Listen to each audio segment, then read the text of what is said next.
Council members, please come back to order. Apologies for the delay.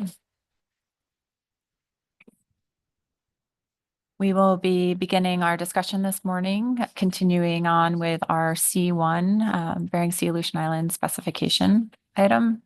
And we have Dr. Strom. Thank you, Madam Chair. Good morning, members of the council. Just to orient you as to where we are in terms of the presentations, we're going to move into the Joint Groundfish Plan Team report. So this includes the Alaska-wide sablefish stock assessment. Following that, we'll move to the Bering Sea specific stock assessments and the Plan Team report for that.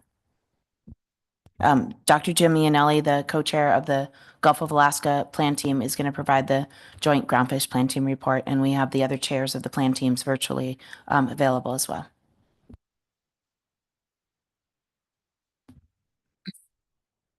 Thank you, Chair, members of the council. My name's Jim Iannelli with the Alaska Fisheries Science Center.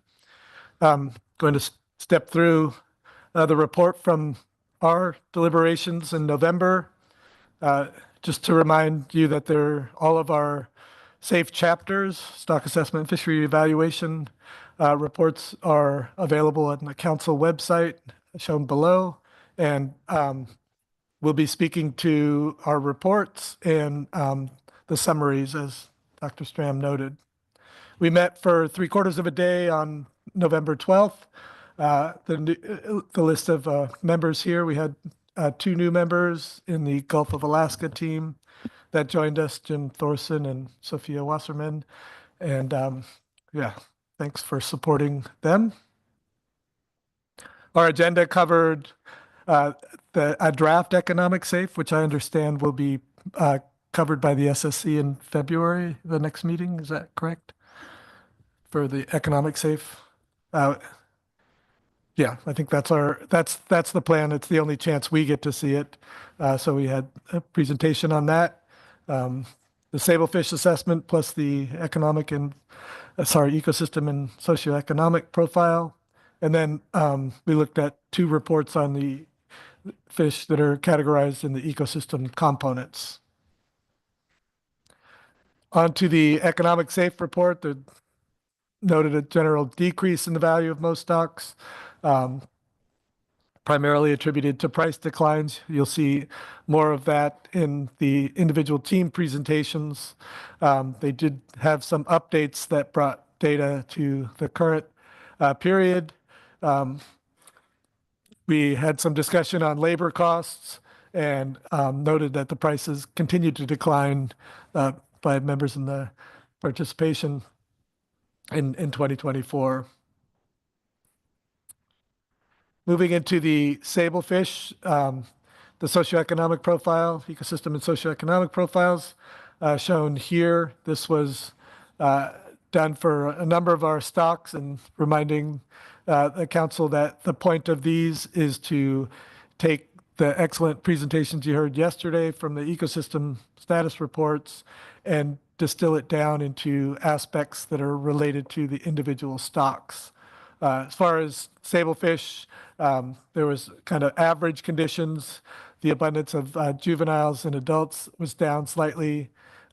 Surface temperatures were a bit cooler than we've seen for the general habitat area. There are indications of a large 2022 year class, and the growth in terms of the adult condition seemed good. As far as socioeconomics, we've had lots of discussions about small sablefish in the catch and the effect on price.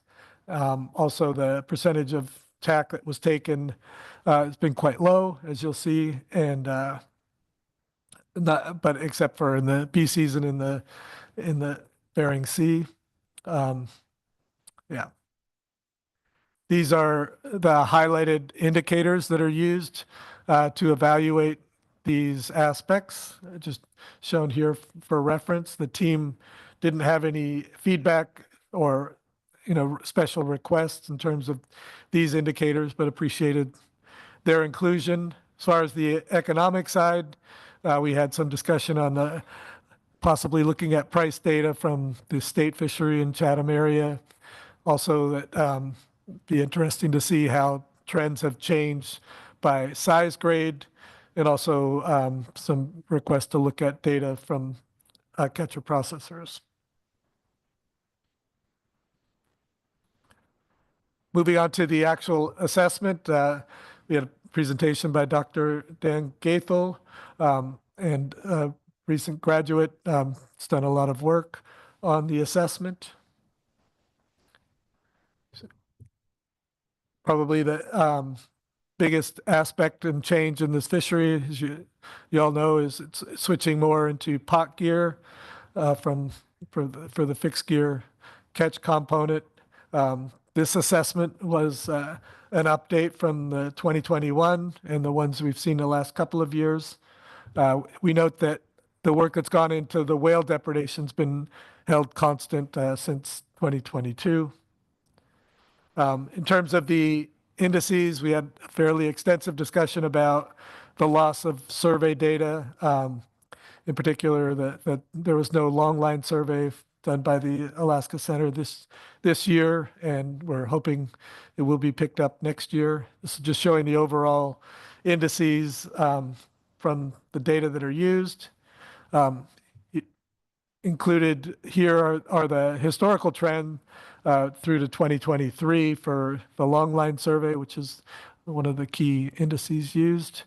This is for the Gulf-wide analysis, and then here it's broken out by region. And then Dr. Yanella, before we continue, we have a question. Ms. Vanderhoven. Thank you, Madam Chair. Thank you, Dr. Iannelli. My question was back on the whale depredation with the switch, with that being held constant. Over the summer, I recall seeing a couple of articles about whales starting to attack like slinky pots. And I wasn't able to attend the plan team, so I'm just wondering if that has filtered in, if there was any conversation about that, or if it's just something that we need to watch until we can quantify with some kind of data. Thank you. Through the chair, Ms. Vanderhoven. This actually came up yesterday in the AP. There is anecdotal evidence that it is occurring. The extent of both whale depredation and potential slinky pot depredation is something that it would require a new data stream, and we don't have our own survey using slinky pots where we did with the longline gear, so we could actually have independent estimates or at least some extra observations. But it is something it's on the radar, but so far it hasn't been included. And so follow up to that, do you know, is that the kind of information that would be in observer data about marine mammal interactions with the gear? If it would be specific enough, or if maybe a conversation with the observer program about how that's recorded might be helpful as we figure out how big of a problem it is or not. Yes, that is the mechanism that we would expect to use for that.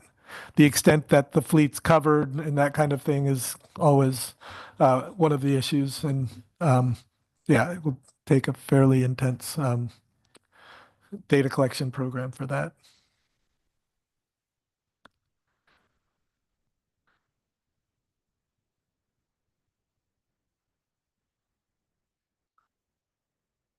So just to summarize for you, the transition to the fixed gear is pot gear, and the fixed component is changed. There's influx of small fish is apparent. The total biomass estimates are starting to slow down a bit, but the spawning, those year classes are becoming incorporated into the spawning biomass, so that's still increasing, as you'll see in a figure shortly. Yeah, the projections that we're always keen to be aware of is the relative youth of the spawning biomass. These are species that lives to quite long old ages, and that now 81% of them is made up of age 10 and younger fish. It's just a figure showing The recruits, these three are the highest on record. Has a big impact on the spawning biomass in orange here. And here the yellow line is just showing the catch on the same scale on the right. Dr. Iannelli, another question. Ms. Vanderhoven. Sorry, I was a little slow on the uptake this morning. But in the summary slide, you had just a slide or two back, you noted the decreasing economic value in flooded markets.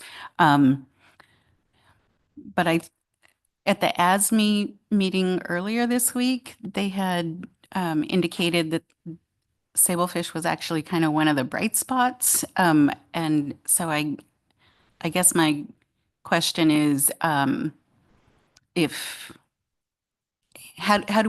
are the right people for us to get talking to figure out which it is? Is it decreasing and flooded, or is it the bright shiny spot that ASME says?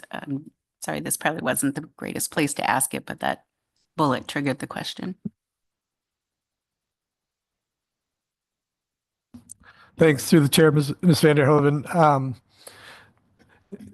I think we probably just made a generalization in this slide, certain aspects of the market conditions, and probably didn't cover all aspects. I think, yeah. Other than that, I'm sorry, I don't really have any insight from the plan team on that aspect. Other than that, I enjoy buying it at Costco. We all do. Maybe my question would have been a bit more clear if that's something that we should refer to the ESR team rather than through like the plan team. Yeah, thank you, ESP. Thank you through the chair, Ms. Vanderhoven. Yeah, that's the kind of thing that would be something to highlight in the ESP, and something that would be useful feedback from you all to give them.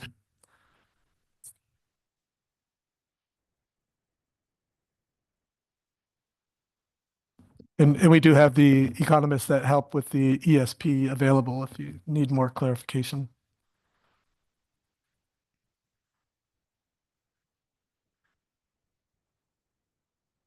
So just in terms of stock status, we're at about 63% of unfished in 2024, and that's projected to increase. This is our conservation goal, is to have spawning biomass in sufficient abundance. In terms of what the plan team, some of the feedback we gave was we really encourage the authors to continue to explore how to standardize fishery CPUE data using only observer data. That's something, given our apparent loss of important data sources, doing as much as we can to keep with the tracking the stock was important. We had some technical requests back to the authors on diagnostics, and that included fitting the size and age composition data a bit better going forward.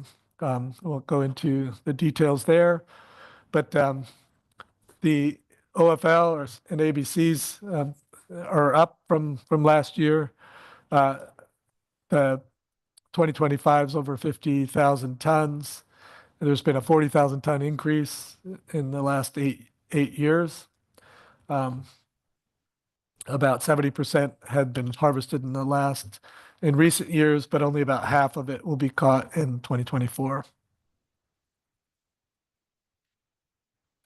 The apportionment of the ABC throughout the region, and you'll see in our presentations separately, we look at and report on the ABCs by the sub areas for the Bering Sea and the Gulf of Alaska. Presently, the Bering Sea, Aleutian Islands, has about over 50% of the survey estimates from 2023. It's just showing the trend in the catch. That's all I have for sablefish from the plan team. We move on to the ecosystem species.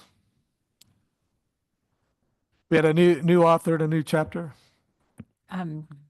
Looks like we do have a question, Mr. Twite. Thanks, Madam Chair. Dr. Iannelli, I'm sorry, I think I'm trying to outdo Ms. Vanderhoven in terms of being slow this morning. Did the plan team get any kind of a report on how efforts are going to integrate Canadian assessment of sablefish with the assessments from the U.S. waters to get a true coastwide assessment? Thanks for the question, Mr. Twite, through the chair. We did mention it that there's, I forget the name of the research group that's lower 48, Canada and Alaska, specifically on sablefish, but they did not meet in the last year. So there's no new developments on that front that I know of. Is that?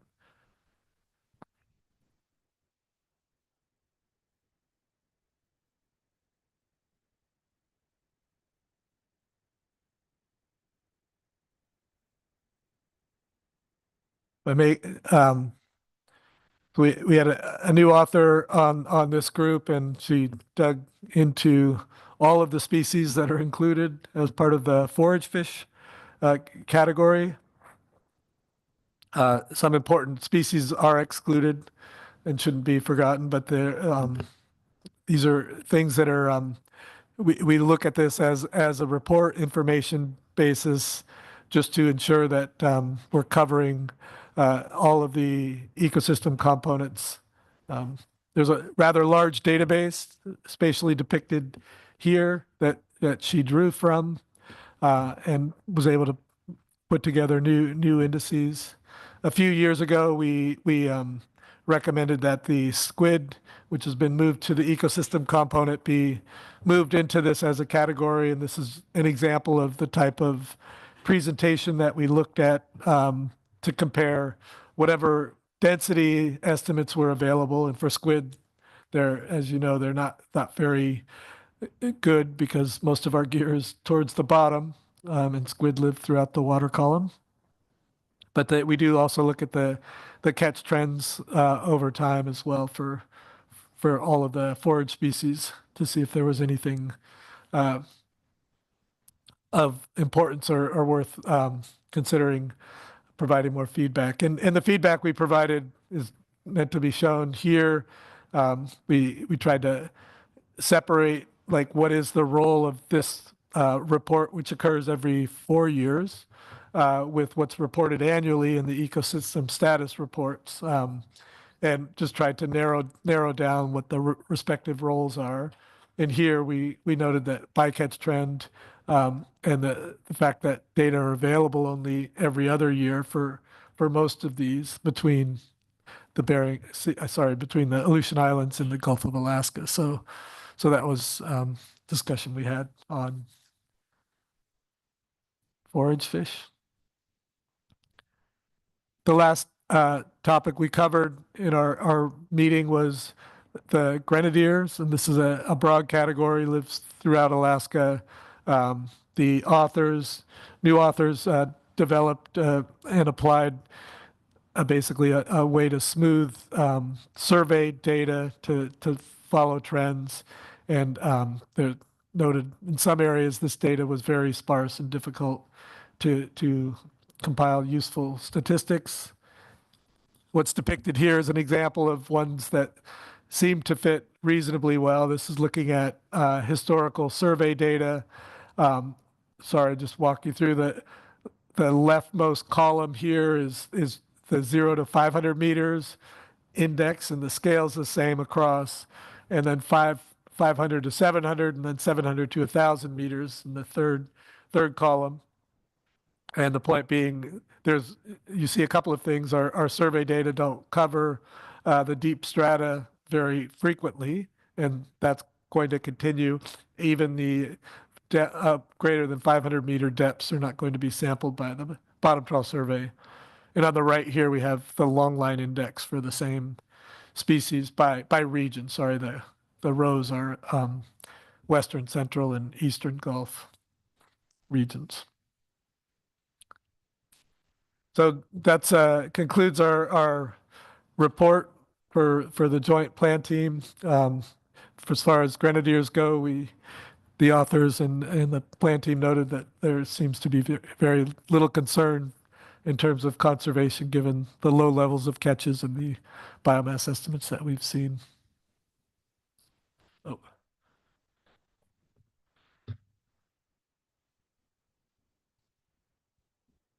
Yes, Ms. Kimball? Thank you for that report so far, Dr. Iannelli. Was there anything more to say on the forage fish plan team discussion? Is there a question in that slide? Or not? I'm on slide 25. I'm just curious, if we're asking what the forage fish report is doing for us, or I just heard some of the discussion at the SSC, and I didn't know if there's a question in this slide or not, and that's my main question. When I read about what we've discussed about the forage fish report, which I feel like used to be called an assessment, but I know isn't a typical assessment, we were looking at it to both look at trends in abundance and distribution of forage fish, like with whatever data we had available, which we know was limited already, and then describe interactions between our federal fisheries and the species that make up the forage base. So it was these two things: biomass, what do we know about biomass? And then what do we know about bycatch? Is that still clearly the intent and use of the forage fish report, or is there a question on that? Yeah, thanks through the chair, Ms. Kimball. I think you summarized it quite well, actually. Part of our discussion, we had new members on the plan team, and we hadn't really thought about aspects of this. And, our ESR, ecosystem status reports, are improving every year. We've been doing them since 1995, and they're it was exactly that. I think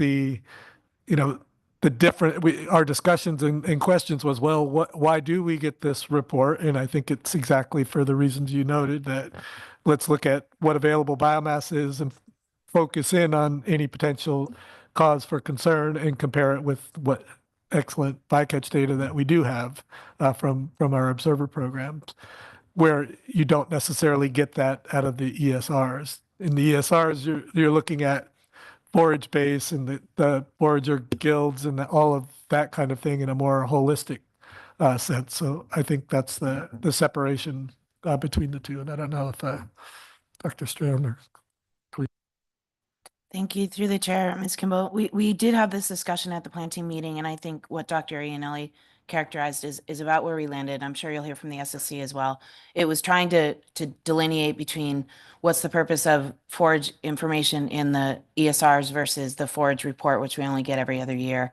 And the difference is really in the bycatch and the potential exploitation. To the purpose of it in general is really for the council to see the forage fish that are in the ecosystem component, and is there any cause for concern? And that's not the purpose of that information in the ESR. It's more, as you said, the holistic look at how they make up the ecosystem and where there's trends. Follow up. Thank you for that. I think maybe we could find a place to make that clear delineation, either the council or staff in some way. I think it's a really important report. I do think it's difficult to be able to identify whether there's a cause for concern in the bycatch data when we have such limited biomass data and species distribution data. How do we know if a trend is a concern if we know nothing about this huge biomass of squid, for example? So there are places at which I think our data limitations are limiting our ability to use the forage fish report for identifying a concern, and maybe those are the places we need to be able to think more about how to increase that ability. But I bring it up only because I think that's important for us to continue to do this report. And I wasn't sure where this discussion was going in terms of melding those things, but it's been a critical report to the council and in discussing legislation to manage forage fish, which we do very differently from other regions. So thank you for bringing it to our attention. Thank you. Through the chair, we did have, and it's reflected somewhat in our joint plan team report, but we did have exactly that conversation, and mostly we were focusing on squid and how do we interpret the bycatch data on squid, and should we be calculating exploitation rates even though we don't have, the denominator for biomass very well. So I think that's an evolving aspect in terms of what are the metrics that you want to see in a forage fish report to delineate to the council and the SSC, is there a concern? And I think that's an ongoing discussion.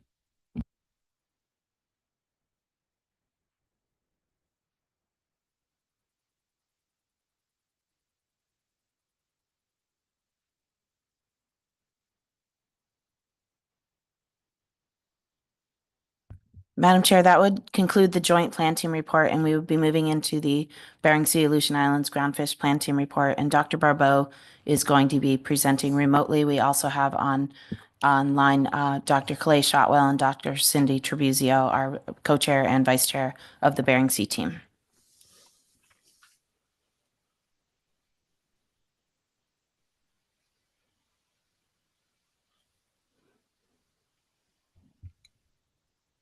Thank you. Do we have Dr. Bowe online? Good morning. I am online. Thank you, Chair. Good morning. Are you ready to hear? Yes, please proceed. Okay. I apologize for not being there in person. We've had a lot of illnesses on the team, and we were planning on having somebody there, but that unfortunately fell through. I'm going to be giving the report on the November 2024 BSAI Groundfish Plan Team meeting. I'm Steve Barbeau, co-chair. We also have Clay Shotwell as co-chair, Cindy Trebuzio as vice chair, and Diana Stram as our coordinator. We met on November 12th through 15th, so a short week, to go over about 2,500 pages of documentation for the stock assessments. We met in Seattle. We had all 13 members there, so we do have a 13-member team, all working really well together. This meeting went really well this year. I'm going to give a few introductory slides and kind of an overview of what we did, and then get into each individual species. Specifically, we did 27, there are 27 stock complexes. We had 9 full assessments, 9 update assessments, 3 harvest projections, 2 catch reports, 2 ecosystem reports, which you just heard, and 1 none, being sculpin, which wasn't up for this year.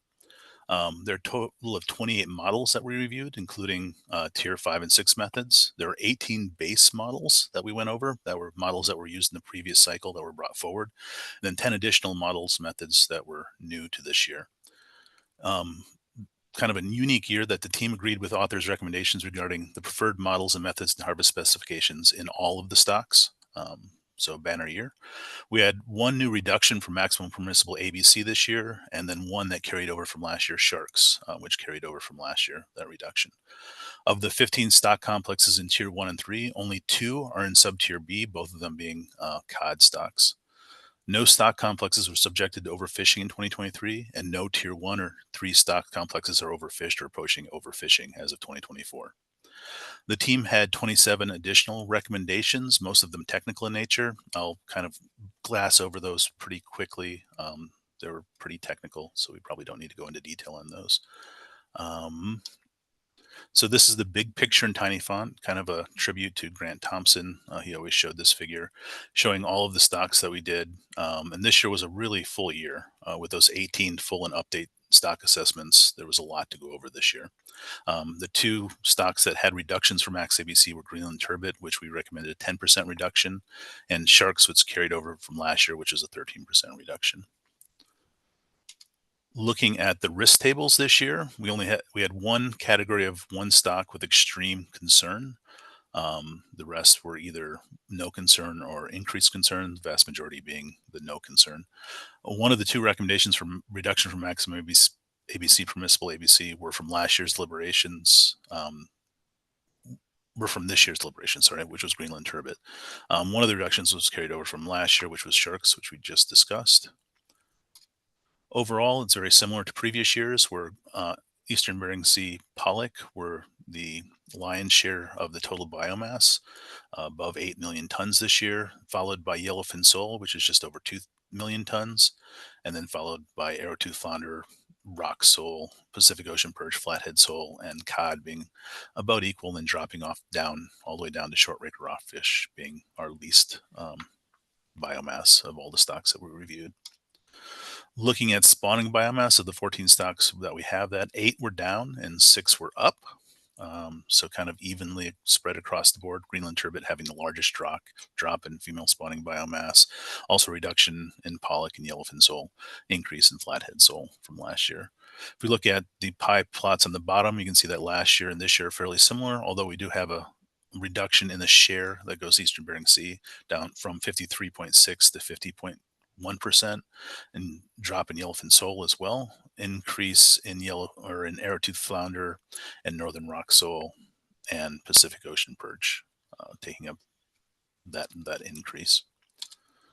Looking across all of the percentage of spawning stock biomass where we're at, we only have 2 stocks that are below B40, that being Eastern Bering Sea Pacific cod and Aleutian Islands Pacific cod. Arrowtooth flounder is up at B100, closest to full spawning stock biomass, unfished spawning stock biomass, and flathead sole at 84%. So doing pretty well across the board. The cod's kind of reduced from where we'd like them to be.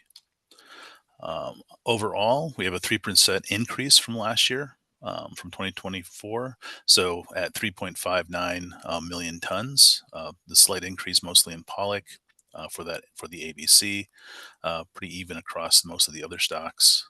We can see this all the way down to sharks down at the end, sharks and octopus being the same since there's tier 5s that weren't reviewed. Tier 6. Moving on, looking at changes in ABCs, we have across the board pretty even again, where we have 12 that are decreasing, 10 that are increasing, and 2 that remain the same. Largest decrease being in Bogoslof, pollock, and Greenland turbot. Largest increases being in northern rock sole and flathead sole. Looking at the distribution of ABCs, again, it's very similar to last year. Pollock last year being 67% of the total ABCs that we're looking at, this year being 67.8%. Yellowfin sole going from 7.7 to 7.4%, kind of split out from there. But again, pollock being the vast majority of the ABCs. Looking at last year, we had no overfishing or overfished species, everything in the green looking really good. And it's very similar to this year. Pretty much same pattern, some slight moving around within that not overfished or overfishing condition, but still none of the fish being overfished or overfishing in 2025. We had introduction to the economics for these stocks, and what we saw is a decrease in value of the BSAI harvest species from 2022 and 2023. There's always a 1-year delay, so we don't see 2024. The most recent is 2023. See overall and real ex-vessel value that dropped from 2022 to 2023. We can look at and break this out by species and whether it's a price effect or quantity effect. For example, in pollock, we see this decrease in the price effect, but an increase in quantity effect and a net overall positive effect, versus Pacific cod, which had negative price effect, a negative quantity effect, and a negative net effect across the board. Kind of, I think you're getting a more in detailed presentation of the economics in February. One of the things that the team did discuss in detail was this data loss discussion. The team noted the loss of data in 2024 that will affect stock assessments. So in 2024, we did not have the longline survey, the FSC longline survey. Also, the sablefish logbook data stream ended in 2023. The 2024 Aleutian Islands bottom trawl survey was reduced by 22 vessel days, mostly deep stations were affected in that. The 2024 Northern Bering Sea survey did not occur. It wasn't planned to occur. It last occurred in 2023. And there hasn't been a trawl survey on the Eastern Bering slope since 2016, which continues to impact several assessments, including Greenland turbot, POP, Blackspotted, Rougheye, Kamchatka flounder, Shortraker, other rockfish, and other flatfish. And also we've had a reduction in the age and growth program staff from retirement and non-replacement, resulting in a loss of regularly scheduled age data sets. This include the 2023 yellowfin sole and 2022 and 23 fishery data and BSAI flathead sole and the Aleutian Islands pollock as well. Moving forward, general recommendations, basically some technical recommendations on the use of the OSA residuals and kind of what we wanted to see in the future for those. Moving on, we had a presentation on the multi-species model, the EBS Seattle model. This model contains walleye, pollock, Pacific cod, and arrowtooth flounder. It was only informational for the Eastern Bering Sea. I think you'll see for the Gulf that it's actually being used for stock assessment. There were no major model changes from last year. Looking at the models, the trends were consistent between single and multi-species modes. You can switch between single and multi-species modes to kind of look at what the impact of having that competition in there as well. Looking at it and comparing it, the team did compare it with the actual stock assessments, and there seemed to be some differences in results from the single species assessments. Most of that was scale differences due to model specifications, kind of like emmet ages and those sort of things, but we're fairly consistent for all three of these species. Our recommendations for this year for the multi-species model, the team really wanted to see authors include a comparison of the single species models in Seattle to the operational single species stock assessment models and kind of evaluate the differences between those model results and see how they compare and contrast. The team recommended the authors also communicate with the SP teams to explore duplicate methods and kind of look at where those can be used between the SPs and the multi-species models. At this point, I'm going to move on to our gadded species, unless there's any questions. I can't see anybody, so we'll have to speak up through the chair. Dr. Barbo, we do have one question. Mr. Blavodi. Thank you, Madam Chair. Yeah, you had and thanks for the presentation, but you had a whole slide a few back that talked about data loss. But you didn't really talk about how that affects the confidence you have in the models that you just presented. So could you speak to that a little bit, or did the team discuss that in more detail? We discussed it in more detail on each of the species, each of the stocks that we reviewed. Now, I'll get into that a little bit for some of the stocks that we review and how they impacted the stocks. The loss of the slope survey has really impacted those deep water species considerably. The species that I talked about, and you'll see that in the risk tables as well for those stocks, where we have an increase loss of confidence in some of those stock assessments because of that loss of the data. The sablefish fishery logbook data stream ending in 2023 was pretty impactful, as well as not having that AFSC longline survey this year. Impactful on a number of species. We can probably list just about every one of the species for which it's part of. The AI bottom trawl survey reduced by 22 vessel days, we think affected maybe the confidence bounds on some of the deep water species. It was probably pretty good for most of the species, but some of the deep water species we did discuss how that may have impacted our the variance of those estimates. And then the reduction age and growth program staff is pretty impactful across the board for all of those age structured stock assessments, and has made it more difficult for some of these stocks and some of these models. But again, we'll go into probably more detail for some of those stocks specifically.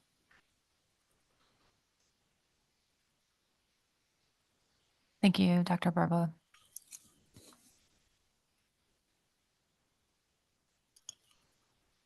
I think we're ready to move on. Okay. So we have 5 gadded species that I'm going to discuss, 3 of which were full stock assessments this year, 2 of them which were update.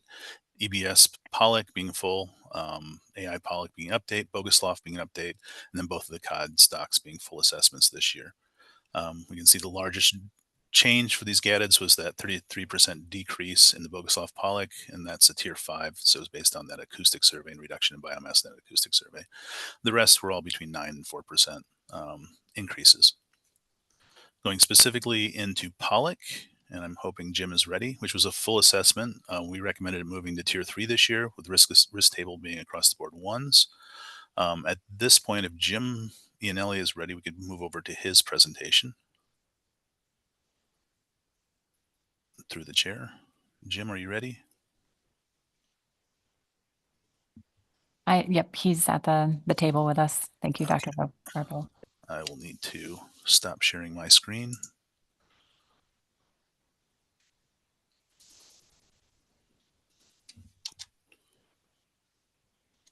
Thank you, Steve, Chair, for the opportunity to give a little more detail on the Bering Sea Pollock stock assessment.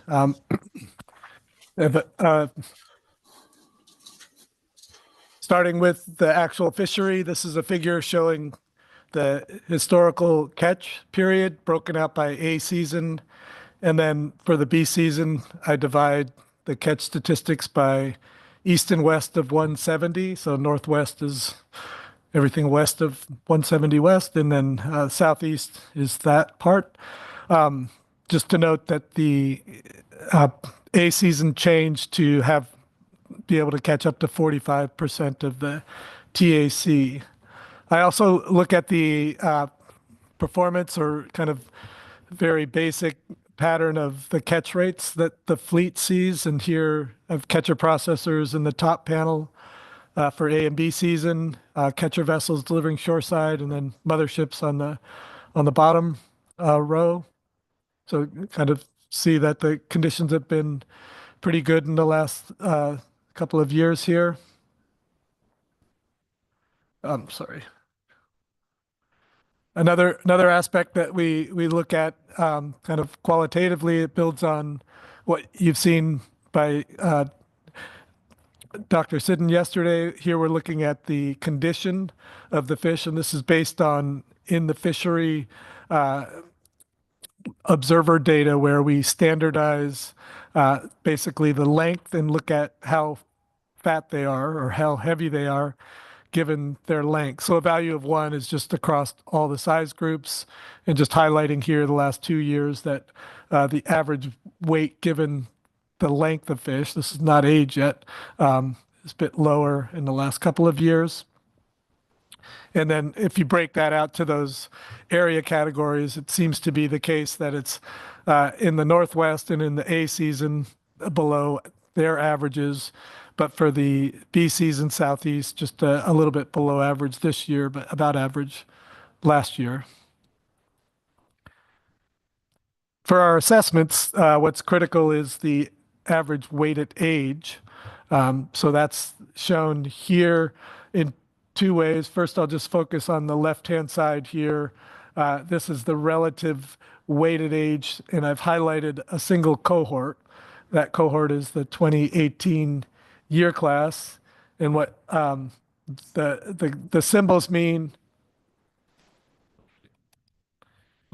What the symbols mean is it started out actually being above average in 2021 as 3-year-olds, and then about average in 2022, and then now relative to it's the expectation, the 2018 year class appears to be below average. And that's important because we need to know how to use that in the assessment going forward.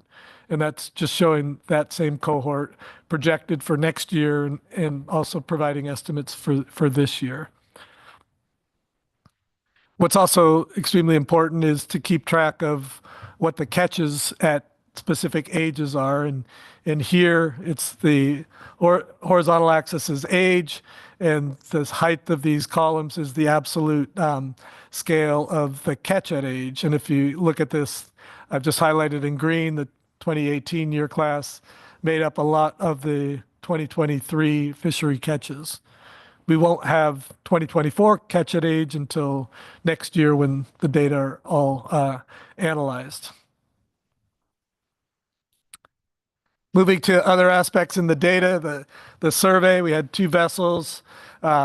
They've been going through for a couple of years now, and we highlight these in terms of where the trawl stations are located is represented by each of these columns, and the height of the column is the amount of catch basically per standard tow duration.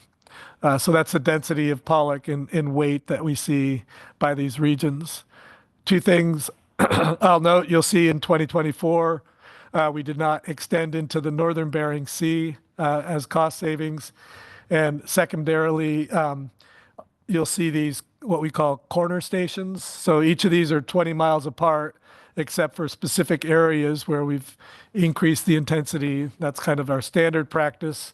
And 2024, we did not do those. So that was another reduction in total survey effort that we had to do. And just by numerically for the standard area, which is shown in 2024, a typical year we would have 375 stations. And I think this year we were down around 340 for when you eliminate the corner stations. Survey data also give us a history of the relative population at size, and that's what's depicted here. Just one thing to note is that you see for most years we do not catch many fish in the size range between, say, 20 and 30 centimeters, and those are typically ages 2 and 3. But we do pick up 1-year-olds, and in 2019 you could see there was not a huge amount of 1-year-olds, but that's the beginning of that 2018 year class. But then there's a gap in those sizes. But what we use in the actual assessment is abundance at age. And so here, instead of catch, this is the estimated population abundance at age. And just to zoom in a little bit, that 2018 year class is highlighted in red. And you could see that it came in gangbusters, and just for the council's understanding, it's a lot of work for the survey to complete their stations and get the samples back to the lab, and then have the age and growth readers process this data. I think this is the only fishery in the country, maybe even the world, where this happens, where we get the same data in the same year. And I just wanted to shout out to the efforts undertaken by them for that. So the survey data here from the bottom trawl is shown just as kind of a relative figure. This is not the assessment fit, just a smoother through the points to show where 2024 is relative to all the other years. And then now we move on to the acoustic trawl survey that's conducted by the Oscar Dyson, shown here. And this year we also had a bit of a reduction in the extent of the survey. I think we only did 2 legs instead of a normal 3, if I remember correctly. And normally we would do 20-mile transects. So the distance between what we call transects here is normally 20 miles. And this year we started out just at 40 miles to complete the full area given the time allotted. The way they conducted the survey, they did the 40-mile transects, and if they had enough time and sea days left, they filled in the 20 miles and still provided a reasonably good estimate. And so this is something that we've looked at beforehand to try to strategize to the earlier question about how this impacts the assessment and the uncertainty. It does increase our ability to have more information, but it still provides. They were still able to provide a reasonable index in addition to the value. And so this is that time series of that index. And just in terms of the uncertainty, for example, in 2020, we had the sail drones conduct the survey. So there was no humans specifically at sea. There were 3 sail drones, but the uncertainty in that estimate was quite a bit higher, as we specified. The right-hand side is just the heat map from all of the recent history surveys and what they saw in that acoustic trawl survey gear. So back in the mid-2000s, we were trying to figure out how to fill in the intervening years, because Pollock, a significant portion of the population is in midwater, and it's not available to the bottom trawl gear. And so we had what we call the other acoustic data, the AVO, acoustic vessels of opportunity. Just briefly, this is impacting the stations here are the standard bottom trawl surveys, and the highlighted yellow grid cells are where we were able to use acoustics on the bottom trawl survey gear and index the population in 2 ways, both with bottom trawl and with midwater acoustics. And what's shown here is a typical year of the bottom trawl survey tracks, while they're recording the acoustic signal on the right. So that's what we're using to combine this AVO index. And this is just showing the 2024 value highlighted here. And over all of the time series, this is what the heat map would look like for the AVO index. And if we look at just the last couple of years, you can see that the distribution. And one interesting thing that our acoustics group has done is able to compare the center of distribution. So if you weight the locations by this and compare that with the same years that we have the acoustics out, we see a pretty good correspondence. So here, the red is the center of distribution as estimated from acoustics in the bottom trawl, and the black is from the directed Oscar Dyson acoustic trawl survey. Just another way to show that, yes, it does match well with the full-blown acoustic trawl. And so this is an innovative way to gain more information on Pollock in the Bering Sea. So that's the data side, and then just getting into a couple slides on the model results. What we're going to talk about in a couple of slides is this magnitude of the 2018 year class, which you think is quite important.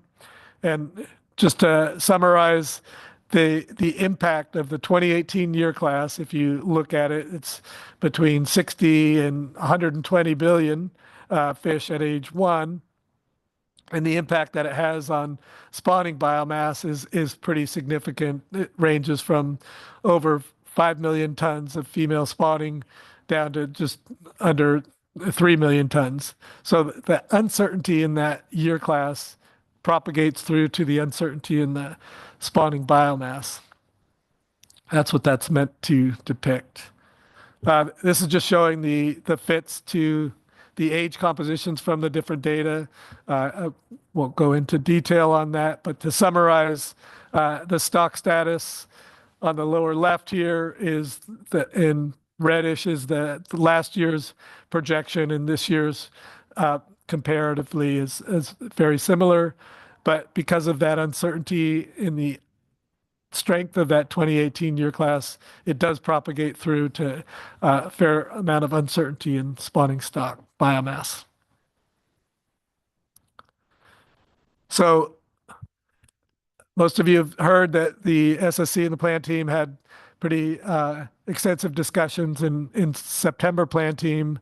I presented an analysis of the stock recruitment curve and how it might be considered for resolution, at least at the plan team, at the SSC level. So I'll just summarize, try to summarize it in a simple way. Basically, the conclusion is that the relationship that we've used traditionally for tier 1 is this blue line, and it fits through these data points, which are estimates from within the estimation model.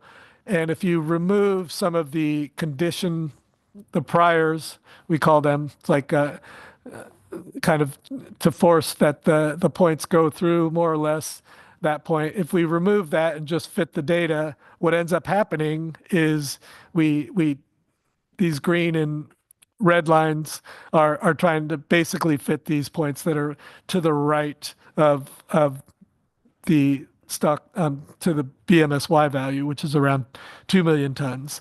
And so the problem with that is that what estimates of productivity that are in our control rule are all occurring towards the origin. And the fact that we don't have any data points, we haven't fished it hard enough in recent years to get insight on what happens at low stock sizes. For that reason, it was something that was considered maybe too tied to the stock recruitment curve.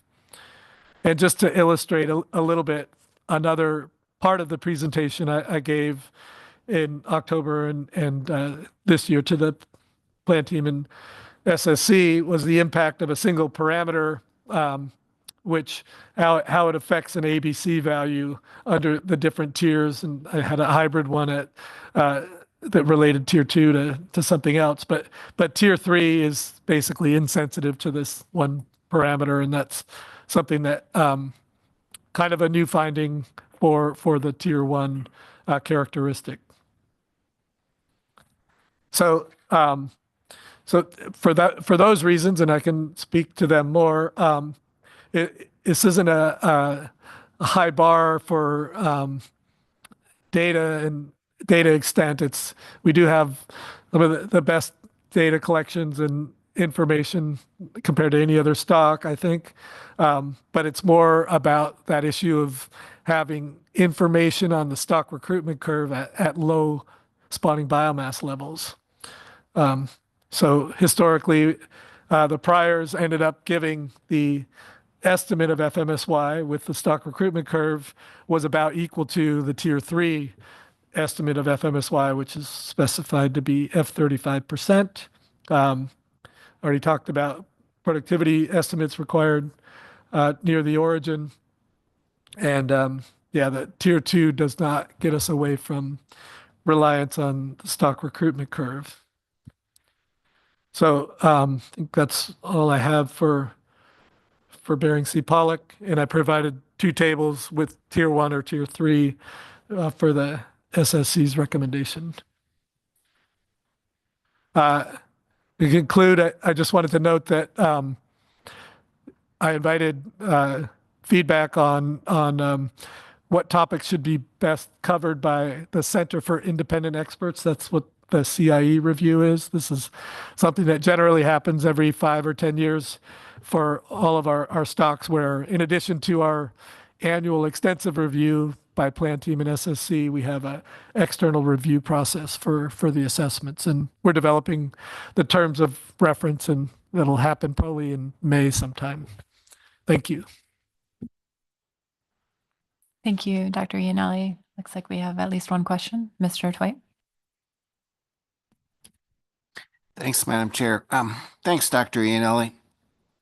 Besides trying to figure out exactly what this is saying about the Center of Independent Experts, I'm still, and this may just be the perfect illustration of consistency being the hobgoblin of small minds, but I'm still really stuck on this tier 1 through 3 issue.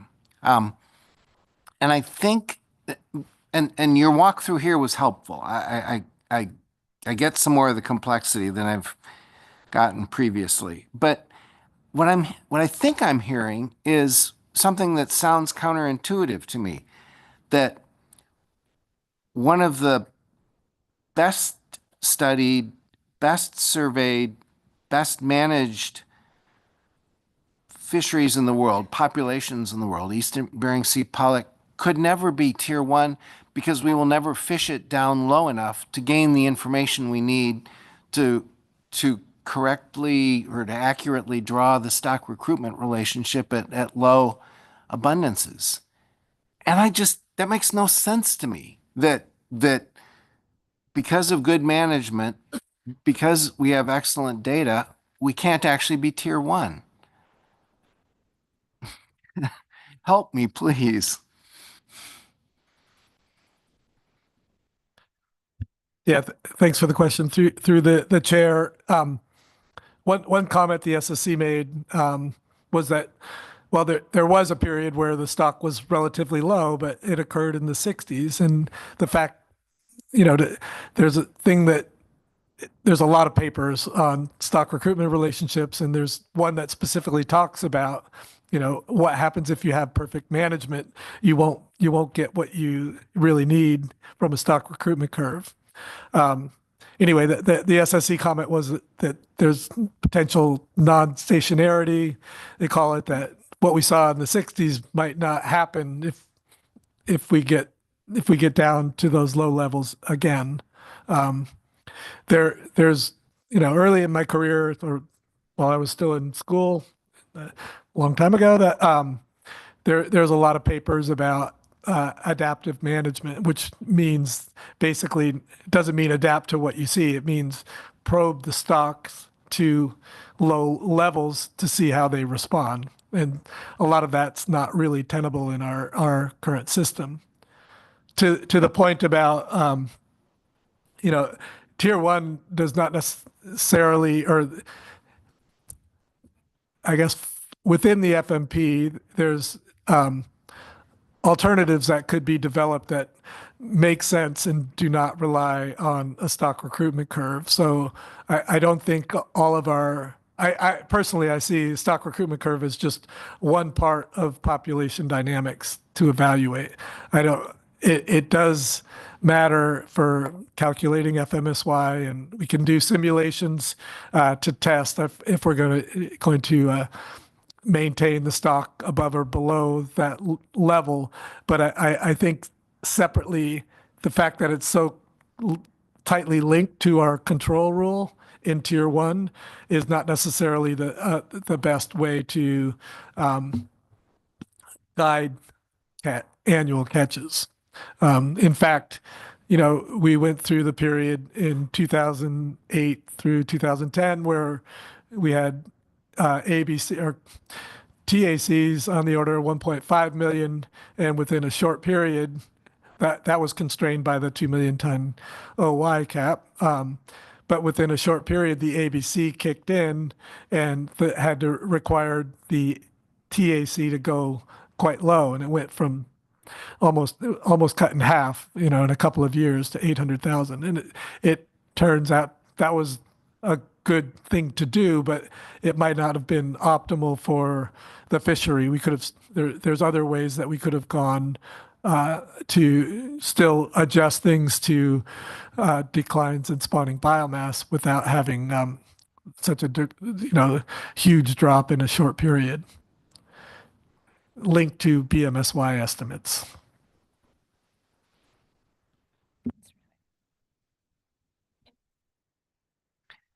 And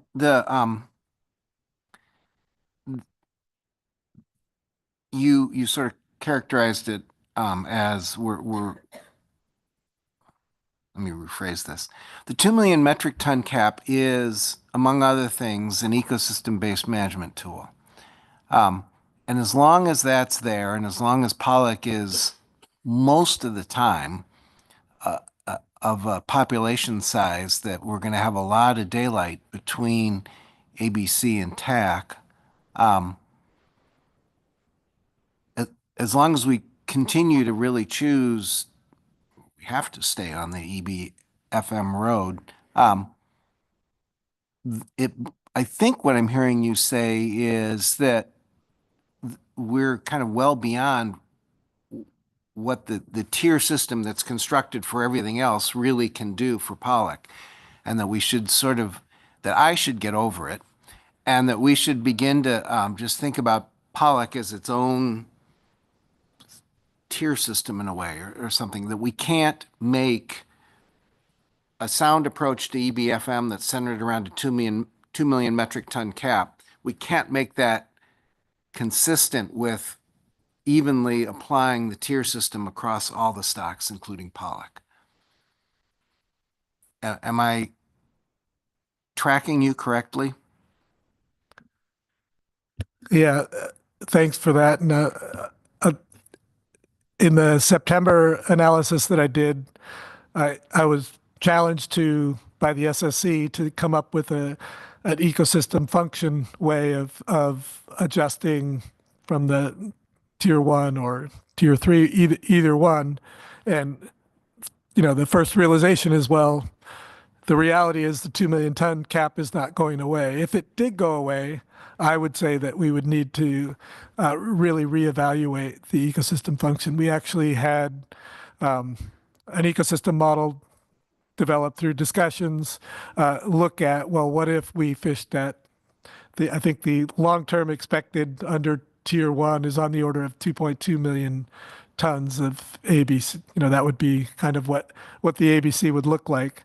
And how would that affect the ecosystem? So I had the ecosim model run out with those types of catches. And in both cases, I also did it with lower levels, like half of our current level. And in both cases, it tracks into really beyond observed bounds of species complexes and things like that. And it just, from an ecosystem point of view, it didn't seem like a smart thing to do. Just didn't, that basically say, oh, we want to go there because we'll expect all of these different changes in species makeup and the like. Sorry for the aside there, but yeah, I think you're tracking it well, and it will always be a challenge to have a Pollock only ABC that's going to be effective, not be effective, but going to like kick in within the 2 million ton OY given our current system.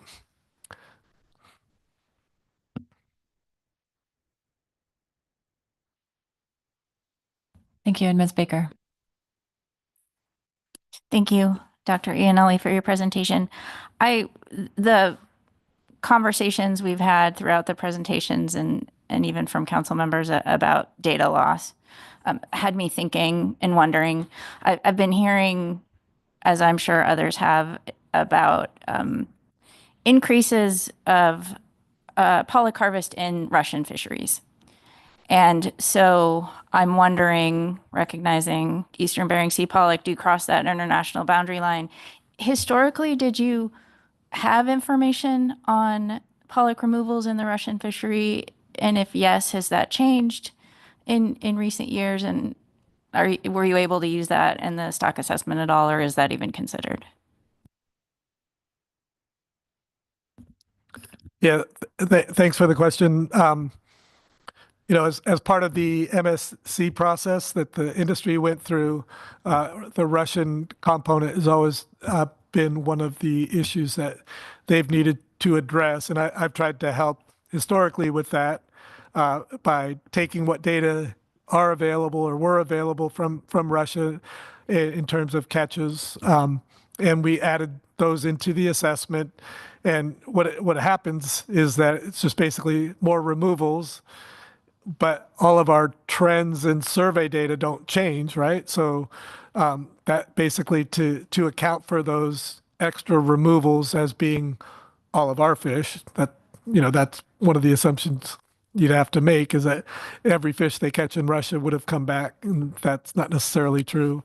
But making that assumption just as a sensitivity, what it does is it inflates all of our levels, and then you know, it would make our recommendations likely even higher because our trends on the age compositions and everything else don't change given those assumptions.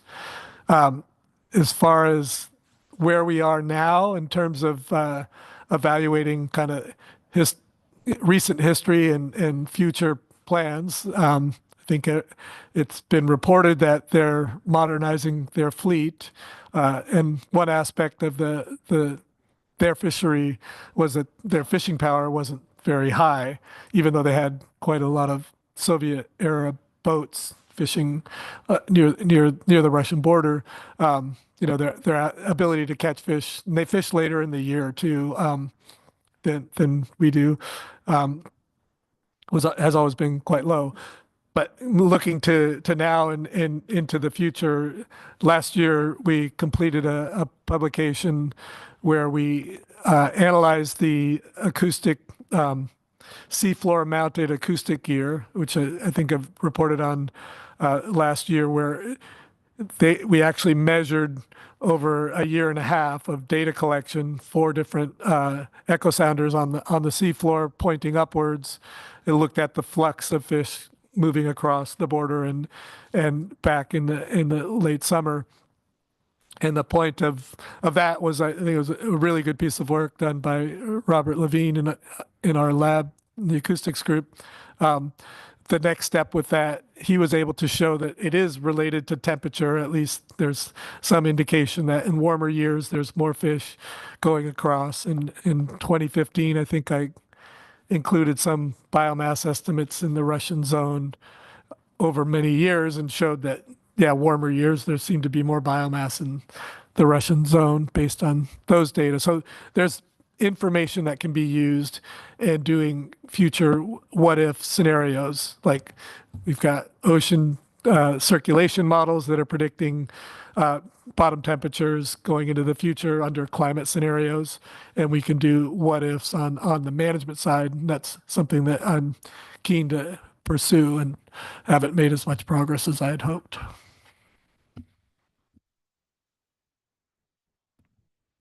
Thank you. And Mr. Blahovdi?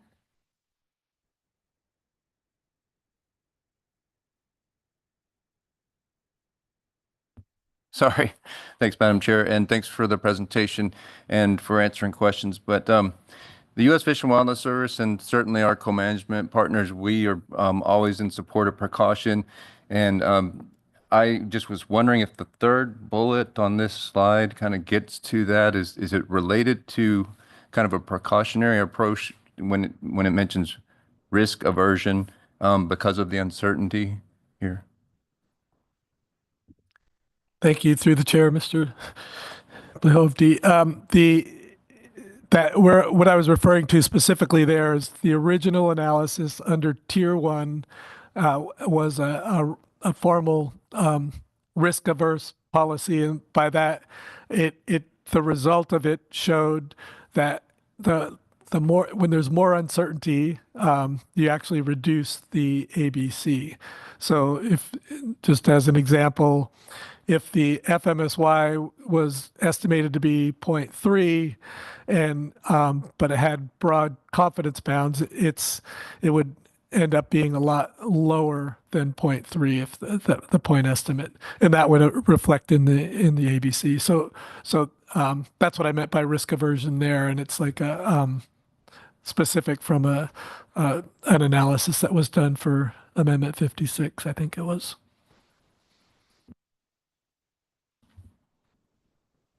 Thank you. I'm not seeing any further questions. Appreciate it. Are we transitioning back to Dr. Barbeau? Yes, Madam Chair, we would be going back to the plan team presentation and moving on to COD. Okay. Before we do that, I think this is a good spot to take our mid-morning break. We did start a little bit late, so do please come back promptly at 10:25 and we'll continue on our presentation. Thank you.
Council members, please come back to order.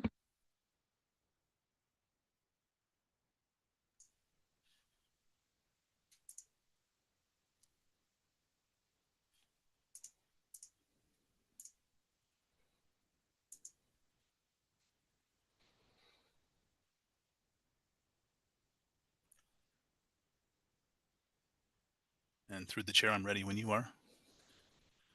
Thank you, Dr. Barbeau. I think we are ready when you are. Excellent, thank you. So these figures that we're showing now are going to be shown for each of the stocks. And I'm just going to go over a quick introduction to it.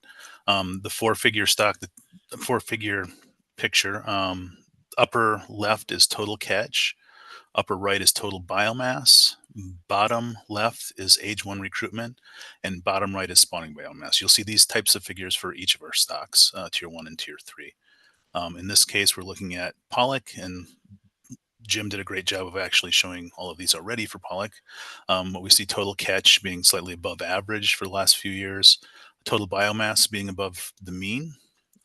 Age 1 recruitment, we see that large 2018 recruitment being larger than any of the others in the past. Then spawning biomass being well above BMSY. The team discussion really centered in September on this movement from tier 1 to tier 3. The team agreed with the author and concluded that due to the highly sensitive nature of the spawner-recruit relationship, the impact on FMSY and the associated uncertainty of FMSY, the reliability of FMSY may be questionable. As a well-informed FMSY is a prerequisite to tier 1 status under the FMP, the team determined that this stock should be managed as a tier 3. On the next figure, we're going to see a table that we've seen over the years, originally put together by Grant Thompson, kind of showing the difference between the last assessment and this assessment.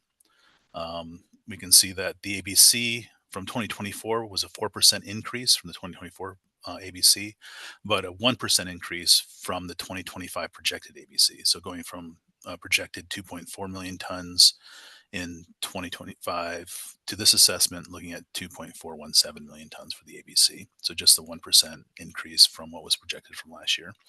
And so the team supported the continued use of the current model, Model 23, for this year, and supported the author's recommendation of managing the Eastern Bering Sea Walleye poly stock under tier 3. If we don't have any questions, I can move on to the Aleutian Islands Pollock stock assessment. I think we're ready to move on. Thank you. Okay. The next stock that we looked at was the Aleutian Islands Walleye Pollock stock assessment. Again, you see these 4 figures. We can see that catch has been really low for the last, was it 28 years? Since 1998, 26 years. Since 1998, it's remained below 5,000 tons since 1998. This year, we had a 7-ton directed fishery, about close to 5,000 tons in 2024. But that 19,000 ton cap remains for this stock. We can see that the total biomass remains below the mean, a slight uptick this year. We see that age 1 recruitment has remained fairly low over the time series as well. And we see spawning biomass is just slightly above BMSY for this stock, currently estimated. The team recommended the author bring forward a tier 5 model in 2026, just to look at comparison between tier 5 and tier 3. What we see for this year is a slight increase. We see an 8% increase from 2024 ABC and a 5% increase from what was projected for 2025. So 46,000 ton ABC, 55,000 ton OFL. And this stock is a tier 3A since it's above B40. With the next stock being Bogoslof Walleye Pollock. This stock is managed as a tier 5. It's an update assessment. Risk table flat 1s across the board. Using the REMA approach, a 2024 acoustic survey was conducted. There was a 31% reduction in biomass from 2020. The REMA model showed a 33% reduction in biomass from the previous assessment. You can see the time series here kind of going up. Given concerns regarding the frequency of the survey, I didn't notice. This survey used to be conducted biannually. It's now going to a 4-year cycle. We missed the 2022 assessment. The previous acoustic survey was in 2020. We had one in 2024, and the next one isn't expected until 2028. So given concerns regarding the frequency of the survey, the team recommended bringing forward an age structure model in the next full assessment to incorporate the age data. From last assessment, we went from 86,360 tons for an ABC to 58,000 ton ABC, so a drop of 33% for this stock. Any questions? Next, we're going to go into Eastern Bering Sea Pacific cod. This was a full assessment this year, tier 3. Risk tables 1, except for the ecosystem component, which was addressed in your ESR. There is an ESP for this overview, and going to have an ESP overview and then go into the stock assessment. All of the data and associated figures for this stock is presented online and can be viewed through this link here. So we did have an ESP this year for this stock, this ecosystem socioeconomic profile. Overall average, young of the year were down, juvenile about where it was previously, and adults up. A North Pacific Index average signals moderate conditions and surface temperatures cooling, as we saw in the ESR. A low euphoused prey and below average juvenile condition for this stock. Sea ice extent was below average, and populations shift to the southwest and expanding in the area. Above average bioenergetic demand, below average adult condition, and below average biomass consumed, all coming from the Seattle model that's brought into the SP. Socioeconomic and TAC information, we have low ex-vessel value this year. Price decreased, but continues to be above average. Revenue per unit effort has been stable or above average for this stock. We did have a bottom trawl survey this year, but there was no Northern Bering Sea extension. The VAST estimate used for this stock estimates using ice extent as a covariate. Overall, there was a 19% decline in abundance from 2023 and an 8% decline in biomass from 2023. What we see in the distributions is southward shift. So the top figure is from 2023 and the bottom figure is from 2024. We see that southward shift in distribution from last year, southwestern shift in distribution. The fishery also saw a southwest shift in distribution. We see an increase in the pot CPUE, but a fairly large decrease in the longline CPUE and a small decrease in the bottom trawl CPUE. In 2024, catch was considerably below what we would expect. In October, it was at 78% as of October 24th. This is compared to 97 to 99% in the previous 5 years at this time. As we saw in the SR, we had poor market conditions for the shoreside sector, really driving that reduction in catch and not catching the full TAC for this year. Going into the stock assessment, the change in the stock assessment was fairly minor, some small tweaks in the stock assessment. The team agreed with the author's recommendation using model 24.1 and no reductions for max ABC. We can see total catch was slightly above average, even though it was not to the top of the TAC. Total biomass still remains below the mean for this year, coming from a high in 2015, 2016, dropping down to below the mean now. Recruitment was really high in 2018 and slightly below average since then. Spawning biomass is still above BMSY, but below B40 for this stock. The team recommended that we have some technical recommendations looking at M and looking at profiles to identify some issues with one of the proposed models that wasn't accepted. What we see from last year's assessment to this year's assessment, we're still tier 3B, so below B40. The last assessment, we had 150,000 tons for 2025. This year it's up actually to 153,617 by 2%, and the OFL is up by 1%. That's what we had for Eastern Bering Sea cod. Whoops, we're kind of moving around here. If there's no questions, I can move on to Aleutian Islands cod. We do have a question for you. Okay. Wyatt? Thanks, Madam Chair. Good morning, Dr. Barbeau. I understand that the VAST model was used to really provide some information in lieu of actually having a survey in the northern area, but it still strikes me that without a northern Bering Sea extension, isn't it likely that the data would show a southward shift in distribution just because we're not looking in the north?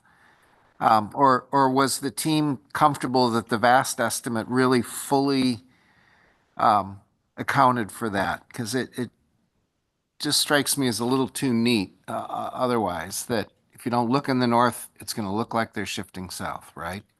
Right, but through the chair, for this VAST estimate, we are using a covariate for ice extent, which does a fairly good job of predicting where those cod are going to be. So as the ice extends, we do have this correlation with the fish moving south as well, with that ice extent for those summer surveys. So there is a bit more uncertainty in that estimate, but we think that the ice extent is a pretty good covariate to predict where those fish are going to be.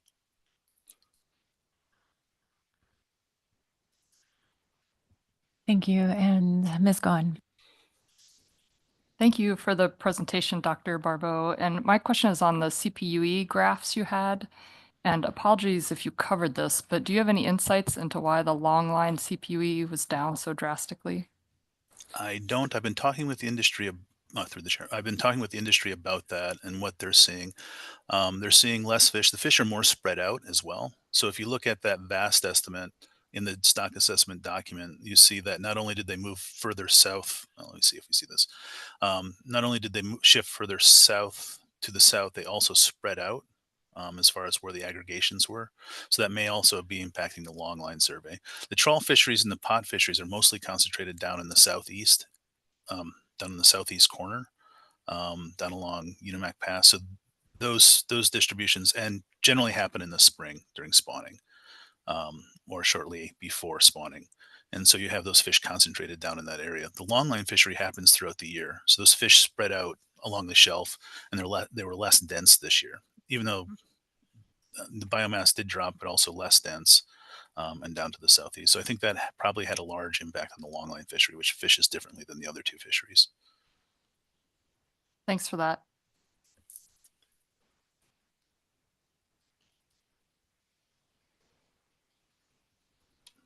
Thank you. I think we're ready to move on.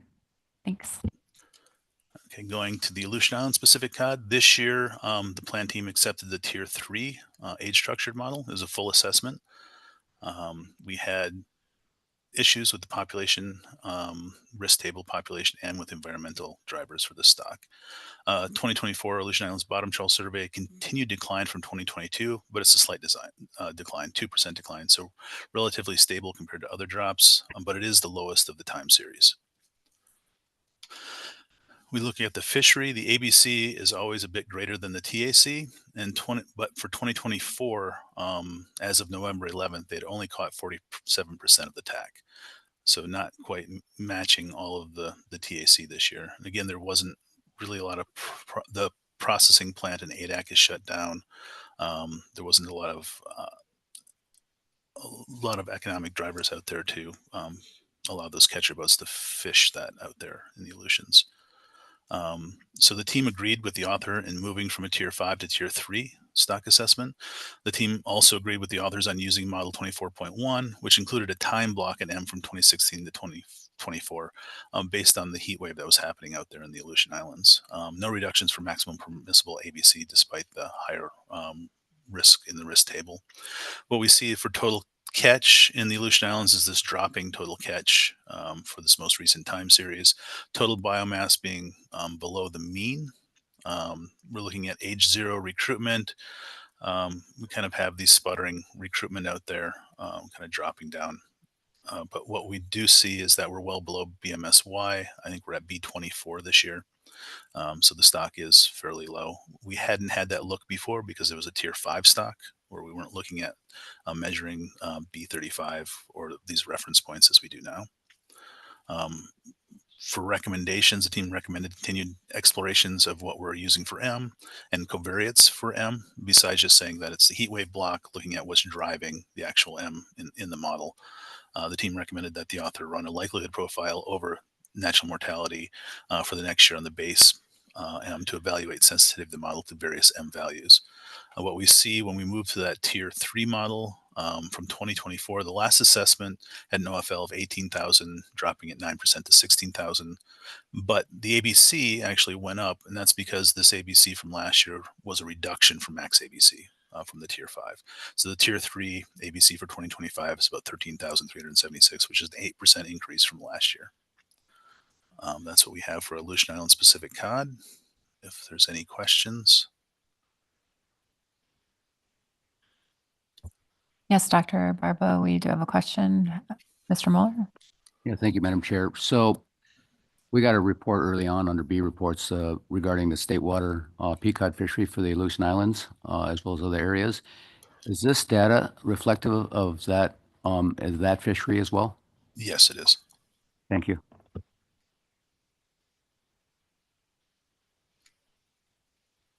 And I don't believe the Aleutian Islands had much of a peacock fishery this year in the state fisheries either. The plant in ADAC closed down.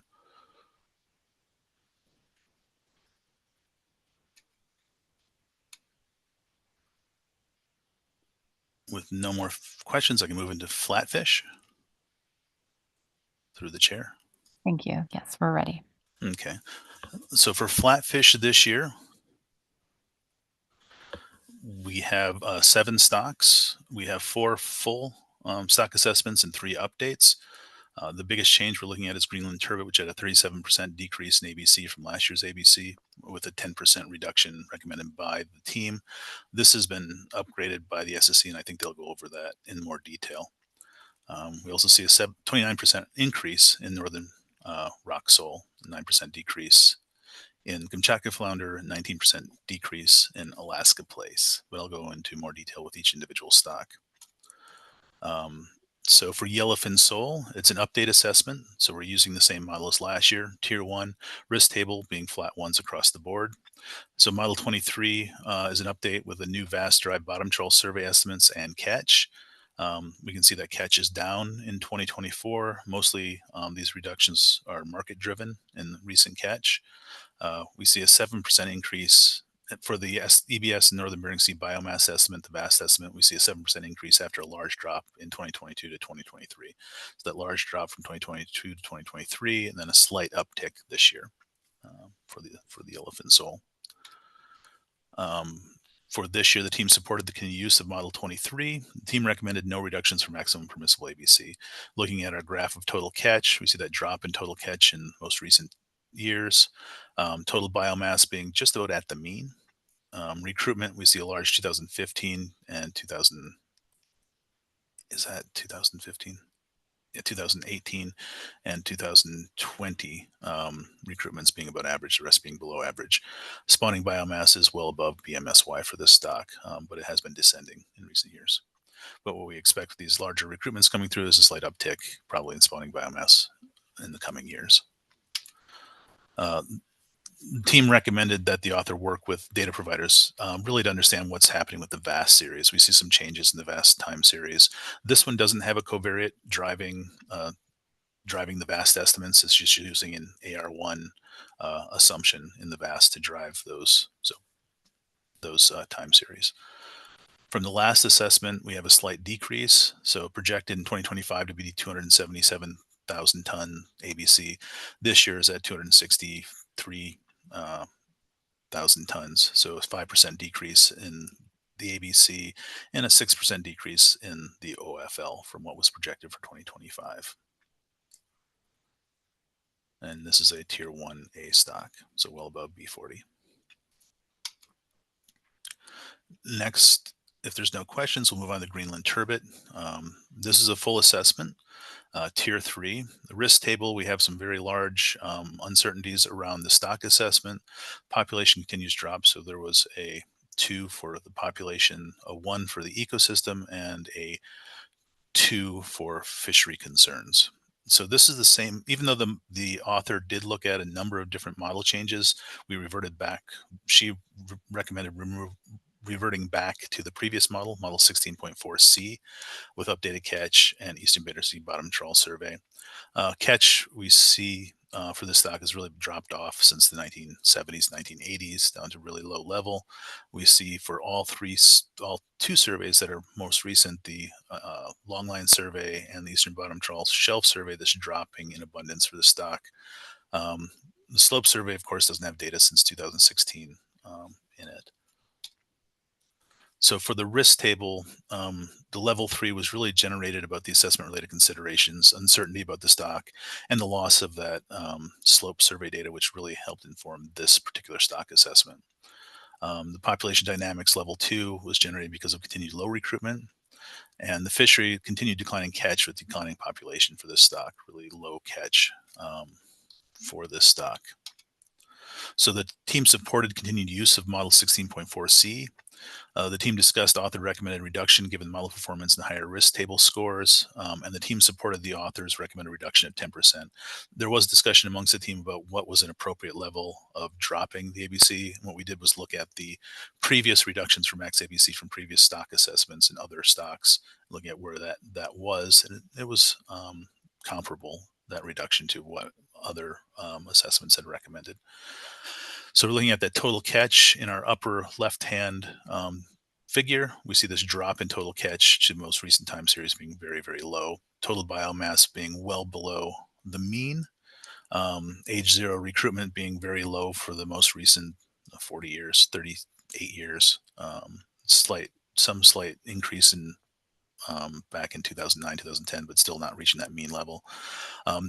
Really skirting around BMSY level right now in this stock assessment for the spawning stock biomass. There were a number of technical recommendations that the team had to try to improve the stock assessment model, really scrambling to try to use the data that we have better for the stock assessment. This has been a long time issue for this stock, really a difficult one to model given the life history of this stock, where the eggs and larvae are infected up along the shelf, then the stock migrates off the shelf down to the deeper water, then migrates south again in the deep water, deeper than the slope, then comes back up to spawn. So it's really difficult to kind of get at this stock assessment. It's been kind of a really difficult stock to assess for many years. But compared to the last assessment, we go from a 2,700 ton ABC, recommended ABC, down to a 2,000 ton recommended ABC. That's with that 10% reduction. Again, the SSC has a larger reduction, I believe, that they'll discuss. The OFL had an 18% decline from last year's recommended for 2025. If we don't have any questions on Greenland Turbot, I can move on to Kamchatka Flounder. I am not seeing any at this time. Okay, so Kamchatka Flounder was an update assessment, tier 3. We do have 2 on the stock assessment and 1 across the board for the others. The team supported the recommended use of the model 16.0B with updated data. No reduction for maximum permissible ABC for this stock. Total catch has been slightly above the average catch. This year it's about at average.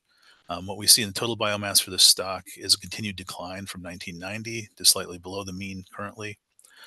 Age 2 recruitment, we see these couple large, slightly above average recruitments in the most recent 10 years, but overall average. Spawning biomass continues to drop, but it's still above BMSY. The team recommended the authors explore why the model fails to capture the rapid decline in the shelf survey biomass for the most recent years. I probably should have shown that figure. There has been a quick decline in this stock in the most recent years, and the stock assessment model doesn't quite capture it. It does drop, it doesn't quite capture that drop, and the team wanted the author to kind of explore reasons for why the model has potential changes in selectivity or catchability for the stock. The last assessment, we had a projected ABC of 7,300 tons. This has dropped by 8% to 6,800 tons for this year. OFL similarly a drop of 8% to 8,000 tons. Moving on to Northern Rock Sole. This is a full assessment. This is a tier 1 stock assessment, but risk table being flat ones across the board. The alternative model 24.2 was used last cycle to set a reduction in max ABC. We had update the survey input sample sizes, reweighting compositional data, and estimating female natural mortality in addition to male natural mortality. The team supported the author's recommended use of this model. There's a large increase in ABC, but large decrease in OFL. That's because we had different models being used for the ABC versus the OFL for this year, and no reduction from maximum permissible ABC recommended. What we see total catch being quite a bit below average for the most recent 10 years. Total biomass going up to the mean now. And that was with that pulse of recruitment in the last 5 years, 6 years. But we see spawning biomass still being above BMSY. We see that uptick from those most recent recruitments happening in the spawn, starting to take effect in the spawning biomass, and that slight uptick in spawning biomass in the most recent year. The only recommendation from the team really was signifying when we're using MCMC Markov chain Monte Carlo methods versus maximum likelihood estimators in the tables and the model diagnostics. Changes from the last assessment, we saw ABC of 122,000 tons, 29% increase for this year of 157,487 tons, and a 38% decrease in the OFL, down to 165,444. Moving on to Flathead sole. This is an update assessment, so no new models. Tier 3, risk table is flat ones across the board. The team supported authors recommended use of model 18.2C from 2020 with updated data. We did not recommend any reduction from maximum permissible ABC in agreement with the author. Total catch has been hit or miss, but it's down a bit below the mean for this year. Total biomass is well above the mean for 2025, or expected to be for 2024, 2025.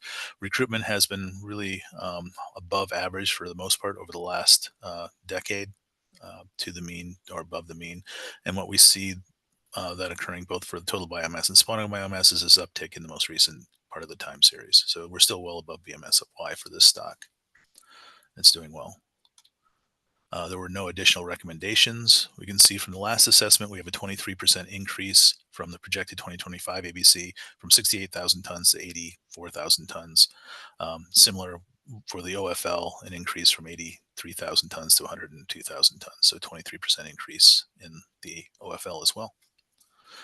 Again, this is tier 3A.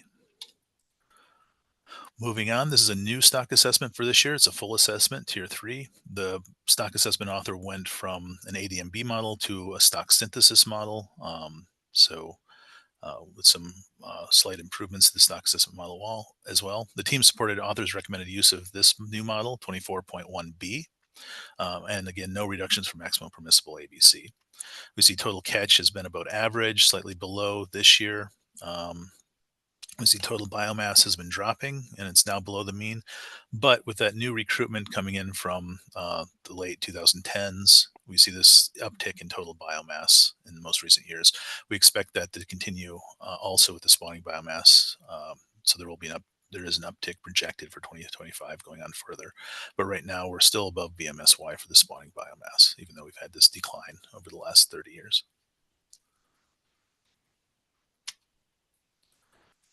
So the team recommended in future assessments, the Northern Bering Sea biomass estimates be included, and looking at maps showing the distribution of the surveys and the fisheries, and kind of getting an idea of how the Northern Bering Sea contributes to the overall stock. We'd like that included in the assessment. From the last assessment, we see a 23% decline. So from the 2025 ABC projected at 37,560, we see a decline to about 29,000 tons, 23% decline. Similarly with the OFL from 45,000 tons to 35,000 tons for this stock. Other flatfish. This is a complex of 15 species. However, the biomass consists primarily of wreck sole, dover sole, and starry flounder. Here's a list of all the flatfish species that are included. This is, again, a random effects modeling framework. There are 9 different models. Some for the ABC. We have the Aleutian Islands portion, the shelf portion, the slope portion, wreck sole, dover sole, and then all the other flatfish included. The team supported the author's recommended approach, and there's no reductions from maximal permissible ABC for this stock. Again, it's a tier 5 stock. We can see here the biomass from the various surveys, and the REMA model fits to those. Again, this is a stock that's affected by that EBS slope lack of that EBS slope survey, where those biomass estimates kind of freeze in 2016 and have been flat ever since for these stock assessment models. What we see for this assessment combined is an overall decrease in the ABC from 16,000, or sorry, increase of the ABC of about 20%, from 16,000 to about 20,000 ABC, OFL increasing to 26,000 from the projected 22,000 tons. The team recommendation really was to investigate potential for use of the AFSC longline survey to supplement the EBS slope time series for deeper water species. There's a method that was done for short spine thorny head that may work well for these deeper water other flatfish species, and we wanted them to try to implement that for this stock. Next, we'll move into rockfish. If we have no questions on flatfish. Through the chair. I'm not seeing any questions at this point. Thank you. Okay, moving on to rockfish. We had 4 stock assessments that we reviewed this year for rockfish, 2 full and 2 updates. Pacific Ocean perch, black-spotted rougheye, shortraker rockfish, and other rockfish. Biggest change being black-spotted rougheye, which saw a 24% increase in the overall ABC, and largest decrease being other rockfish, which is 16% decline from the previous stock assessment. So looking at Pacific Ocean perch, this was a full assessment, tier 3, a risk of 2 on the stock assessment, and 1 on all the rest. The team supported the author's recommended model 2024, which had a few tweaks, one of them being prior on M and changing a little bit, small change to the selectivity curves. The team supported the author's recommendation of no reduction from maximum ABC and apportionment based on random effects model for Aleutian Islands bottom trawl survey biomass into the subarea ABCs. And you can see for total catch for this stock, it has been increasing over time. Now it's above the mean. We see total biomass increasing to a peak in about 2017, dropping now. The stock assessment is estimating that it is dropping now slightly, still well above the mean. Spawning biomass being well above BMSY now for this stock, slight decline. Again, we're seeing those large recruitments over the last 20, 30 years for this stock. Drop in 2018 and 17, but overall large recruitment still happening for this stock.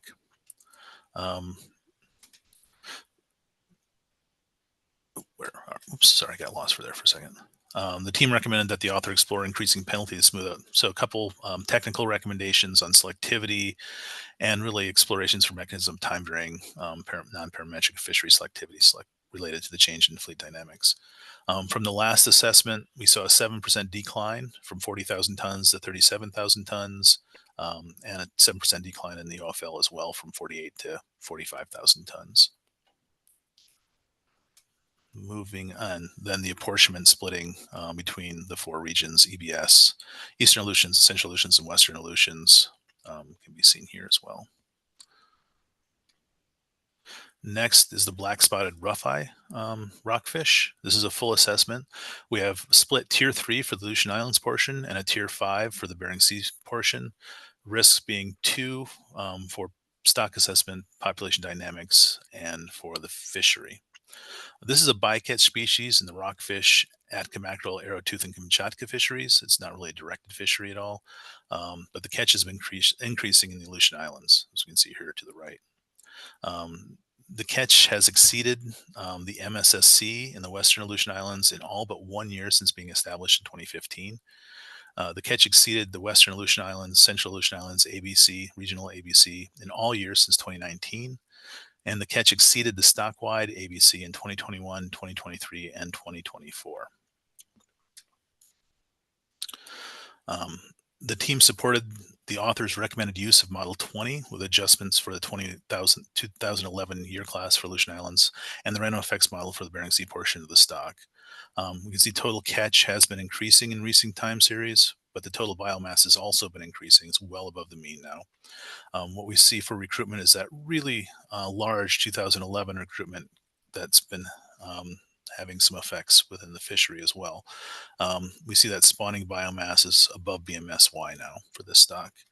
I think We have for the full assessment, tier 3 and tier 5, we can see here it's split in the Aleutian Islands. We see a 19% increase in the ABC from 2025, and then the Bering Sea, we see a 7% decrease from 58 tons to 54 tons, 54,000 tons, or no, 54 tons.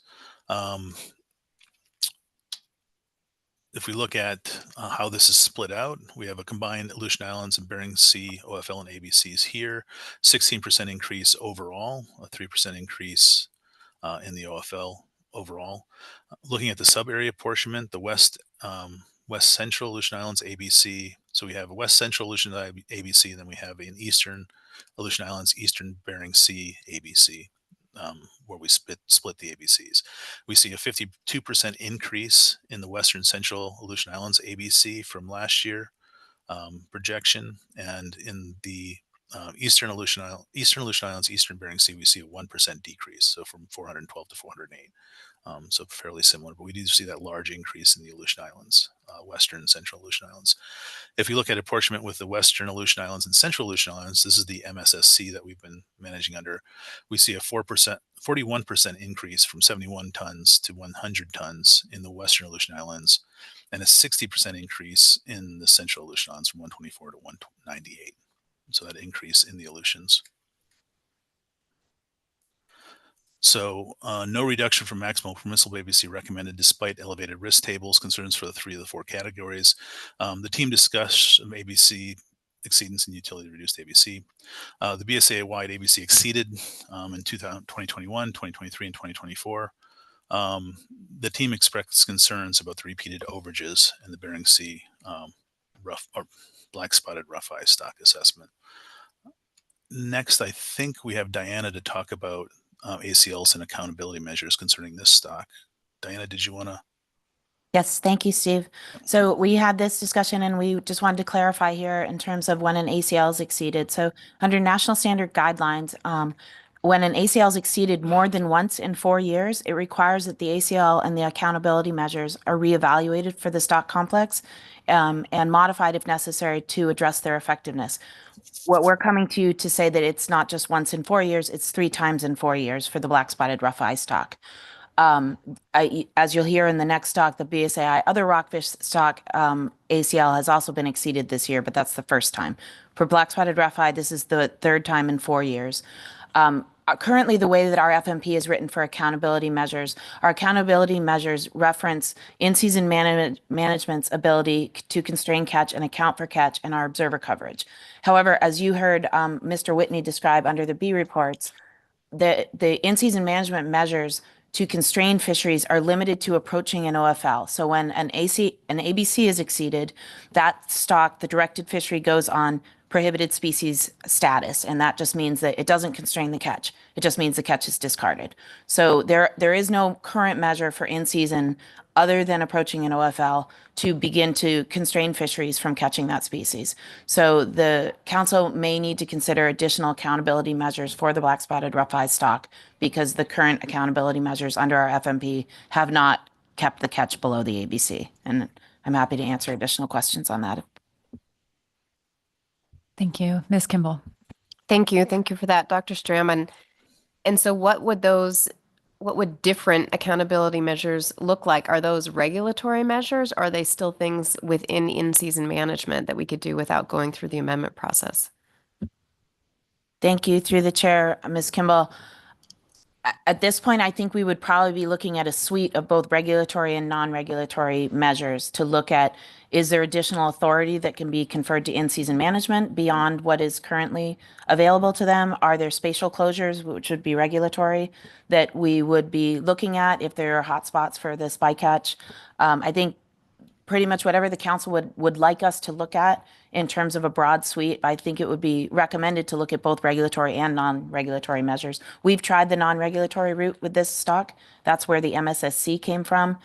That obviously has not constrained catch, and now we're finding that the catch is over the ABC in 3 out of the last 4 years. So I think we need to look at what else is available in terms of management. Mr. Kerlin. Thanks, Madam Chair.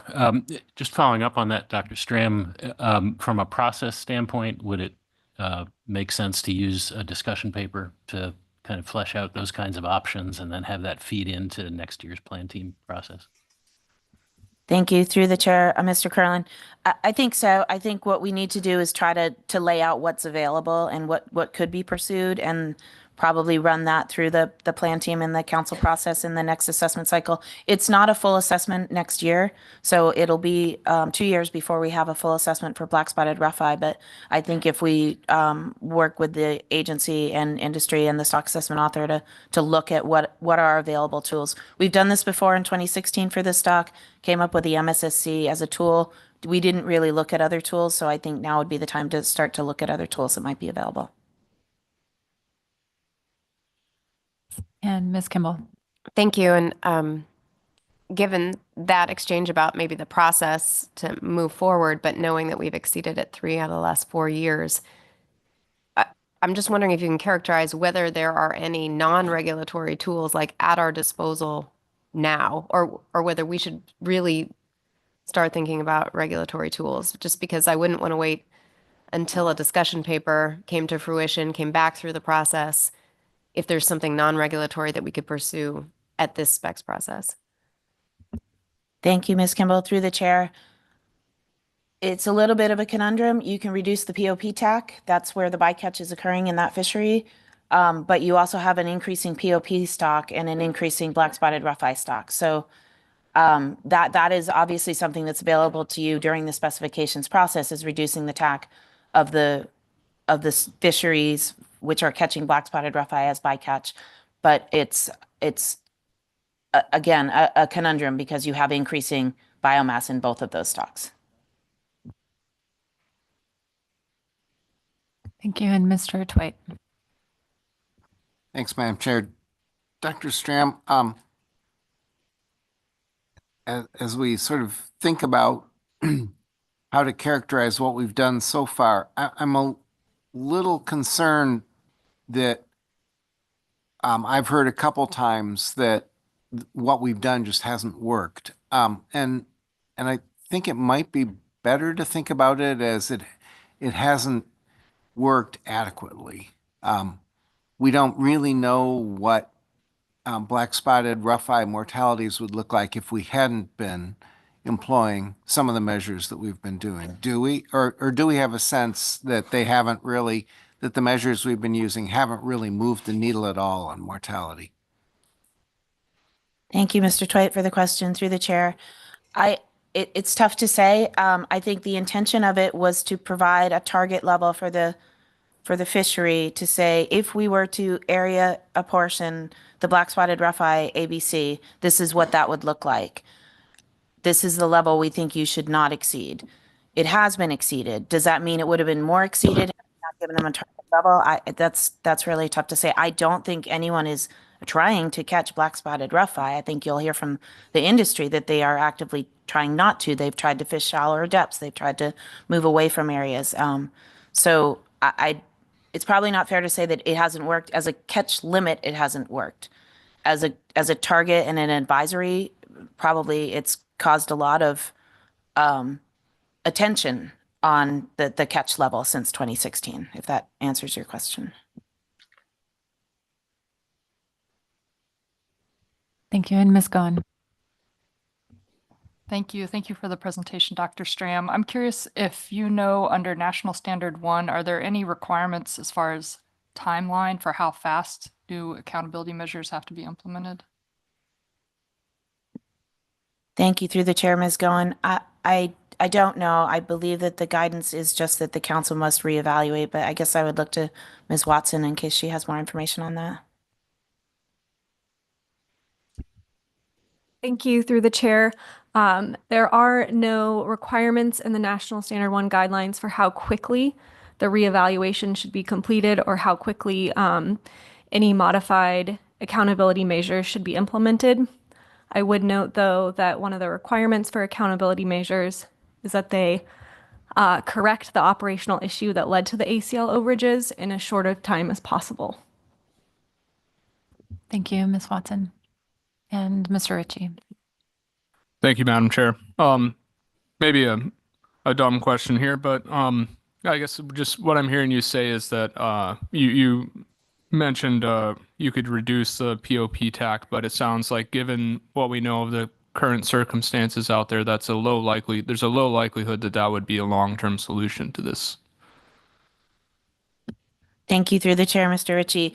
Yes, I was just referencing Ms. Kimball's question as to what could be done immediately. I don't, obviously it's for the council to decide if that were a long-term solution, but I think regardless of any action you might take during this specifications process, I think we would still need to look at the longer-term accountability measures for this. And should we have another issue with other rockfish, which is again is a bycatch species as well, I think we might want to broadly look at that. Thank you. That's really helpful. Thank you, Dr. Strom.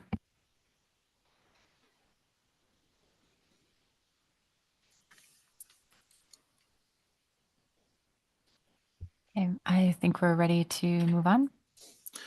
Okay, moving on to Shortraker rockfish, which is an update assessment. It's tier 5. They also use the random effects modeling platform REMA for this stock assessment. The team supported the author's recommended model 22 for management, and the team supported the recommended no reduction from maximum permissible ABC for this stock. Total catch has dropped below the mean for the last for 2024 or for 2023 and what we see in 2024 so far. Total biomass has been dropping for this stock for a number of years. We see that the total biomass is below the mean currently. The team supported the REMA approach so there's some technical changes in the model recommended for next year that would simplify the model and really combining strata for future assessments. What we see for this assessment versus last assessment, the projection for 2025 was 530 tons. For this assessment, it's 473 tons, which is 11% drop in the ABC as well as an 11% drop in the OFL. Next, we're moving on to other rockfish. This is a complex that includes all species of Sebaces and Spasilobus except for POP, northern rockfish, Rougheye rockfish, and Shortraker rockfish. There are 2 random effects models with survey data updates. This stock is split into short spine thorny head, the SSTs, and the non-short spine thorny head, which is primarily dusky rockfish, and then at least 11 other species combined. What we see for the short spine thorny heads was a sharp decline in the AFSC longline survey, which is a 61% decline, which was driving the stock down. So an overall decrease for this estimate of biomass of 26% for this component of the stock. Looking at the non-short spine thorny heads, it's really highly variable for these stocks, but there was an overall increase in biomass of up 92% was generated by the dusky, this large increase in dusky rockfish between the last survey and the most recent survey. So overall, there's also issue with this catch exceeding ABC in 2024, mostly generated by this catch in area 517. We see this increase in that middle point. You see that blue sharp increase in catch from that area 517. If we look at what that's coming from, it's mostly a large increase in short spine thorny head bycatch in the sailfish bottom trawl target. So as they're going back through area 2017, the Amendment 80 fleet, dropping down to catch sablefish. They're also catching a large number of short spine thorny head in that region. You can see that in that EBS section, the upper right-hand graph, showing that large increase in the orange, which is that sablefish bottom trawl target fishery, seeing that large increase. So the team supported the author's recommended REMA model approach for management with these 2 different models, and this team supported the recommended no reduction for maximum permissible ABC. Total catch being above the mean currently, and total biomass dropping down to about the mean for this stock. If we look at apportionment, uses a ratio of estimated biomass in the Aleutian Islands and Bering Sea from the random effects model. There are no additional recommendations for this model. For this stock. So what we see from last assessment of the ABC at 1260, what we see for this assessment is a reduction of 16% to 1,054. Similarly, a reduction in OFL as well, which down to 1,406 from 1,680. See the apportionment Bering Sea ABC for the next 2 years being 639 tons, and the Aleutian Islands ABC going to 415. Again, that reduction from previous years. Moving off of rockfish, if there's no questions, we'll move into the ATKA mackerel, which is the only fish in the other category this year. I'm not seeing any questions at this point. Thank you. So ATKA mackerel is the only stock, and it was an update. It's tier 3A, and we saw an overall 8% change from, that should say 2024, from 2024. This is the same stock assessment model since 2016. So team supported the author recommended model 16.0.B with no reductions in maximum permissible ABC. Total catch has been about the same, above average from those earlier years, but fairly consistent over the last decade with some small peaks. What we see in total biomass is this, the stock has rise and falls, really variable. Currently, we're at below the mean. We saw a couple large recruitments in the last few years, 2021 and 2019.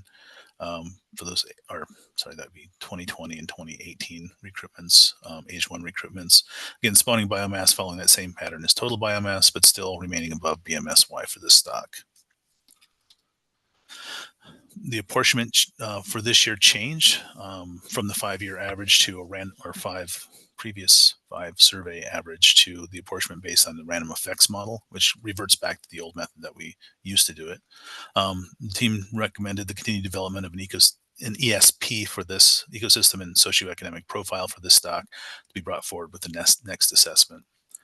Comparing this to last assessment, we see a 22% increase in the total on the ABC from 84,676 tons to 103,247 tons for the ABC, and a 23% increase in the OFL. And that is what we had for this year. We had some harvest projection summaries. Again, not a lot of change. Looking at Arrowtooth Flounder up 1%, Northern Rockfish down 3%, Skates down 3% for this stock. And then the catch reports, this is just a rollover from last year for the ABCs and the OFLs will be rolled over in 25 and 26. So catch is well below the TACs for this stock in 2024, and similarly for octopus, well below the TAC. And that's what I have for the report from the Bering Sea Aleutian Islands Groundfish Plan Team for 2024. Thank you, Dr. Barbo. We have a question for you, Ms. Kimball. Thank you, Dr. Barbo. Just on one of your last slides on ATKA mackerel, can you remind me how the team makes recommendations on which stock should come forward with an ESP? Is everything on a cycle for ESP, or is it just those stocks with full assessments, or is it really more opportunistic for when there's staff availability? It's kind of a combination of all of those things, and the team thought it was kind of important to move forward with ATKA mackerel because we don't have an ESP for the Aleutian Islands for any stock. And so this would be the first Aleutian Island stock with an ESP, and we thought that was kind of important to move forward with. Thank you.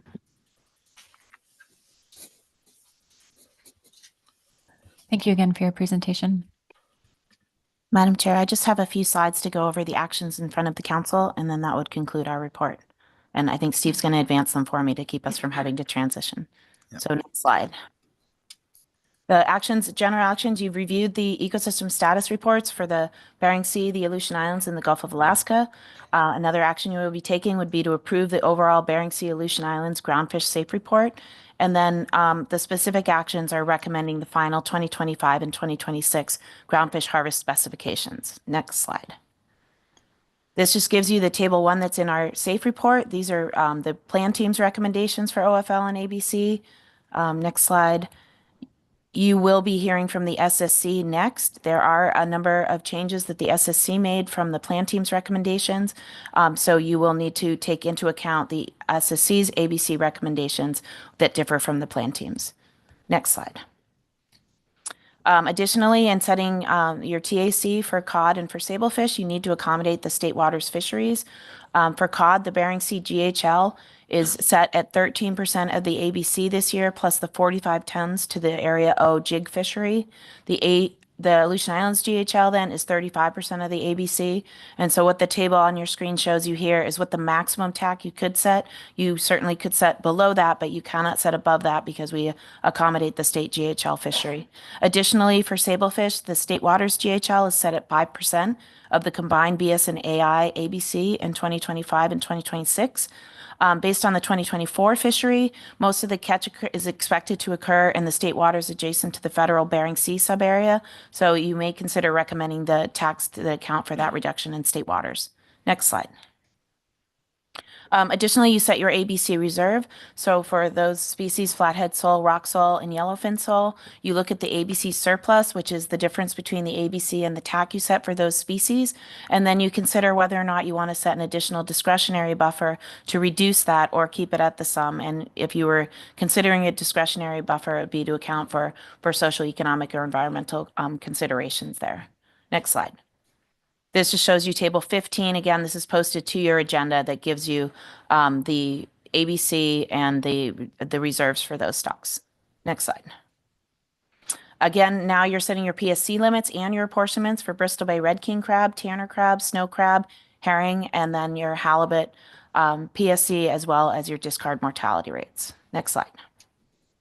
This, based on Amendment 123, so as we mentioned yesterday in introducing this agenda item, posted to your agenda also are letters from the Alaska Fisheries Science Center bottom trawl survey estimate for halibut and the IPHC survey estimate for halibut. And based on where those two intersect and the lookup table that you have for Amendment 123, your PSC limit for the Amendment 80 fleet will be 1309 for 2025. Next slide. You are also setting your crab PSC for Bristol Bay red king crab, tanner crab, and snow crab. These tables are in are posted to your agenda as well. These are based on the most updated stock assessments that you heard from the crab plan team back in October. Next slide. And then your halibut, your herring, and your crab PSC. I would note, so you also have a letter that I mentioned yesterday from ADF&G giving you the herring biomass estimate. There is a 5% increase in the herring biomass estimate and from the 2024 estimate. As with last year, there was no directed togiak fishery. And so as a result of that, there is no catch at age model that's being run for the herring biomass estimate for togiak. Instead, that biomass estimate is based on 5 aerial surveys, but to accommodate the increase that we are seeing in herring, that using those 5 surveys causes the increase in the biomass estimate of 5% from the previous year. Next slide. Table 17 then posted to your agenda item are the fishery allowances for herring and red king crab. This is something that you can change, whereas the PSC limits are set by formula. You can change the fishery allowances. So if you want to adjust fishery allowances for herring and for red king crab to accommodate where you think those different fishery targets are going to need that, you can modify this during the specifications process. Next slide. And then finally, your halibut discard mortality rates for 2025 and 2026. You already saw these in October and they have not changed since then, but this is also part of your specifications process, is approving the halibut discard mortality rates. Madam Chair, I believe that's my last slide. Thank you. That would conclude our Bering Sea Plan Team report. Thank you very much, Dr. Stram. Yes, Ms. Kimball. Thank you, Dr. Stram. I just to help focus for the next presentation, you went quickly through the differences in the SSC recommendations versus the plan team. Is that, and my bold is not showing up very well here, but is it focused on sablefish and Greenland turbot, or are there additional species where we should be looking to the SSC comments as our primary comments?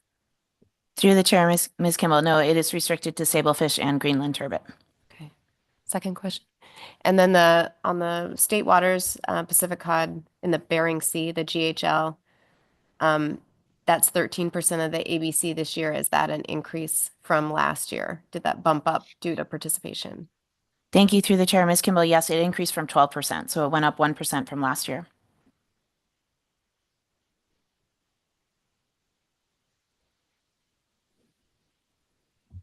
Not seeing any further questions. I appreciate your report, Dr. Stram. So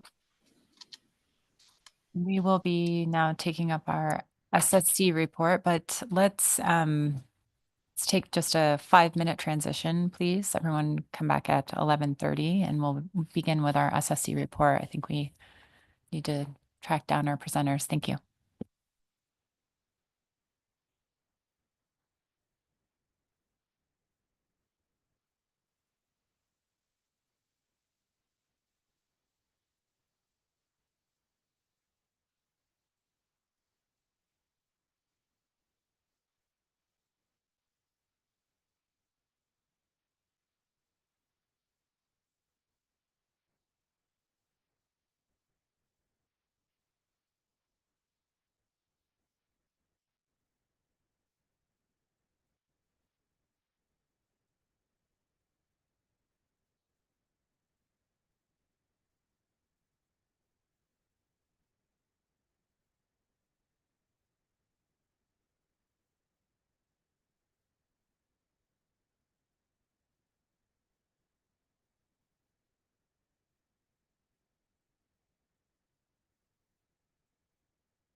Council members, please come back to order.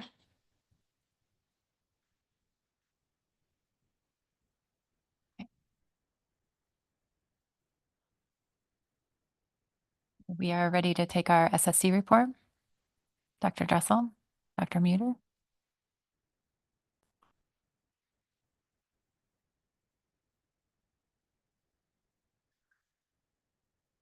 Good morning, Chair and members of the Council. For the record, my name is Sherry Dressel. I am co-chair of the SSC, and with me is Dr. Franz Muter, who is the other co-chair. We're going to have two presentations for you, I believe, at this meeting.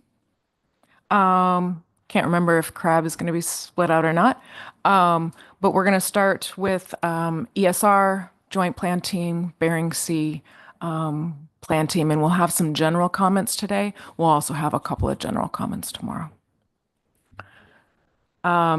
So first here, I'm going to switch.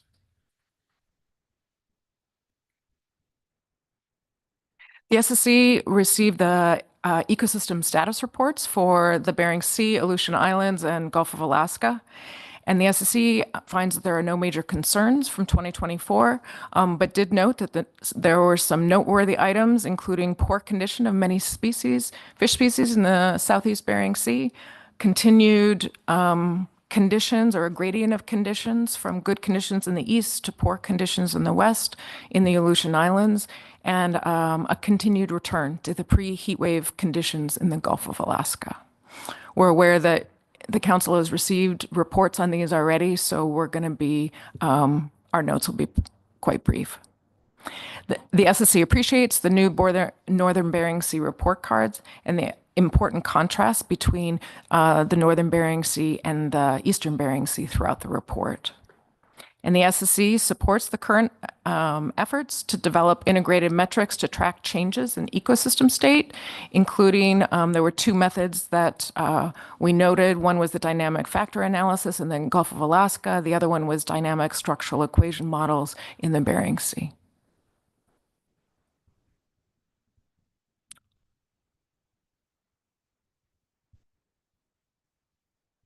Great.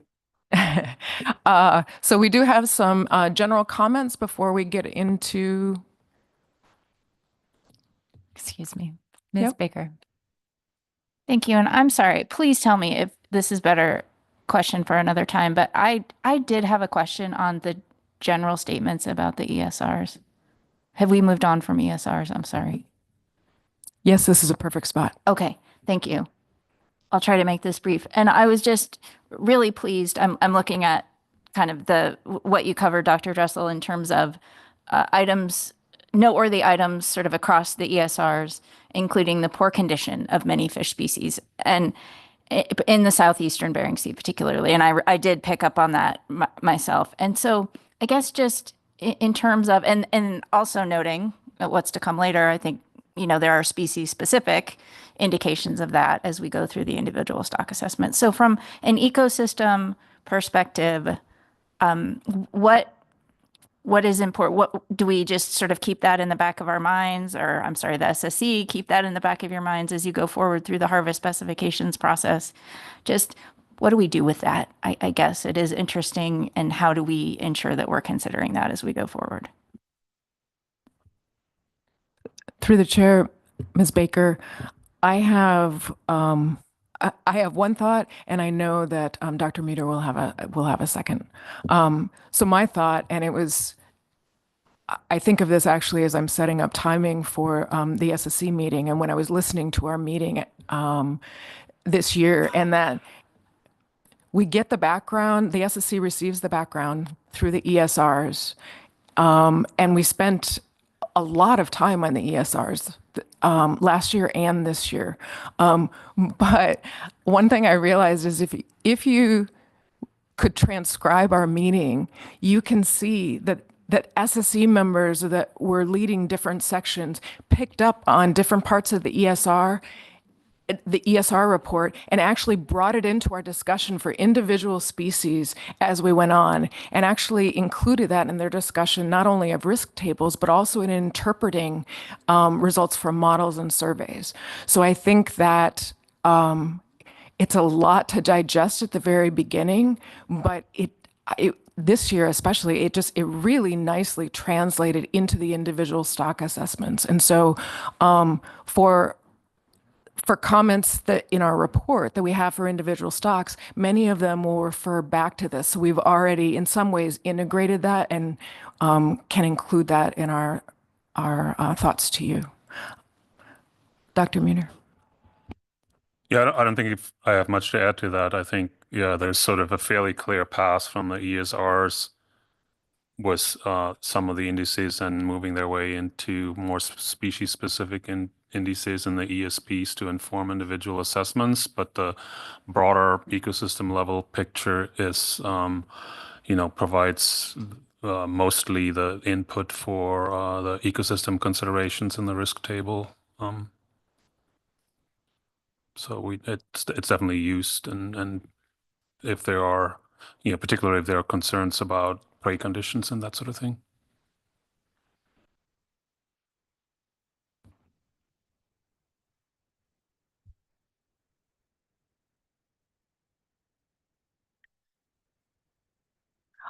So we had several general comments, and these came up at different parts of the meeting, and then we sort of compiled those in this section. So the SSC noted its concerns over numerous losses of survey data, recognizing that the plan teams, you've already received a plan team report, and there was also some reference to it there. One thing that the SSC highlighted was that in particular the longline survey, the loss of the longline survey this past year was really notable in the stock assessments, and it provides important information for assessments of sablefish and Greenland turbot, which are the two species for which the SSC recommended reductions from max ABC. It also impacted and was critical for a number of rockfish stocks, and there are two rockfish stocks in particular, and it'll be the other rockfish complex, and I believe that it was Shortraker in the Bering Sea. The other rockfish complex was actually one where the catch exceeded the ABC this year, and without that survey, there's a decline in that survey at the same time, and we don't have information from a survey to give us updated trends.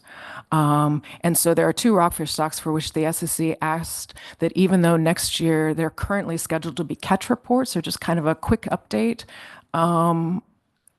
we've asked that that information be brought back to the plan team. If there is a survey next year, that survey information come to the plan team so that they can get that in September to helpfully guide us next year. So that's a little bit of context. I'll go there later. But we did note that the longline survey in particular is extremely valuable, and we recognize that it's not decided yet whether it will happen next year, but that's part of why we highlighted the value that we see in it as the agency goes through that decision-making process. Thank you. Ms. Kimball. Thank you for those comments. And I wondered, I should have asked offline, but has the SSC received a report and had a discussion with the agency on the survey modernization project, more than just a high-level report, but been able to get into here's the surveys that provide X data for these important stocks, here's why this is important, and here's why this should be prioritized. Have you had that level of discussion moving forward as the agency looks on how to be more efficient with survey efforts and resources, and actually hopefully expand our data, not limit it based on changing ecosystem? Through the chair, Ms. Kimball, not in one concise package. We have received updates, kind of general high-level updates on survey modernization, and we do have, and I know the council, we do have a planned sort of workshop or a couple of hours set aside in April to talk about survey modernization and to get some SSC feedback. I think that's probably the point that we will get into that. Thank you.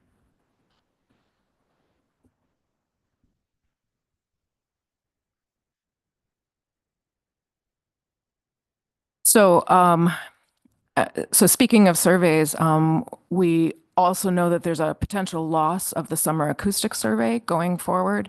And the SSC had discussion under a couple of different stock assessments and has requested that agency scientists consider ways to replace this data stream. We had in our discussion a few ways may be possible to do this. And one in particular was we had some discussion about whether it would be possible for the bottom trawl survey vessels when they're doing the survey to actually collect acoustic information as well. And it sounds like that it might take considerable, it may not be straightforward, but the SSC encourages any of those processes as they go along.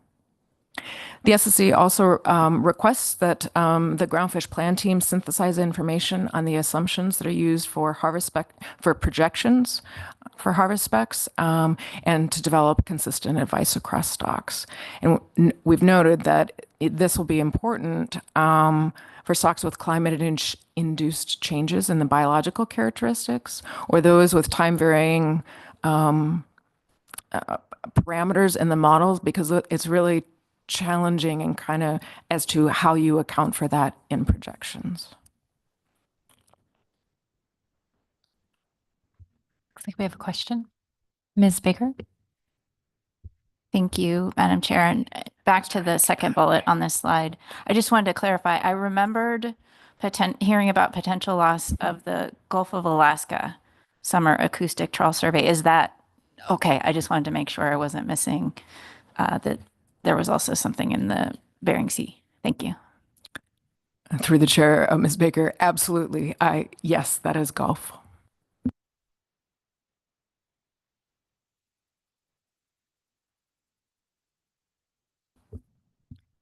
The SSC also highlighted in the Eastern Bering Sea Pacific cod stock assessment, the assessment author brought forward a method, an approach looking at what if we are wrong. So if there were multiple models and the author plan team SSC recommended one, what the author looked at is if the structure of that model, if the structure of a model that was not chosen was closer to sort of the true structure, how far off are we when we select the recommended model that we use in this process? And the plan team and the SSC found that that's actually a really useful approach, and we included this in general comments for authors as something that other authors may want to consider as far as quantifying potential risks associated with what we call a model misspecification. And finally, the SSC encourages further consideration of information content of stock recruit relationships for other tier 1 stocks. And the context for that was that when we went through the discussion on Eastern Bering Sea Pollock, part of the reason the SSC supported moving from tier 1 to tier 3 was because of the information, or it was the information in that stock recruit relationship. So in other words, there was sufficient data, but there wasn't as much recent data at low population sizes, and that matters when you're trying to fit this curve. And we received public testimony asking if we had looked at the other tier 1 stocks. And so we put in a recommendation for specifically that to be looked at and brought forward by authors and plan teams in upcoming assessment cycles. And that was the end of our general comments. Okay. The SSC also, we had a document on our agenda, and it was under C1, C2 groundfish harvest specs. And it was, the title of it was Social and Economic Information to Inform Groundfish Tax Setting. And it included a brief description of existing products that provide socioeconomic information that's relevant to tax setting. And as a little bit of background, you as the council included, I believe it was last December, a motion supporting taking a look to see where social and economic information is in all the data in the information products, in those that the SSC sees, the council sees, and looking for sort of mapping of where that is to get it to council in a, or for the SSC to evaluate the information there and possibly come up with a clear way to give that to the council. And so there was a motion that you made in December. There was also another motion that I believe that you made in October after the national SSC meeting. There were two recommendations sort of coming out of, I believe, in your climate process that the SSC had recommended and that you as the council supported. And the two of them were to look at harvest control rules and to look at sort of the mapping of this socioeconomic information. And so this document, I don't know if it's on your agenda or not. This document was sort of a first step in staff put together what is currently available and where is it. And that's what we received at this meeting. The SSC really appreciates the responsiveness to comments that the SSC has made in the past and progress that has been made towards incorporating social, economic, and community information already into the ESRs, ESPs, and ASEPO. The SSC, we were told it was a possibility that the economic and interesting, ESE, it's a new acronym, not entirely processed. It's a socioeconomic work group of a few SSC members and then also agency staff and council staff looking at, how do we go forward with this? We've had one meeting last June, and the SSC agreed that a remote meeting of this group would be helpful to help plan a June agenda item, which is our understanding was that staff were planning to bring back, or that the SSC was going to have a discussion next June in depth on sort of where to go with what, how often to bring back the economic safe if you don't, and a SEPO if you don't bring it back every year, how do we get information for both the SSC and the council, things like that. And this would be to sort of plan the June meeting and identify and align work efforts between now and then. The SSC also had just some comments in our minute about, our understanding of the function of this SSC work group, and also, I guess our view and looking at this would be, this work group will be working to help map the use of economic, social, and community information in council decision-making onto both the council's annual process, where stuff fits, and also what types of products that support your decision-making process. And so overarching goals of this process, including this meeting in June, will be providing relevant socioeconomic information to the council for use in decision-making that's timely, at a scale that's appropriate for the decisions that you will be making, so that it would be appropriate and appropriately informational, and that the process is transparent, coordinated, consistent, predictable, both you and the public, and then also achievable within the constraints of staff capacity. There was a recognition that there is limited capacity for this.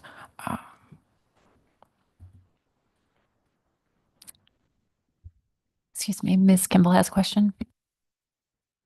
Thank you, and I'll try to be as clear as possible. Yes, it's on this slide. I appreciate the subgroup trying to take on the task that I think the council's talked about. Somebody needs to be doing this, and it's the work of doing the mapping and trying to be very clear for both the council and the public when that information comes into the process, and especially during harvest specifications.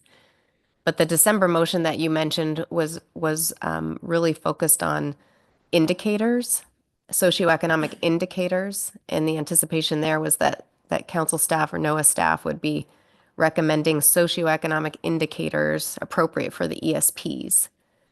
And then based on the SSC minutes, were there any indicators that we were already missing that should be incorporated into the ESRs? And so is that a separate piece of work that is not anticipated under this subgroup and the June agenda item? I just don't want to mix those two things if they are separate. Through the chair, Ms. Kimball, thank you for that reminder. Yes, I think that the two motions were different. One was about mapping, the other one was about indicators.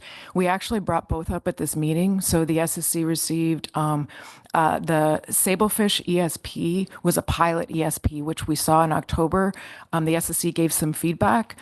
Staff made some changes and they brought it forward now in December. And so we actually have comments under the Sablefish ESP on those indicators, possible others, and then there was a recognition that when you do this ESPs by species, that different, they may require different indicators. So that was sort of a start to that process.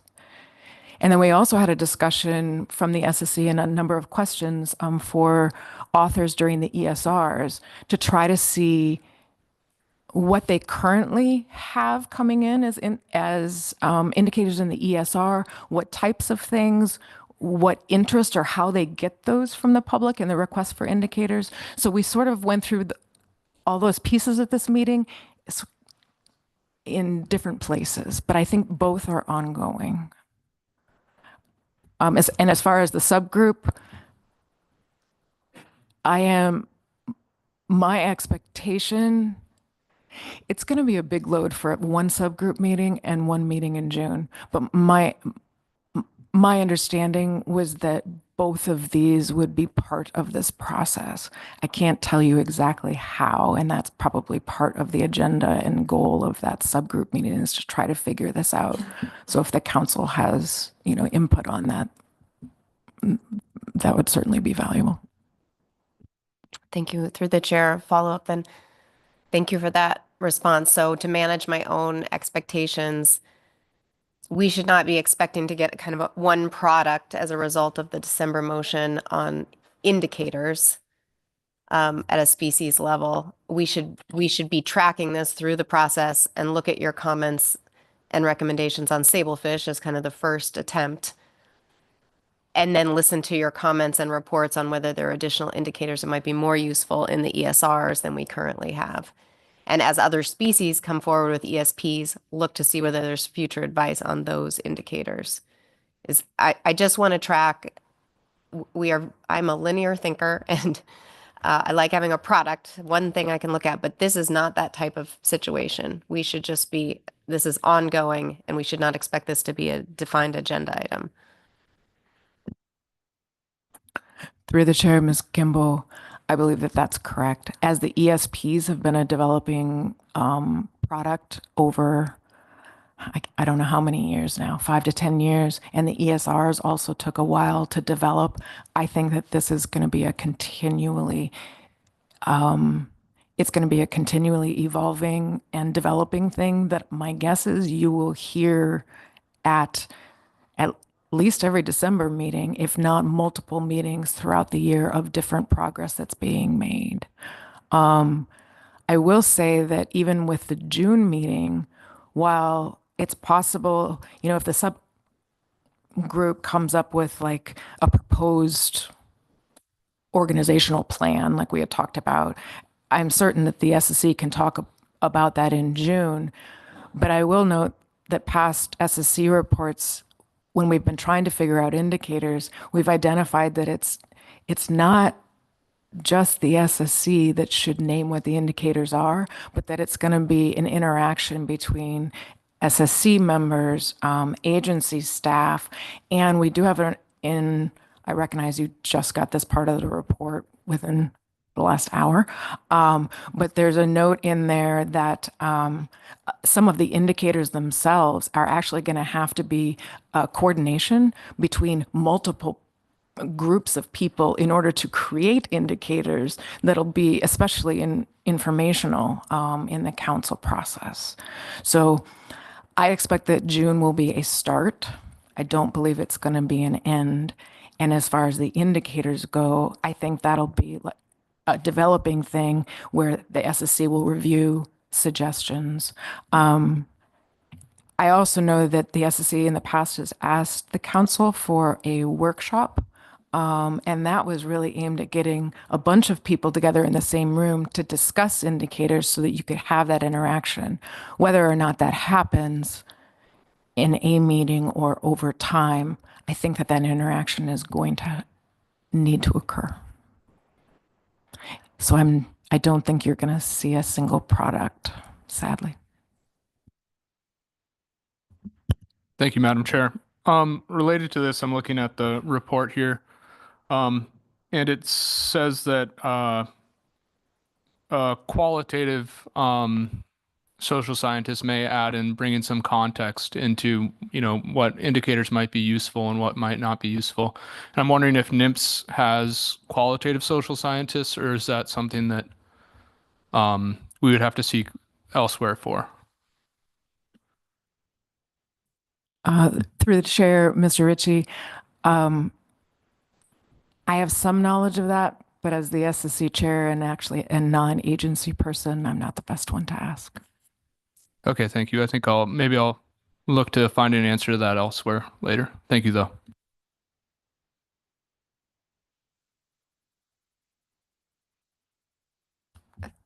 Thank you, Dr. Dressel. And I'll note we're pretty close to when we usually break for lunch, but wondering if you're under a tight time schedule this afternoon, or if we could find a natural breaking point and then reconvene after lunch.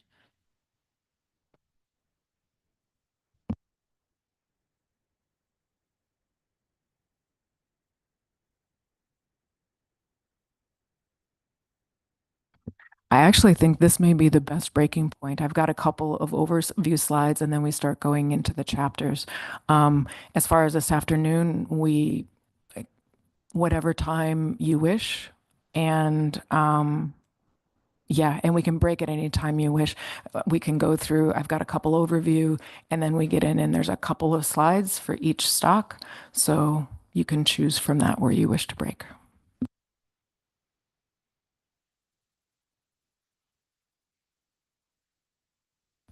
Well, let's break now then, and we'll reconvene at 1:05.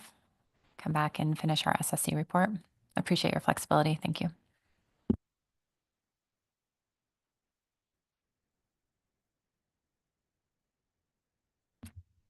And I'll just make a note for any members of the public wishing to testify on C1, please do sign up for testimony before the end of the SSC report, which will resume after lunch. Thank you.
Council members, please come to order. So we will be resuming our meeting we're in the middle of our SSC report on C1. Members of the public wishing to testify in C1, please do sign up for testimony before the end of the SSC report. Thank you.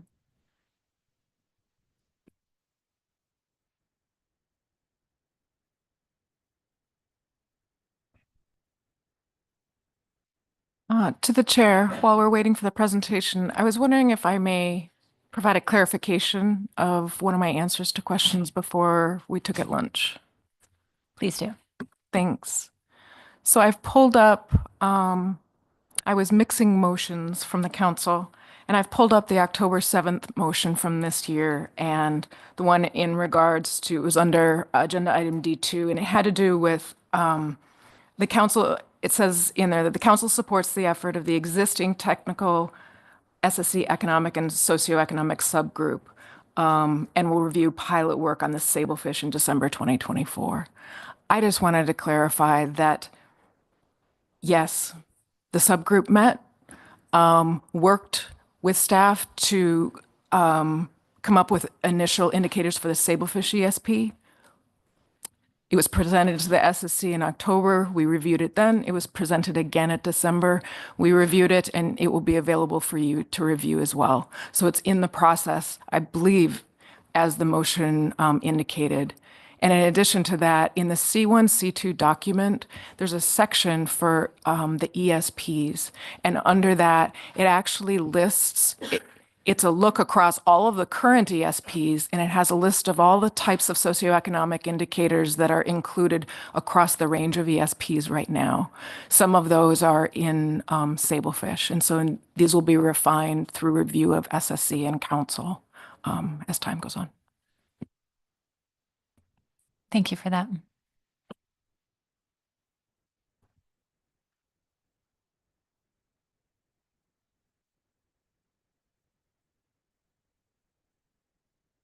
All right, I just have two overview slides. The first one you've already received through the plan team, and this is for the Bering Sea and Aleutian Islands and Alaska wide. So for Alaska wide, we reviewed the sablefish assessment and two ecosystem reports. Those for forage fish and grenadiers.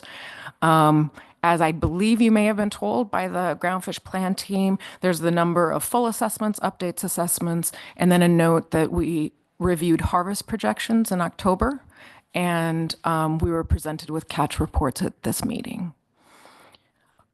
Across the Bering Sea, no stocks were subject to overfishing, and for tier 1 to 3 stocks, none are overfished or approaching an overfished state. There were a couple of instances this past year, which you may have heard about, that the ABC, the Bering Sea and Aleutian wide ABC for Blackspotted Rougheye was exceeded again in 2024. It was previously exceeded in 2021 and 2023. So 3 out of the last 4 years, the ABC was exceeded for that complex. In addition, this year, the ABC was exceeded for the other rockfish complex in the Bering Sea and Aleutian Islands this year. And that was, my understanding is that was due to catch of thorny heads. And we'll talk about that more in the assessment. So in the tables that we've provided, let's see, so you should have in the report that you got now, you should have the Bering Sea specifications, and the specifications from which the SSC differed from the plan teams are recommended, are noted in bold, so you can scan through and see those. They should be sablefish and Greenland turbot. I am aware that in one of the two tables, either, I believe it was in the Bering Sea table, I believe that the total OFL and ABC, the calculation is wrong in the table that you have. And we will correct that in the report that you'll get on the balance, hopefully later today or tonight. So I just wanted to give notice of that. And the difference in the value, I believe it was just in the ABC, and I don't believe that it included the 5% reduction in the ABC that the SSC recommended. And I'm just going to see. And it was the total only. All the other areas were correct. On target. Okay.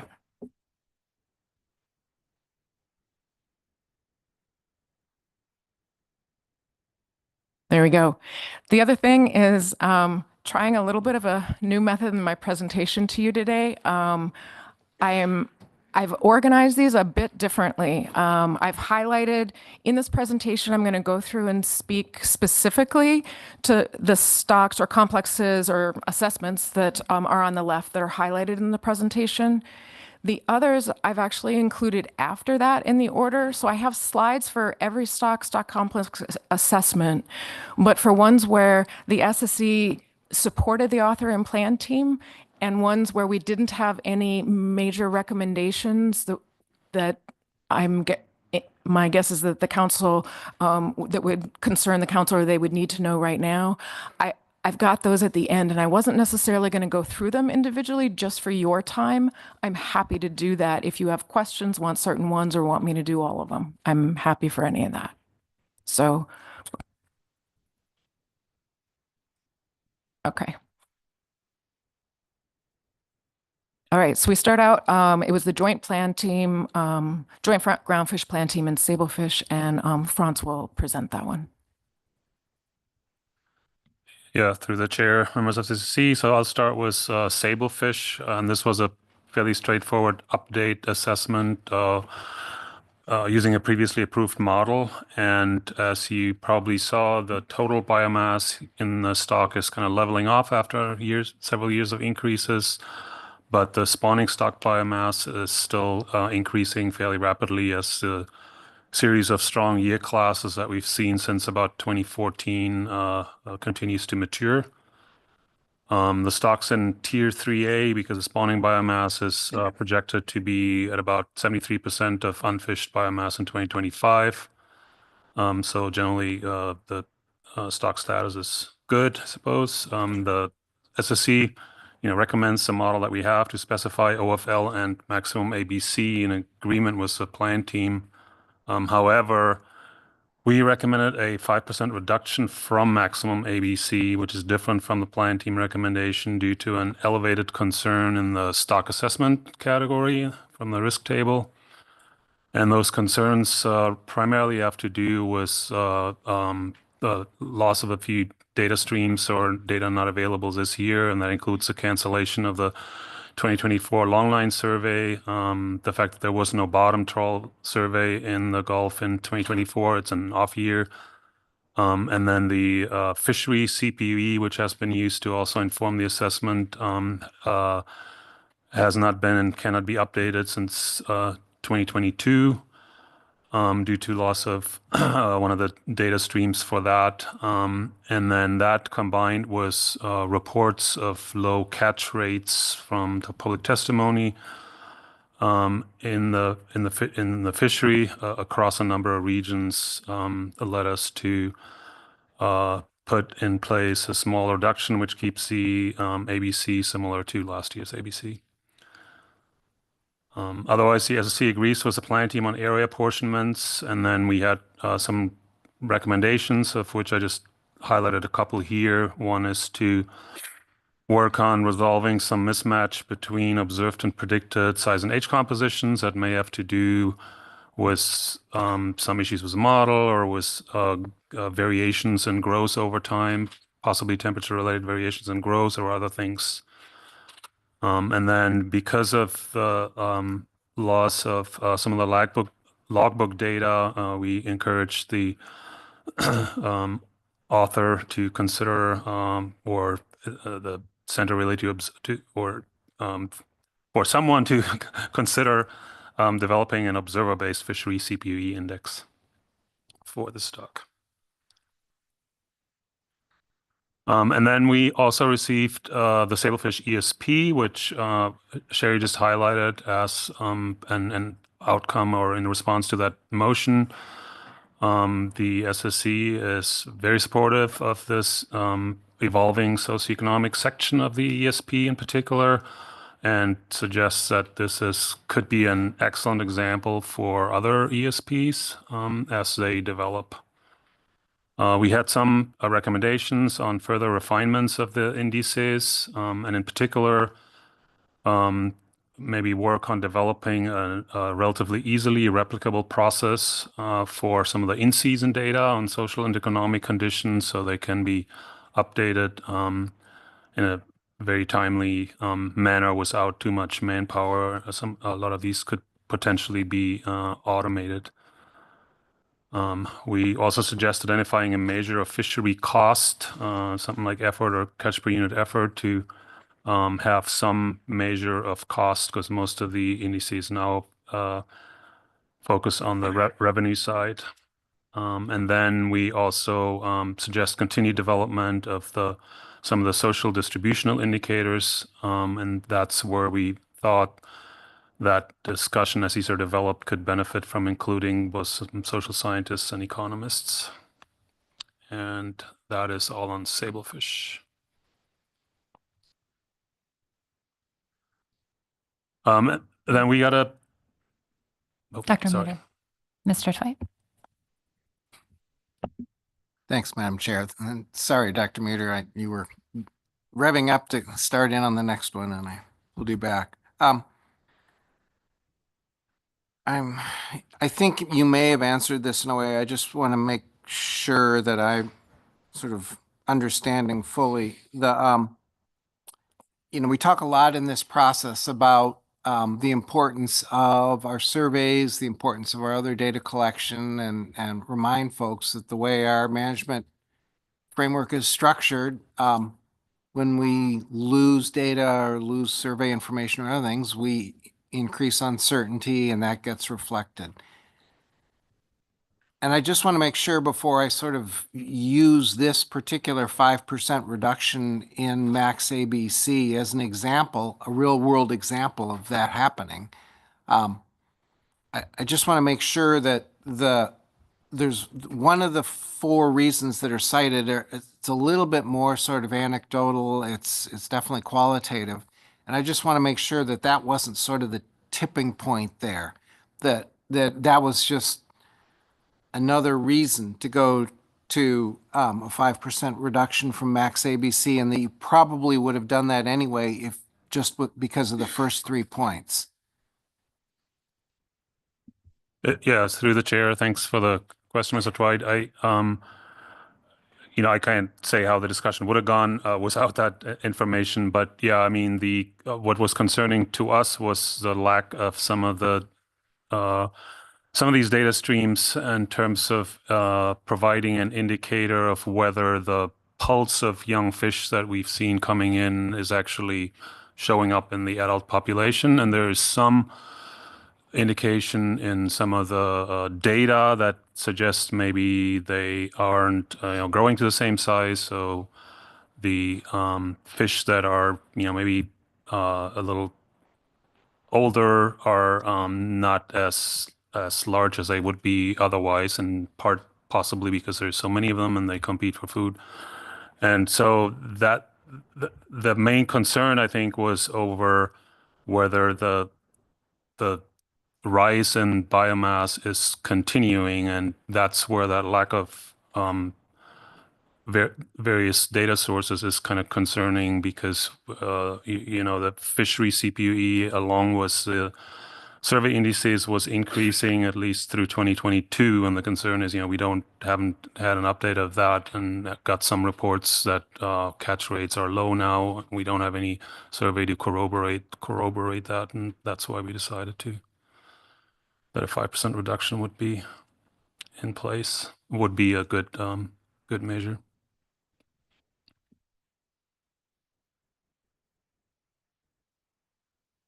Thanks, Dr. Muter. And so I think what I think I heard you say about the 4th bullet is that if there had been survey data to either corroborate or well, particularly if there had been survey data that sort of didn't corroborate some of the reports of low catch rates, that actually would have been useful too. So in a way, even the fourth bullet to some extent reflects the lack of survey information. Through the chair, Mr. Dwight. Yeah, it's a combination of those two pieces of information, for sure. And I mean, there's other ways of, if there were sort of a way to bring in local knowledge more formally, we might have, had a little bit of a heads up rather than sort of last minute at this meeting that there's a problem with catch rates.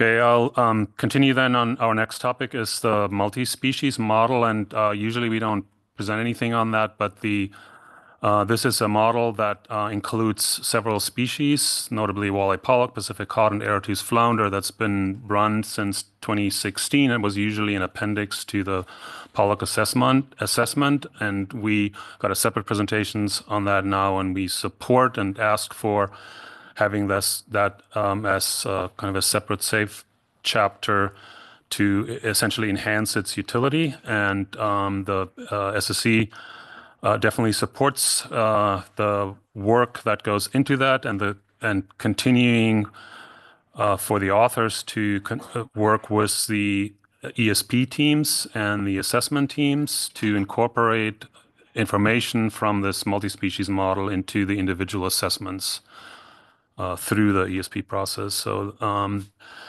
but there's really a couple fairly distinct purposes of this model, and one is, in our mind anyway, focusing on informing the single species assessments during the annual specification cycle through working with the teams and the assessment authors.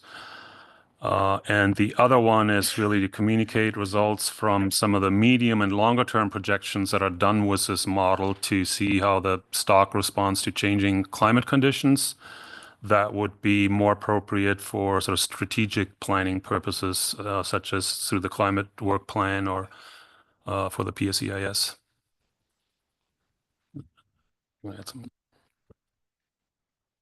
Sure, this is Sherry. Part of the reason we included this in the presentation to the council is that we know that you're also looking at a climate work plan, and you've likely heard about this through other work that's being done, but it was also to let you know that we see this multi-species model annually in the spec setting as well, or results from this.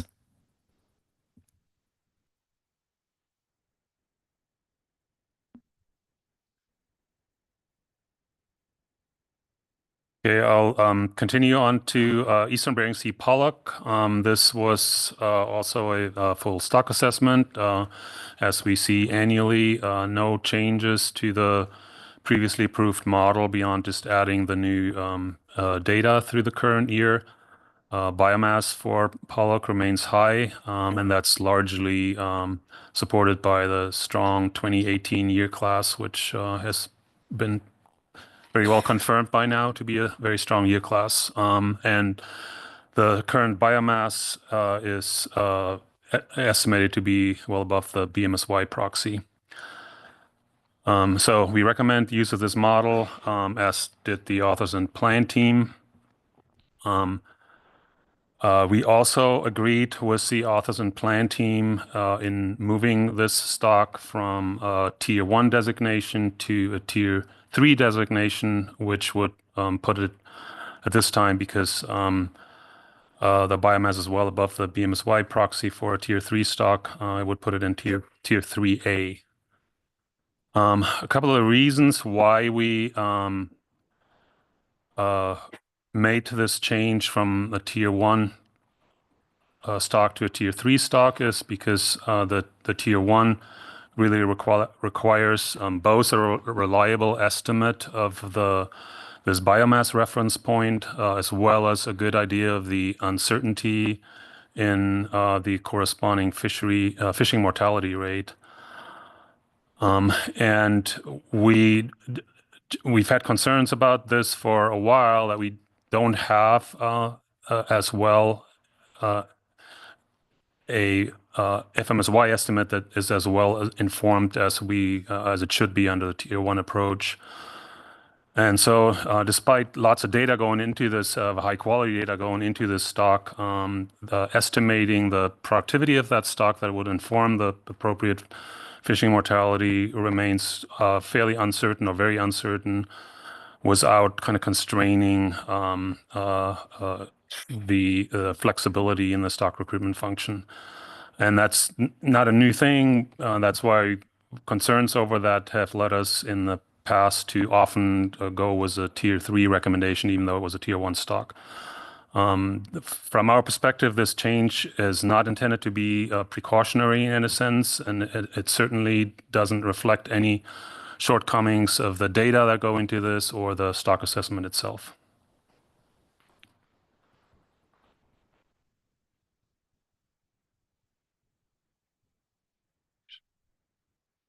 And then the SSC under the Tier 3 approach agrees with the plan team and author recommended harvest specification and no reduction from max ABC. And that's also perhaps one of the reasons for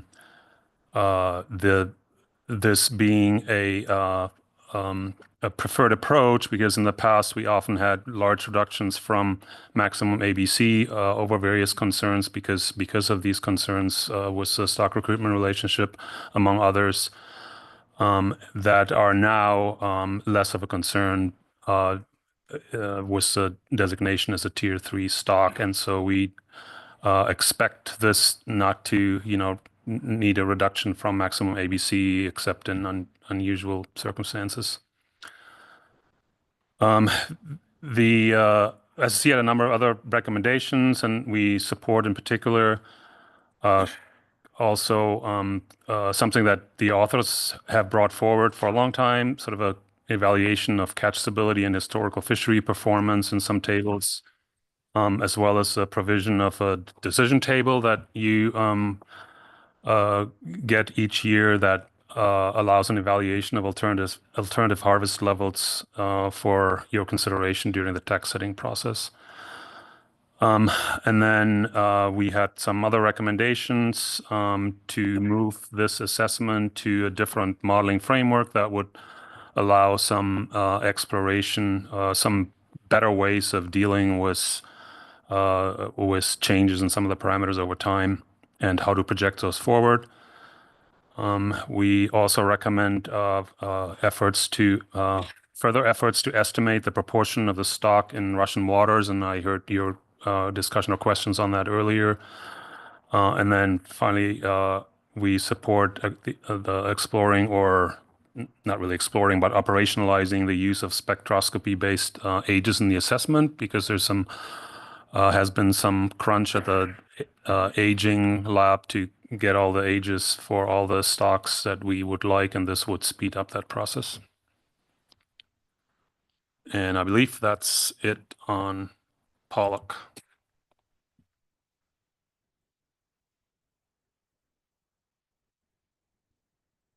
Through the chair, I just have one additional note on Pollock, and this is something that we as in our SSC presentations to you have brought up, I think, possibly last year. And that is, I know that both the SSC and the council have regarded I'm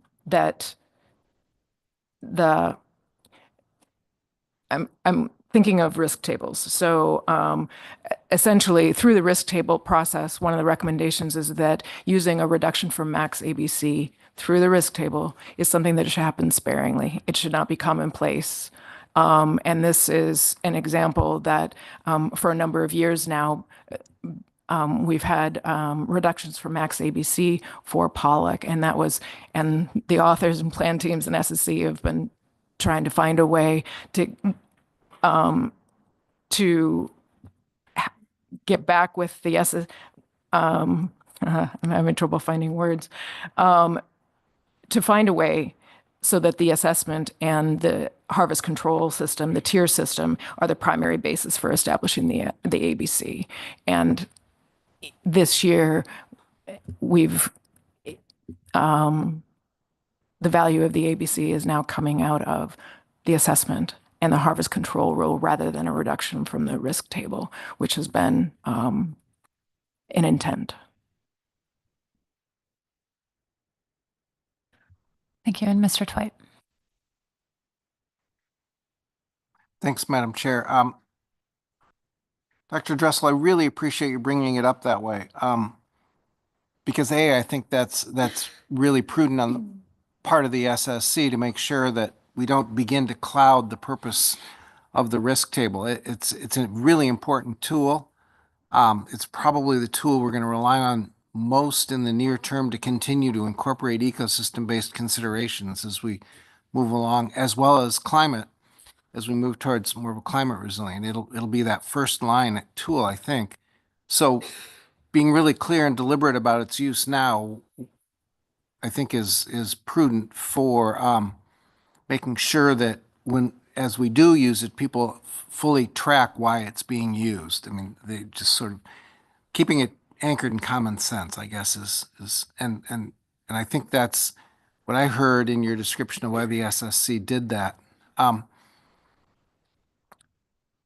So the question I have, and I swore I wasn't going to do this, but back to the tier 1, tier 3 thing.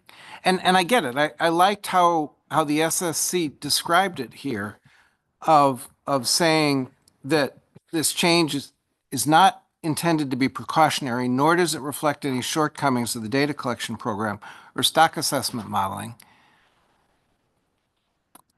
I got all that. I thought that was useful to be really explicit about it. I'm still thinking about and understanding the conversation I had with Dr. Iannelli about that. But it kind of begs the question about then, okay, why are we even trying to fit Pollock into a tier if it just doesn't fit? And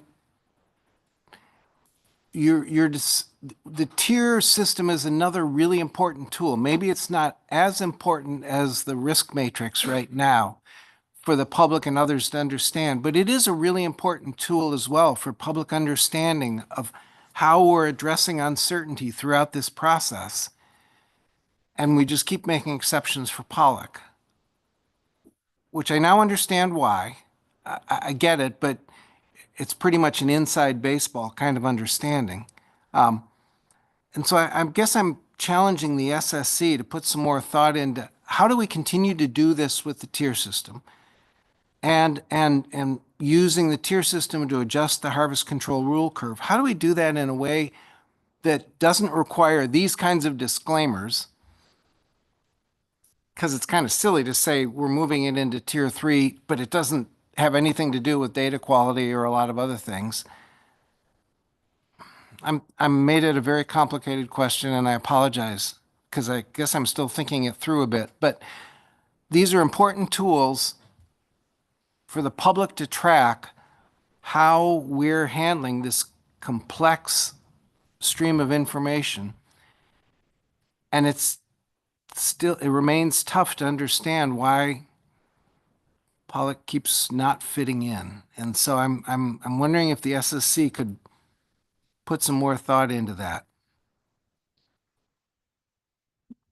Yeah, through the chair, Mr. Twite, we are certainly, it came up in public testimony here too that we have other tier 1 stocks that may have similarly poorly informed stock recruitment relationships. We don't really know. We did encourage some exploration of that. And I think the basic idea behind the tier system, which was developed a long time ago, is still sound. If there is a good stock recruitment relationship that is informative about how productive a stock is when you fish it down to low levels, that is very informative and deserves a tier 1 designation. So the concern here is not about anything about the data, as he also pointed out. It's just the fact that we just don't have information about a crucial parameter in this framework for this particular stock. We, hope that we still have that for other stocks. The tier system in that sense, for stocks that do have a well-informed spawner-recruit relationship still makes sense. But in the context of sort of climate change and our kind of review of approaches to the harvest control rules, that's certainly something that we have talked about too. Perhaps we should more broadly review the tier system as well, whether it in its current form still makes sense or not. But we're certainly not. I think we are still believe that it offers a reasonable approach to kind of structuring the range of uncertainties across different stocks. Through the chair, Mr. Twite. I fully agree with Franz. I guess when I think of, you mentioned tools, I see our assessments as tools. I see the tier system and the harvest control rules as tools. And I do also see the risk table as a tool. The first two, though, are quantitative. And so we get an estimate, and those quantitative estimates are good for using for basing harvest rates if you meet the assumptions. And so essentially in tier one, when Pollock was in tier one and there's a calculation that comes up with some sort of an ABC, the question is, and it comes into the definition of risk, but the question really is, what assumptions did you have to make? And how well do you know you met them? And essentially you can put this in tier one exactly as Franz said, but because of Pollock's status in the ecosystem and also the fact that it hasn't been at a low biomass for quite a while, you can define that spawner recruit function, but you don't know, there's some assumptions that have to go into it, and we don't know that we're meeting those well. And because of that, there's uncertainty and there's risk. And because of that, we apply the reduction from max ABC due to that uncertainty and that risk. And I guess what the process, and Dr. Iannelli is way more eloquent than I am on this in being able to explain it. But what we can do is look at the tier 3 assumptions that are harvest control and say, how well are we meeting those?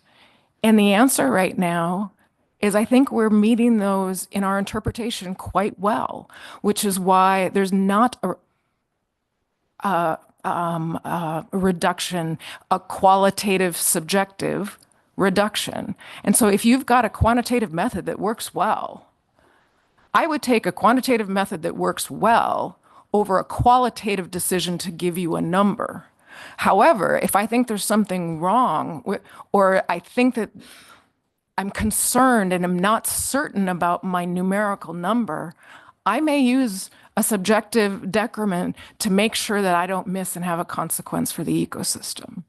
So I guess I see all three as really critical tools. And also, I think that there's a desire to use quantitative tools. If they're working well, there's a reason for them since we're dealing with numbers. So I don't know. I feel like, and Dr. Iannelli did an exceptional job going through and trying to evaluate how well are we meeting the assumptions in both. And so I think my take was that the SSC felt pretty comfortable with making this switch given the work that Dr. Iannelli had done.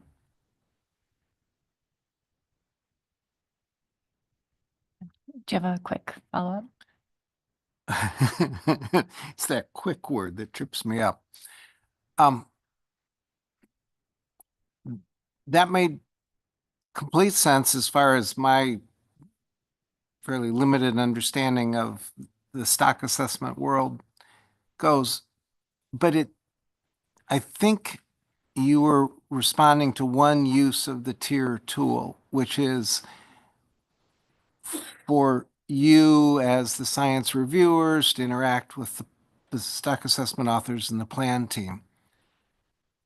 The focus that I have on the tier tool is for a different use, and that is for the council family as a whole, for stakeholders elsewhere to understand very roughly how we categorize this whole range of species from data rich all the way to data poor, and how we manage at each of those levels somewhat differently, reflecting increasing uncertainty about a range of things. And it's a very elegant tool for illustrating that really well.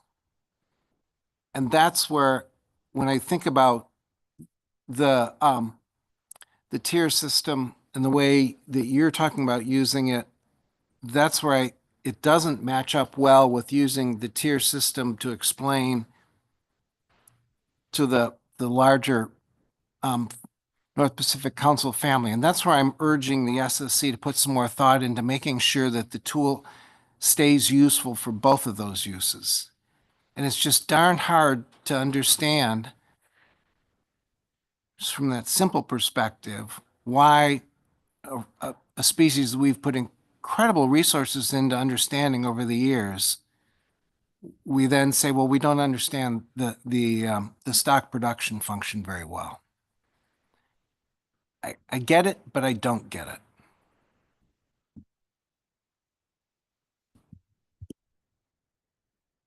For the chair, Mr. Twite, I can see the struggle. Our tiers are numbered 1 through 6. We know that tier 1, 2, 3 generally have more data and information than tier 6.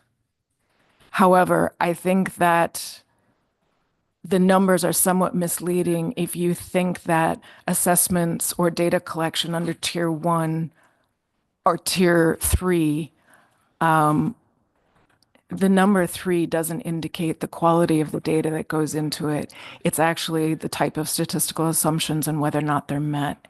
And so I think the SSC minutes, that's why we tried to clarify that it's not a drawback to or a commentary on the data that's collected.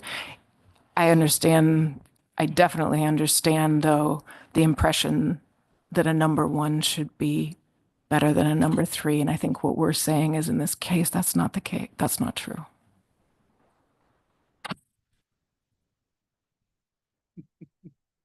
Thank you. Thank you, Dr. Dressel.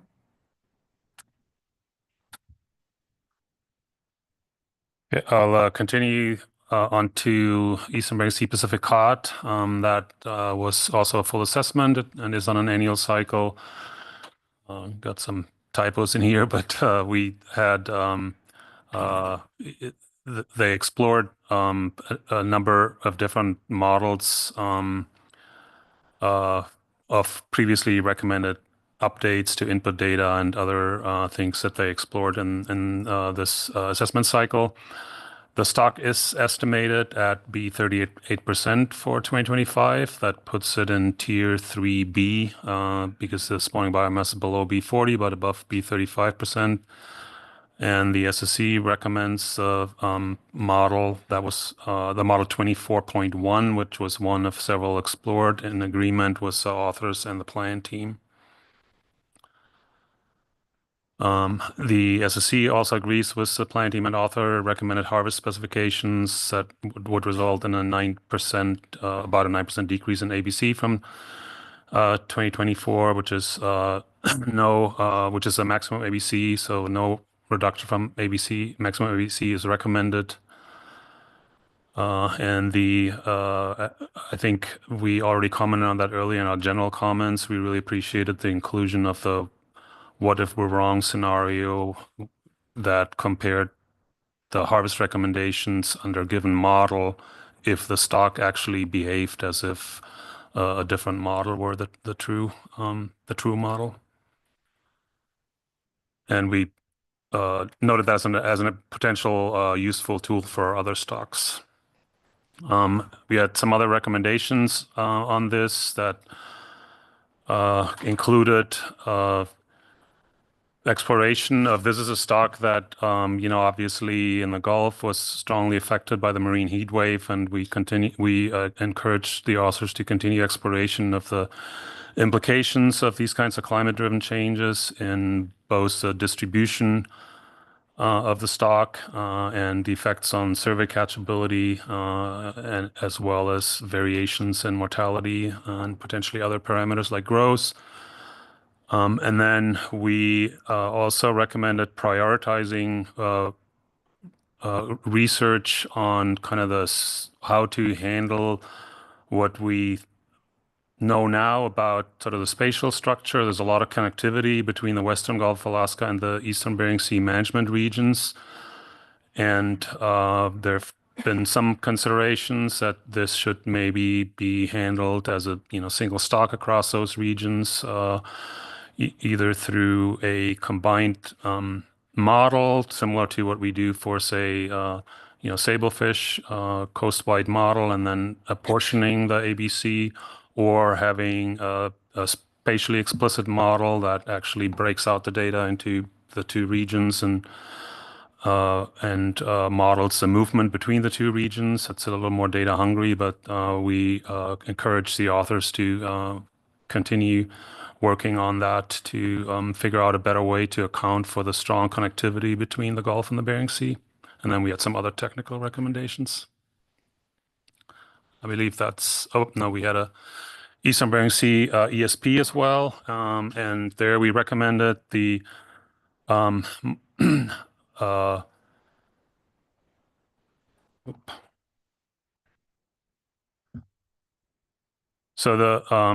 this is one of the stocks in the multi-species model.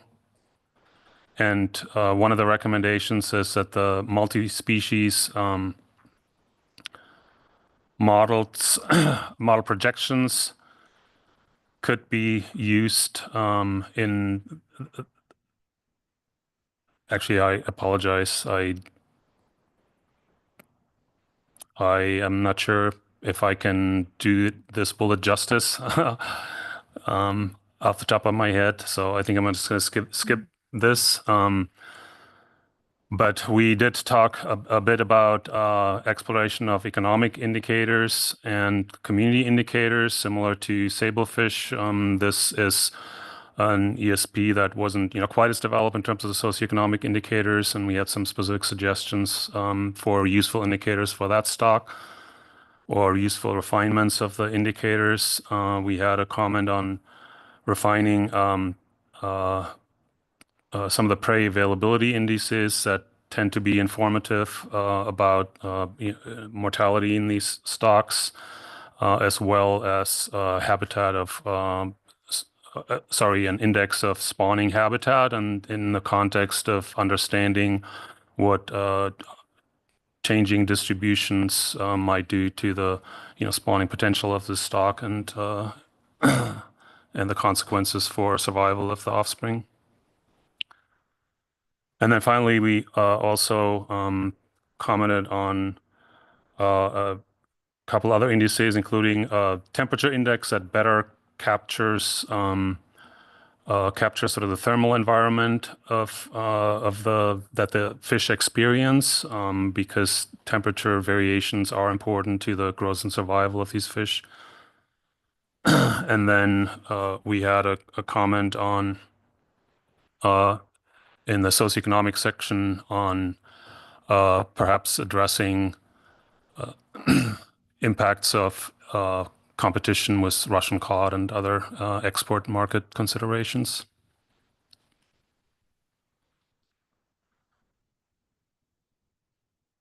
The next one is Aleutian Island Pacific cod. That was a full operational assessment this year as well. What did you want to do? Yeah, we had planned on switching over here for Aleutian Island Pacific cod, so I'll let Sherry take that one. Through the chair, I just went back and looked, and that one bullet was a process thing with the groundfish plan teams. And it's in our minutes, but I don't believe that it's critical here. So for Aleutian Island Pacific cod, this was a full operational assessment. There were, it's been historically been in Tier 5, and we've had a number of years where we've had proposed models in Tier 3.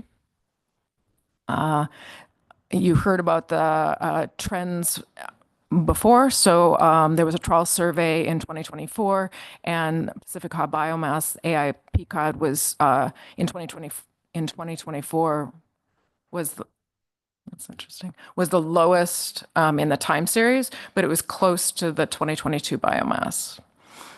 So using a model in Tier 3 resulted in, so in the Tier 3 model, they ended up they've done different model changes over time. So in this year, they used a time block at the end for natural mortality. And so this recent block, or the block in recent years of increased natural mortality, was attributed to the marine heat wave. Another change that was implemented was a change in the growth curve. The SSE recommends Model 24.1, which is the Tier 3 model, in agreement with the assessment authors and the plan team. This model had the lowest retrospective pattern and best model fit. And so the SSE concurs with both the plan team and the author to elevate the stock from Tier 5 to Tier 3 this year. This places the stock in Tier 3B, and the SSE does not recommend a reduction from max ABC for this stock. That's what I have for Aleutian Islands Pacific cod. The next stock is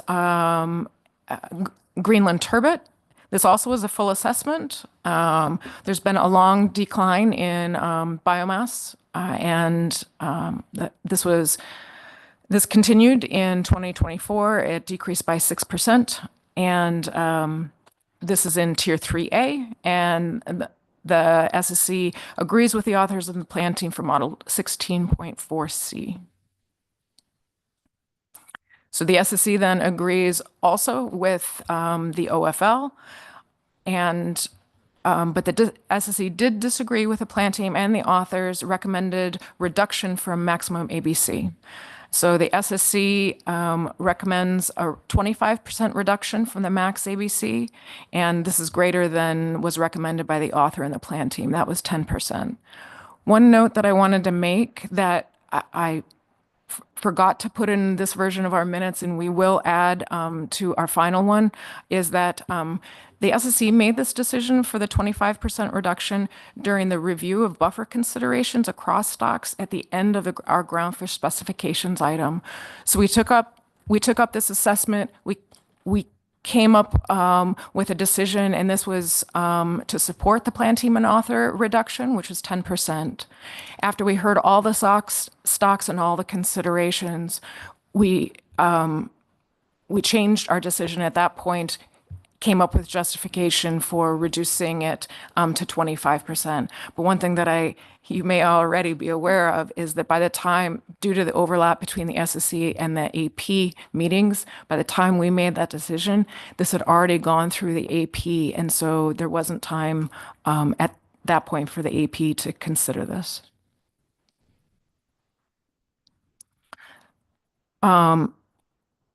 There, in our minutes, we've got a rationale for a reduction from maximum ABC, and there were a number of things involved. This stock was the only stock this year that had a risk table level 3, an extreme assessment concern. And I will note that the risk table used to have 4 levels. It now has 3. So this is actually at the highest level of assessment concern that we've got in the risk table. There's uncertainty in the initial stock biomass, and there is a long-term data loss from the EBS slope survey, which I don't believe will be conducted again, and also with the canceled 2024 longline survey, which didn't occur in 2024. This is combined with a strong negative retrospective pattern and uncertainty in recruitment, in that the recruitment hasn't matched the historical periodic recruitment events. So finally, there were poor model fits to survey indices. It's a really difficult model, and we don't have much data to inform it. And so as a result, that was the reason for the 25% decrease from max ABC. And the SSC agrees with the plan team and authors on the area apportionments.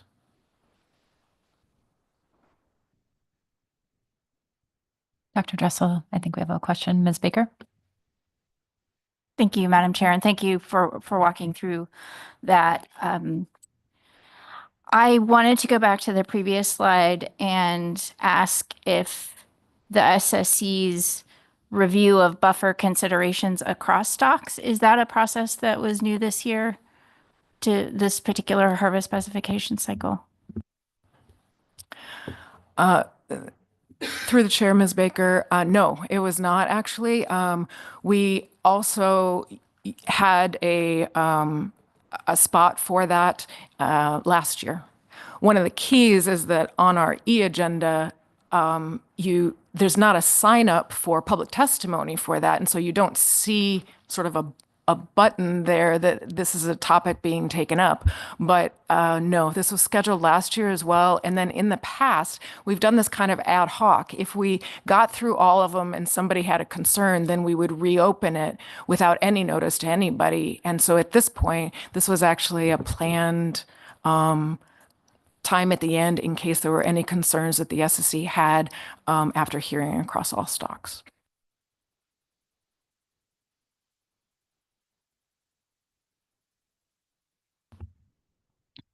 Thank you, Madam Chair, and thank you for that. That's really helpful. I didn't recall the sort of somewhat new process last year, so that's really helpful. Were there any? So this year, during your review of buffer considerations across stocks, I think the purpose of that is sort of what you just said. You go through the stocks individually, but then when you've completed that for the Bering Sea and Aleutian Islands and Gulf, there may be themes or issues that seem to carry across that you may wish to reevaluate individual stocks. And I believe that's what you're telling us happened in the case of Greenland turbot this year. Am I understanding that? Through the chair, Ms. Baker, yes. Thank you. And Ms. Goen? Thank you, Dr. Dressel, for this information. I'm curious about the buffer as well and the change from the plan team's 10% down to or up to 25%. In your rationale, are there specific bullets that differ from the plan team's rationale for 10% buffer? So are there elements of your rationale for 25% that are different than what the plan team's 10% was?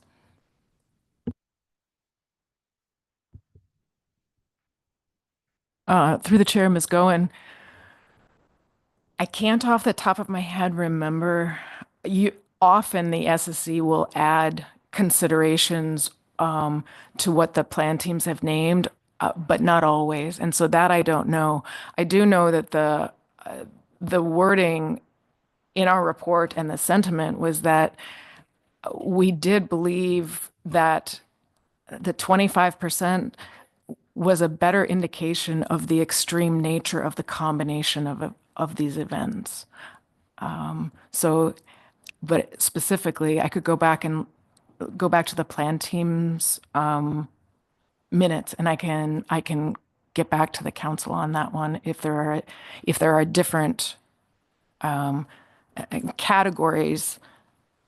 So essentially, we could either have a difference in category or we could have a different expected magnitude of individual ones. We definitely thought that the concern was greater, but whether or not there was an additional category, that I don't know.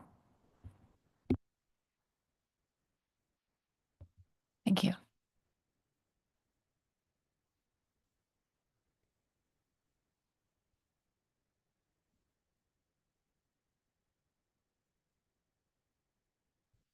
The next species is Bering Sea and Aleutian Islands Blackspotted Rougheye complex. This is a full assessment. There is a Tier 3 age-structured model for the Aleutian Islands portion of the stock, and In the Bering Sea, we use a Tier 5 method. It's a smooth trend from the Nymphs, Aleutian Islands trawl survey biomass, and that's for the Eastern Bering Sea. The Aleutian Island portion of the stock is currently above B40. As I noted in the overview slide, there have been, the catch exceeded the ABC in 3 of the last 4 years. Here we've got a little bit additional detail in that the Western and Central Aleutian Islands subarea ABC has also been exceeded for the past 6 years, and that includes this 2024. And the combined, and then, like I said, the ABC overall has been exceeded 3 in the 4 years. The OFL has not been exceeded. So for the Aleutian Islands, the model that was, so the SSC recommends Model 20 in agreement with the author and the plan team, and that places the Aleutian Islands stock into Tier 3A. The SSC agreed with the plan team and the author's recommended harvest specifications with no reduction for max ABC. You know, in trying to, we clarified during the meeting with staff sort of our role. If there's been multiple exceedances of the ABC, what is the role for the SSC? And our understanding is that the role is to express whether or not there is concern, and if so, the magnitude of that concern and the urgency of it if necessary. And so we came down on that. The best description that we have is that the catch has been greater than the ABC for multiple years, and that is a concern, and that's especially for a long-lived and sedentary species with long recovery times and a high risk of localized depletion. We recognize that the catch has been increasing, and the exceedances of the MSSC, the subarea ABCs, have been greater over time. So this led to a very broad discussion by the SSC,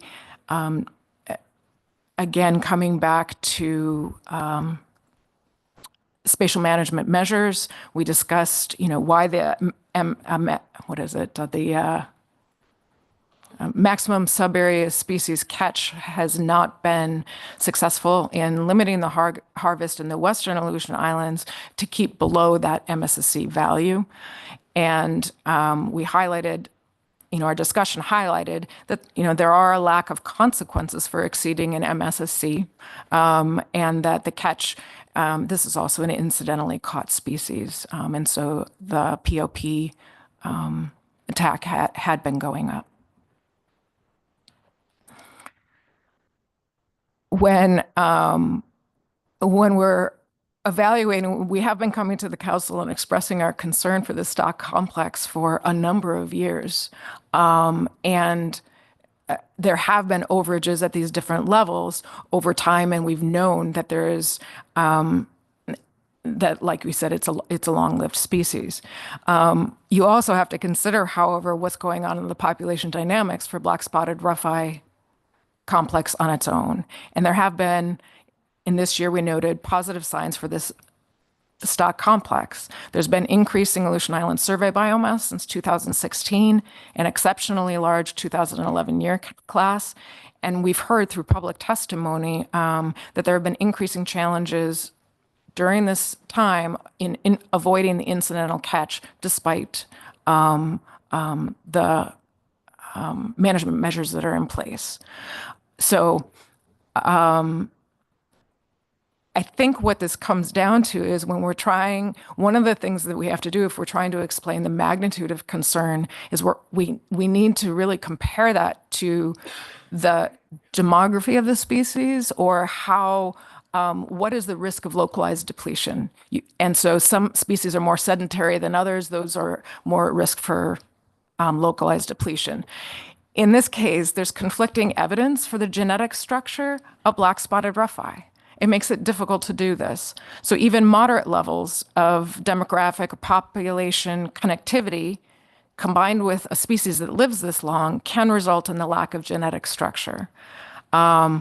But the lack of genetic structure may not indicate that there's not sort of population demographic connections or between these regions.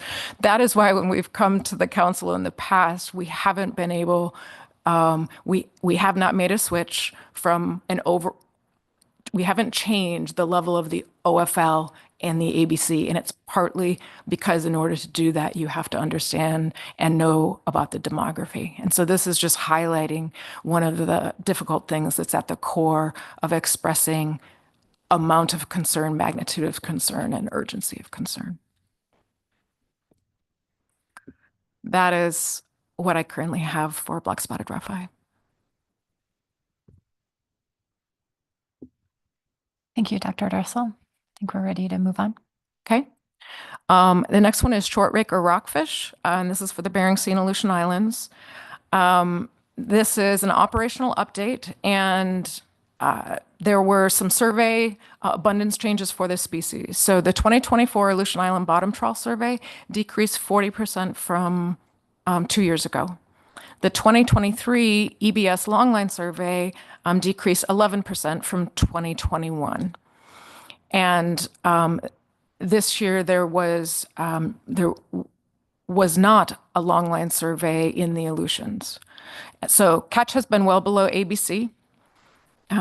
This is a Tier 5 species, and the SSC supports the plan team and author's recommended model. We also agreed with the plan team and author recommended OFL and ABC and no reduction from max ABC.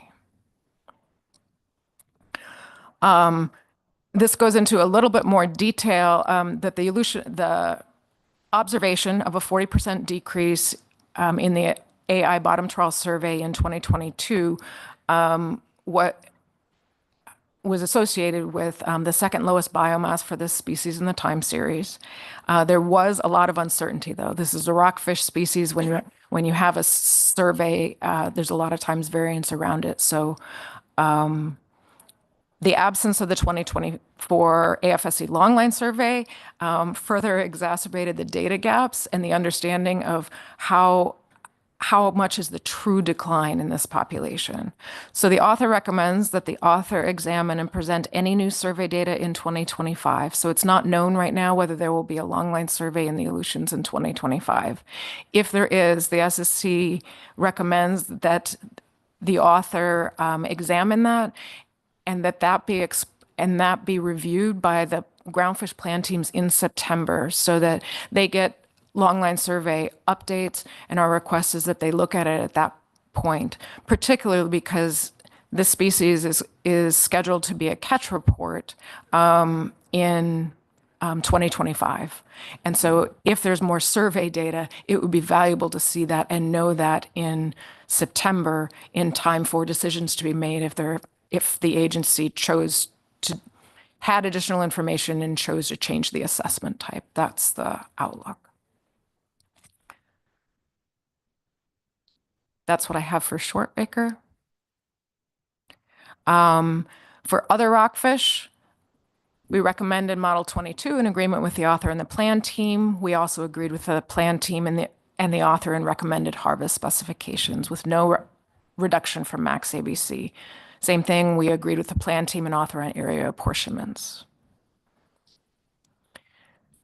This rockfish species is in a little bit of a it's going to be a little bit of a common theme. The catch of other rockfish complex actually, in this case, exceeded the 2024 ABC, and that's what I mentioned before was due to high levels of catch of short spine thorny head.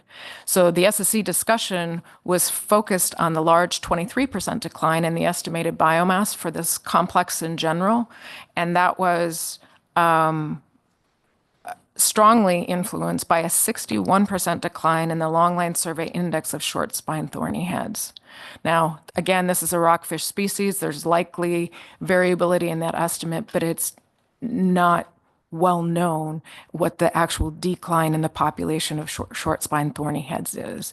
And it happened to occur in a year when the catch of thorny heads was high. So the SSC recommends, again, that the author examine and present any new survey data. So if there's a longline survey or other survey data available, our recommendation is to bring that forward to the plan team in 2025 in September. And then again, so that it can be examined and evaluated. And then if a catch report is the assessment type for next year, that survey data be included in that report.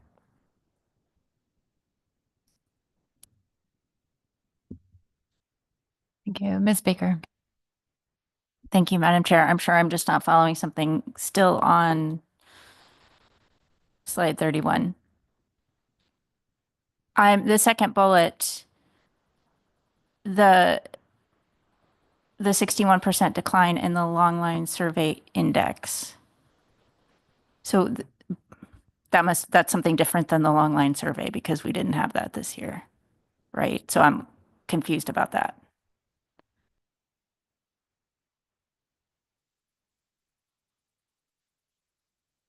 Go ahead. Through the chair, Ms. Baker, I believe, and this is from memory of a figure, you know, the way the changes in biomass are tracked for this, it combines a number of different indices to try to balance sort of different data sources. I believe the 61% decline that was noted was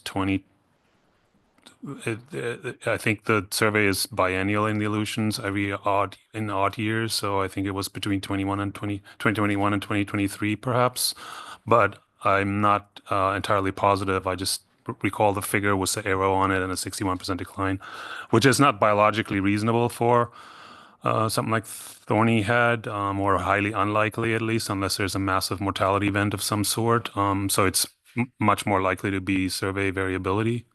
And that's why the combined index, you know, kind of tries to combine different data sources into a better estimate of sort of the trend. But the Thorny Head in particular display fairly, in the survey, displayed fairly large variations that are just not biologically reasonable because it's such a long-lived, slow-growing species. Yeah, the only thing that I would add to that is, yes, we didn't have a year in our report. So that was a great catch. And we did ask a couple of questions about the survey results. And that was, you know, was the decline in Thorny Head across the entire Bering Sea? Was it at one station? And the response from the author was that while, you know, like Franz said, it's a decline that fast is very unlikely. It was observed across the Bering Sea. It wasn't a single station, and it was actually also observed in the Gulf of Alaska, which I think is part of, that's what led the SSC to a level of concern to continue to examine it next year if possible. Mr. Ritchie.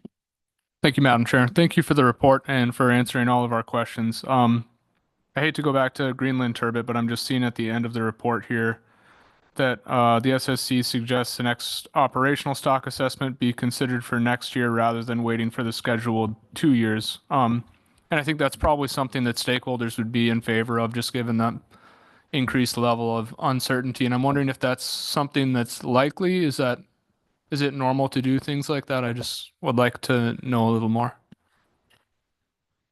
Sure. Through the chair, Mr. Ritchie.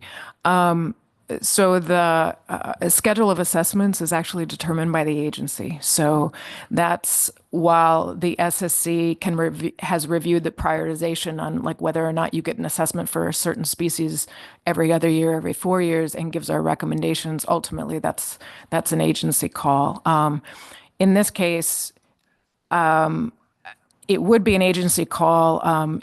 You know, from experience in the past, I think part of this would depend on, is there actually new information? So in other words, if there's not a longline survey, if there's not much new information, you may not get much of a new result. And I expect that would be something that would be considered. But the overall answer, I think also we've been told, you know, it has to do with their staffing and what other projects they have, as well as what information comes in.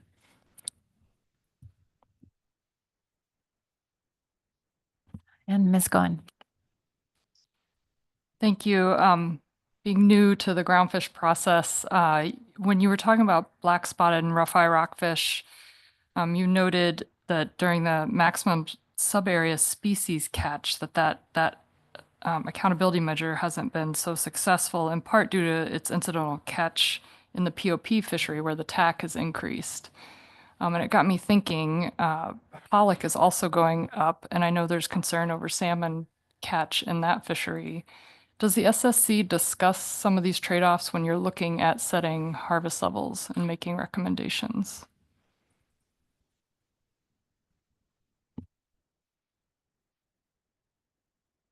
Can you repeat just the very last part of it? Yep.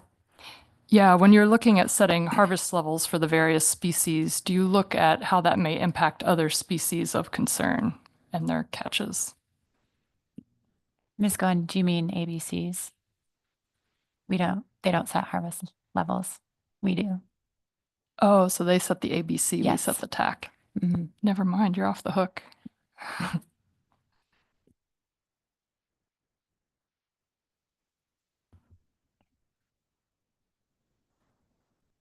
Okay, I think we're ready to move on. Thank you.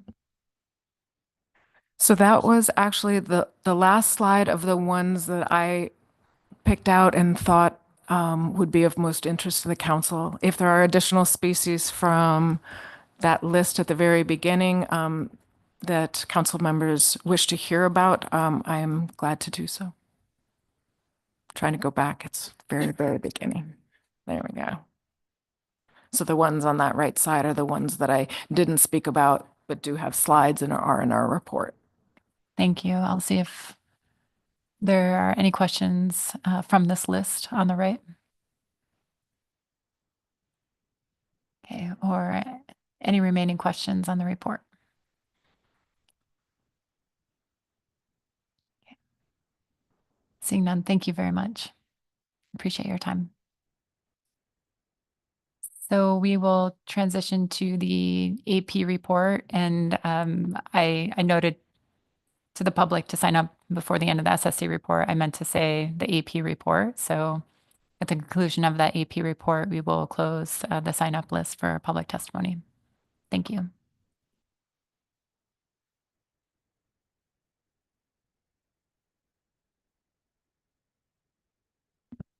Good afternoon, Madam Chair, council members. This is Paul Wilkins, Advisory Panel Vice Chair, for the record.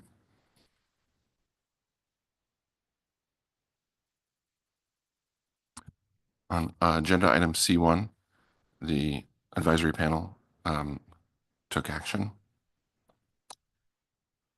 Let's see if I can.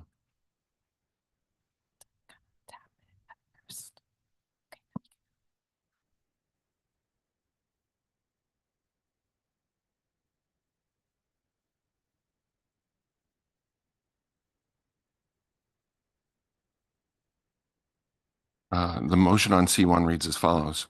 The AP has reviewed the 2024 ecosystem report for the EBS and Eastern Bering Sea and Aleutian Islands. The AP greatly appreciates the work put into this detailed report each year. The AP recommends the council approve the 2024 Bering Sea and Aleutian Islands stock assessment and fishery evaluation safe report. The AP recommends the council approve the final 2025 and 2026 BSAI groundfish specifications for OFLs and ABCs as recommended by the SSC, and the total allowable catch, or TACs, as shown in the attached Table 1. Bering Sea and Aleutian Islands Pacific cod TACs have been adjusted for the state water cod fisheries. The AP recommends the council approve no reduction from max ABC for the 2025 and 2026 ABC flatfish reserves. The AP recommends the council approve the 2025 and 2026 PSC limits and apportionments as assigned to their respective target fisheries, as provided in tables 15, 16, 17, 18, and 19. The AP recommends the council approve the halibut discord mortality rates for 2025 and 2026, as shown in table 20, and that motion passed 18-2. With that, I'll take any questions. Thank you, Mr. Wilkins. Yes, Ms. Vanderhoven. Thank you, Madam Chair. Thank you, Mr. Wilkins. The motion notes that the TAC table has considered the state water GHLs for cod. Is sablefish state water fishery, is that accounted for in your TAC table that you forwarded as well? Through the chair, I may have this incorrect. I believe the state water sablefish GHL comes after the TAC, but that may be okay. In that case, I apologize. I don't have a direct answer for that at this moment.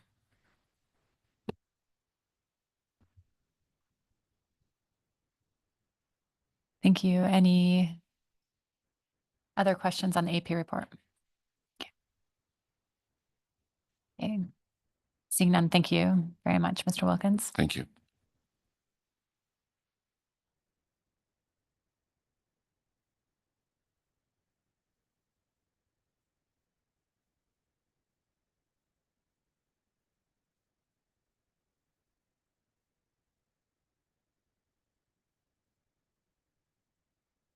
Looks like we have 14 members of the public signed up to testify on C1. As a reminder to the public, companies and individuals will have 3 minutes to testify, and organizations and associations 6 minutes. You'll see a timer on the screen here. If you do go over your time, I'll offer you a friendly reminder and ask you for concluding statements. So we'll begin with Louise Paul, followed by Lauren Devine. And there will be no questions during this testimony. Thank you.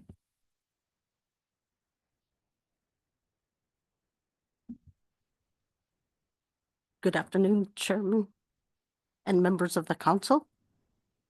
My name is Louise Paul. I am a community service rep for Coastal Village Region Fund, or CVRF, where I have worked for a decade. I am from Kipnik, Alaska, a CVRF community on the Bering Sea coast with 700 people.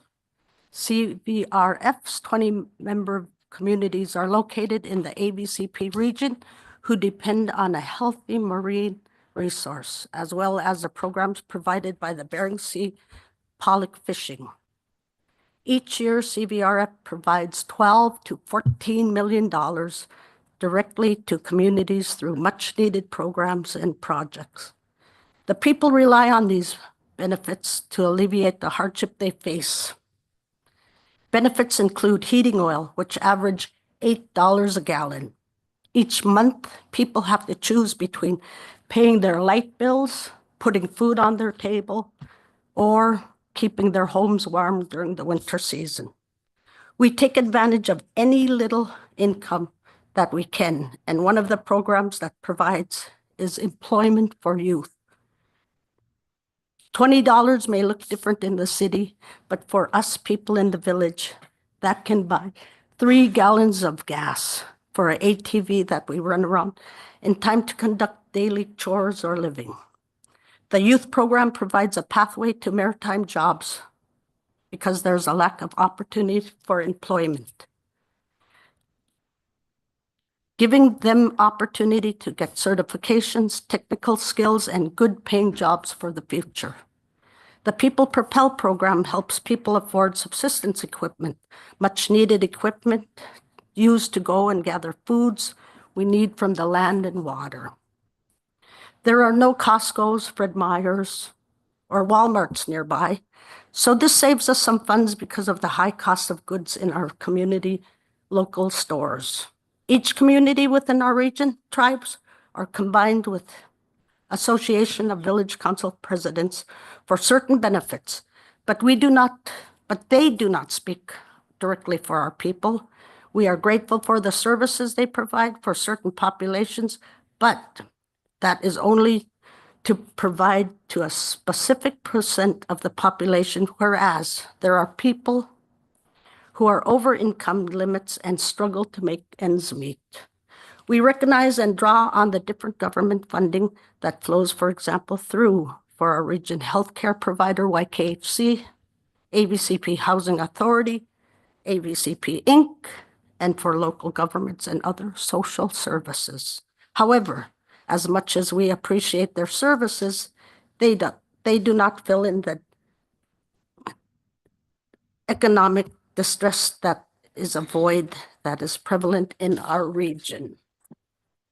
No other organization has earned money from participating in the Bering Sea fisheries, organized as a nonprofit and brought economic and social benefits on an unmatched scale, impacting our 9,000 plus residents. If the CDQ program is severely scaled back, there is no replacement or plan B to bring this level of direct economic positive impact to our region where it is direly needed.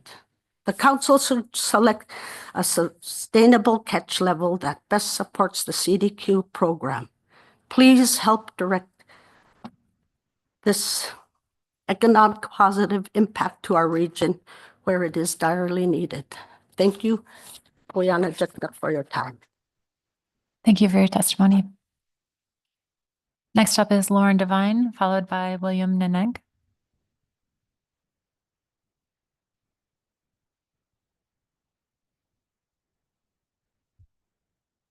Circle back to Lauren. Is William Neneg in the room? Oh, this is Lauren. Oh, hello, Lauren. Joining us. Apologies. I'm remote. Good afternoon. Good afternoon, Chair and Council members. For the record, my name is Lauren Devine, and I represent the Aleut community of St. Paul Island. I want to thank the Council for hearing the ecosystem status reports in full and commend the authors for yet another year of accomplishing quite a heavy lift. From the perspective of a remote Bering Sea fishing dependent community, the ESRs are one of the best examples of an existing Council process by which we see the ecosystem-based approach of EBFM and how we keep our finger on the pulse of so many components of the ecosystem. I have the most direct involvement in the Bering Sea ESR, and so, or on behalf of St. Paul, we're most directly involved with the Bering Sea ESR. And I've also been interacting with the ESR authors in recent years through our citizen science program, Skipper Science, which has helped inform trends in the GOA ESR in recent years. I'd like to recognize that the authors have been investing so much in building lines of communication to grow and strengthen the knowledge systems woven into the status reports. We've directly provided data and information from our traditional and indigenous knowledge holders into the Bering Sea ESR. Indeed, there were over 100 contributors who saw value in contributing to the ESRs, as could be noted on the authorship slides that were presented during those presentations. When listening to the same presentation that the SSC and the AP heard earlier this week, I heard great discussion, but also questions regarding if and how there was incorporation of traditional, indigenous, and local knowledges into the ESR. And I want to acknowledge and highlight for those who may not see it clearly in the ESR this year, but the authors have been building those relationships and lines of communication to knowledge holders so that the ESRs reflect a wealth of data and information. For us, that includes community and knowledge holder perspectives. It includes scientific data that we conduct ourselves, and it includes those kind of day-to-day conversations that we have and hear from our own knowledge holders, and when we're talking about the weather or over tea. And so I've been tracking and contributing to the ESR since at least 2016, and I started that because I was interested in how the use of indicators was occurring and how they could potentially be expanded and improved to be both useful to communities and to fisheries management. And since that time, I've watched the Bering Sea ESR evolve quite a bit as Dr. Sudden builds relationships that continue to bring more and more people into the process each year. More recently, as part of the ESR process, we've seen increased and more diverse participation in the preview of ecosystem and economic conditions, or the PEAK meeting that's now held annually in the spring. It's a pretty incredible preview or overview of the ecosystem status in near real time. And the effort and the resulting annual ESRs are now a document that we view and compare and contrast with our own local conditions each year. It's really that one-stop shop to look at and compare, contrast what we have experienced and observed over the year, pretty much in near real time as data are being synthesized during that peak and in the ESR that are presented each year.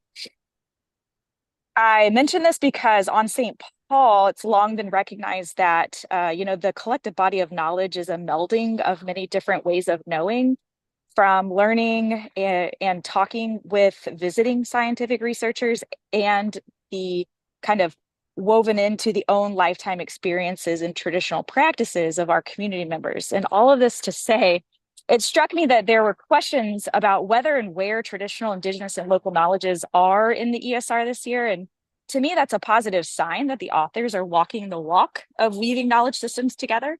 May not be front and center as it has been in recent years, but the respectful documentation of knowledge that requires, the respectful documentation of knowledge requires relationships and capacity. And Dr. Siddon at least understood that as many of our community contributors were over capacity this year to contribute meaningfully, she adjusted her approach. And thus you kind of see over time that the ESR continues to evolve into, to me at least, an incredibly valuable holistic look unique to the conditions we experience each year broadly. And I feel that this really should be foundational to the Council's climate work moving forward.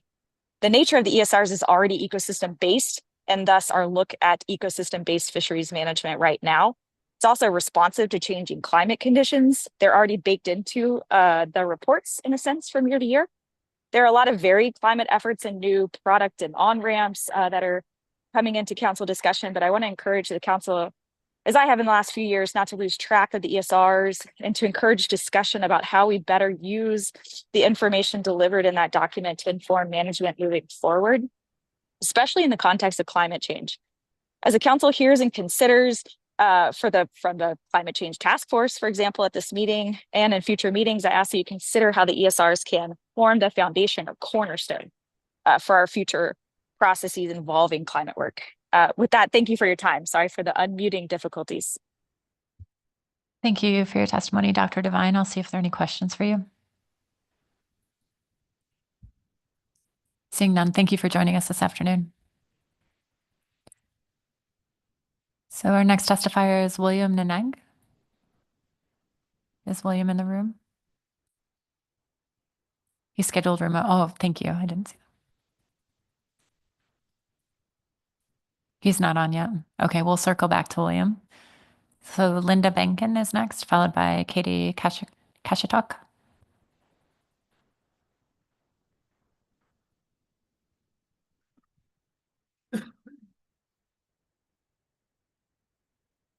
Good afternoon, Madam Chair, members of the Council. Linda Benkin testifying for Alaska Longline Fishermen's Association, talking about sablefish, asking again for a measured and conservative approach to the tax setting process this year.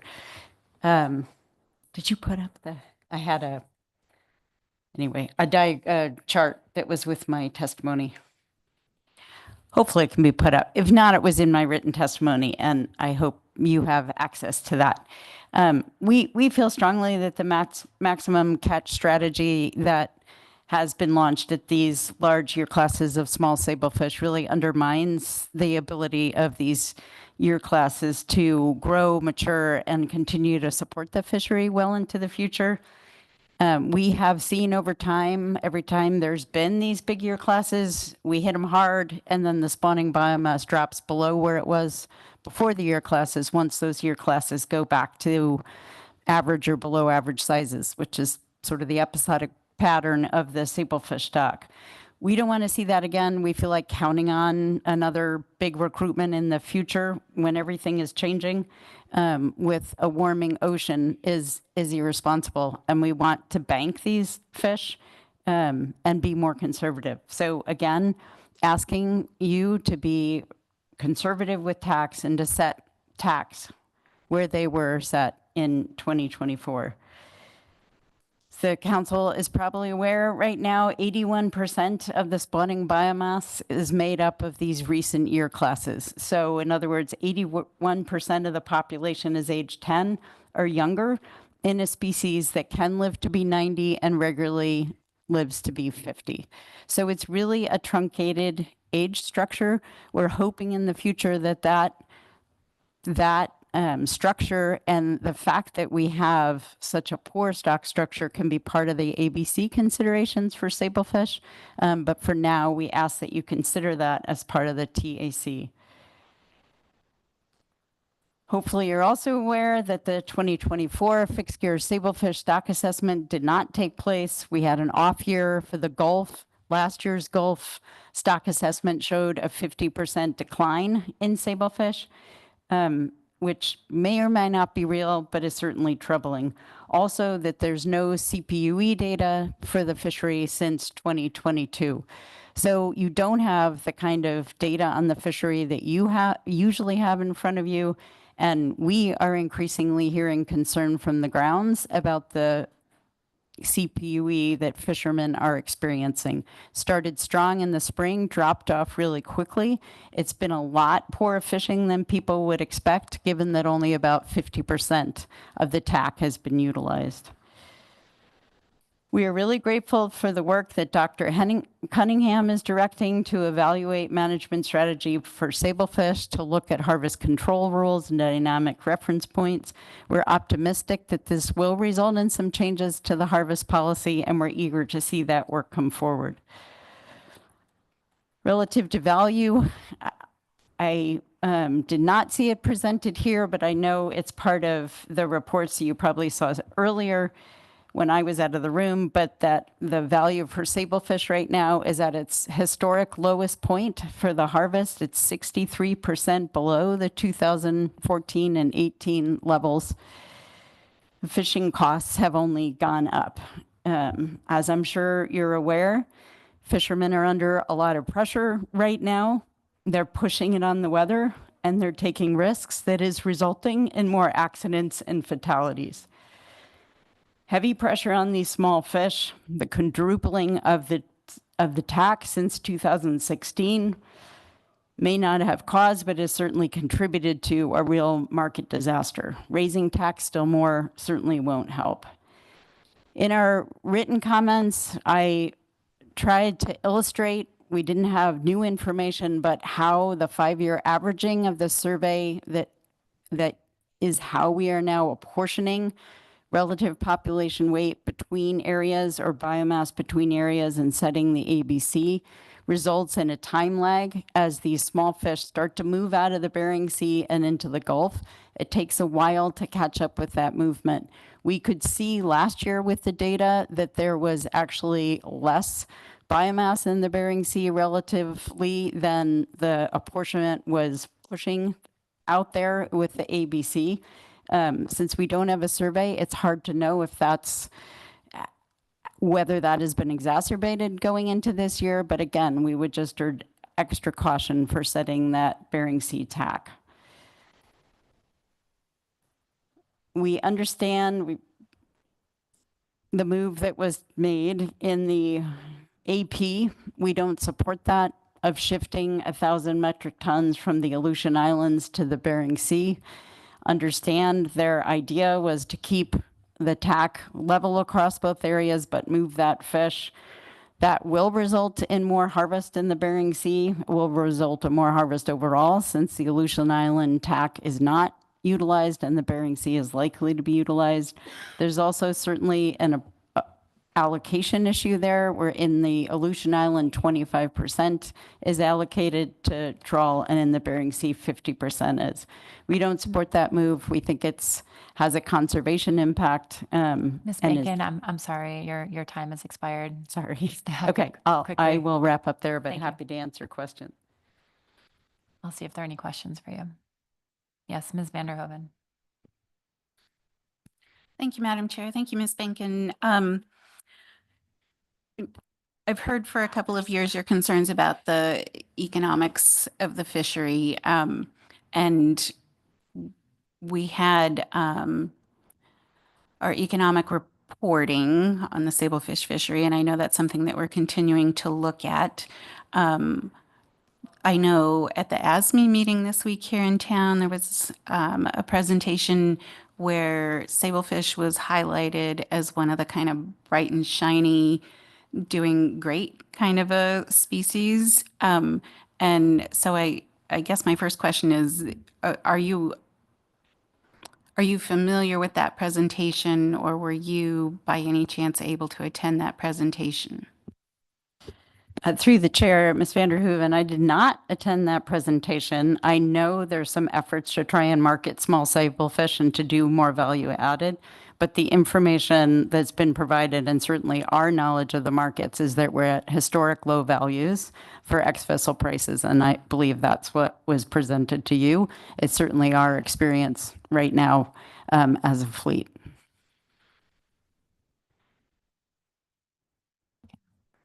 Thank you. Any other questions? Mr. Mueller? Yeah, thank you, Madam Chair. Ms. Bankin, my question has to do with your comment about your fleet's experience with the CPUE.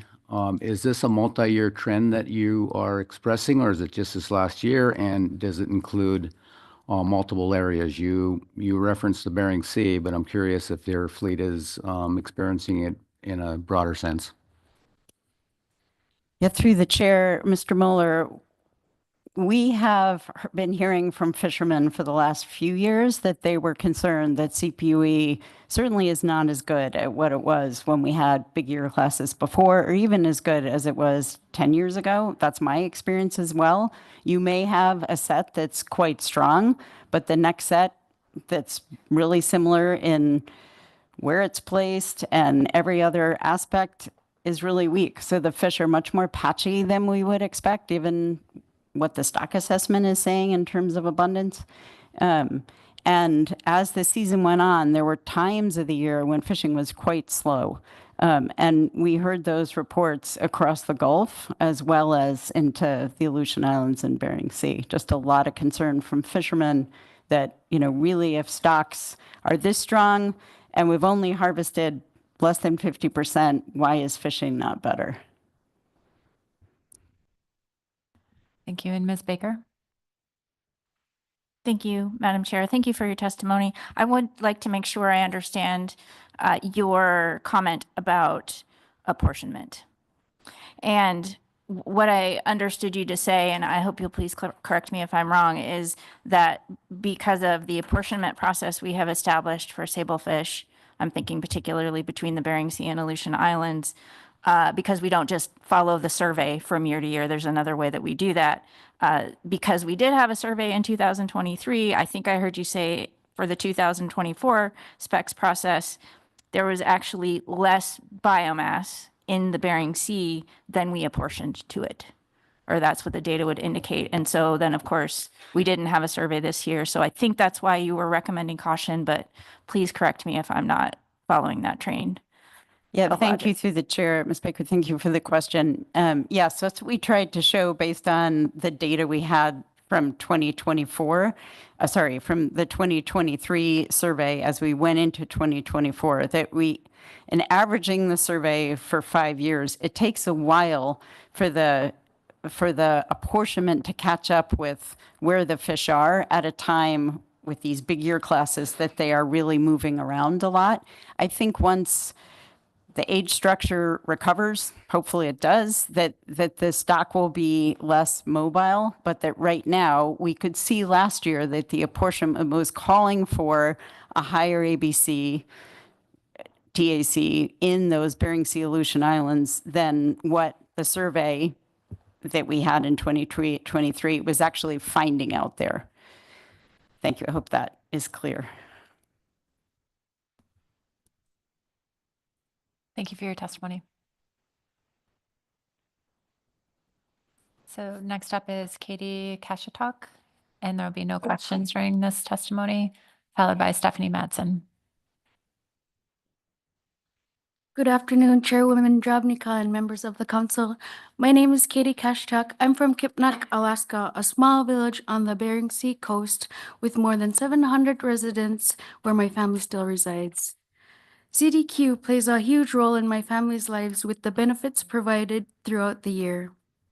Since there are very well-paying jobs in Kipnuk, they look forward to the heating oil program every winter, the People Propel program to help get their subsistence equipment, and pretty soon next year, my parents are going to benefit from the Elder program. My nieces also benefit from the internship, scholarship, and youth to work programs every year as well. My sister tells me that she is thankful for the programs to keep them busy and that it helps them with school. I can't wait to hear my other siblings tell me that too when their kids are at that age. Some of my nieces and nephews are on the more quiet, shy side, so these programs will really help them get out of that comfort zone because they'll be working with people. Not only does the CDQ program benefit my family, it also benefits me. I took advantage of the opportunity to participate in the internship program in 2017. I then had the opportunity to continue working full-time in various departments. Now I am here as a Regional Affairs Coordinator at Coastal Villages Region Fund, or CVRF. I always feel so lucky that I got an opportunity to participate in the internship program and to work full-time right after. CVRF provided a hand up and not a handout, and I want to continue my professional growth in the CDQ program with CVRF.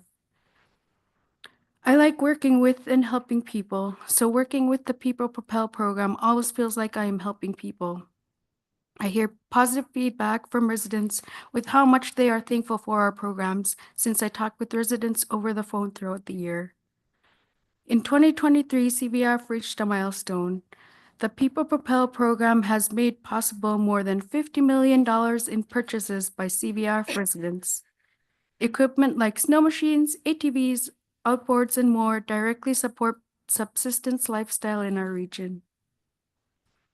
We all have different opportunities out there, but there is nothing like seeing the early efforts of Harold Spark and other founding members play tenfold in our programs. Choosing not to increase the TAC when science allows it limits the different opportunities that residents can have. We hope that you base your decision on scientific evidence and recognize the central role that CDQ programs play in the poorest regions of Western Alaska. Koyanam. Thank you for your testimony. Next up is Stephanie Madsen, Austin Estabrooks, and Caitlin Yeager, followed by Brent Payne and Andrea Kakala.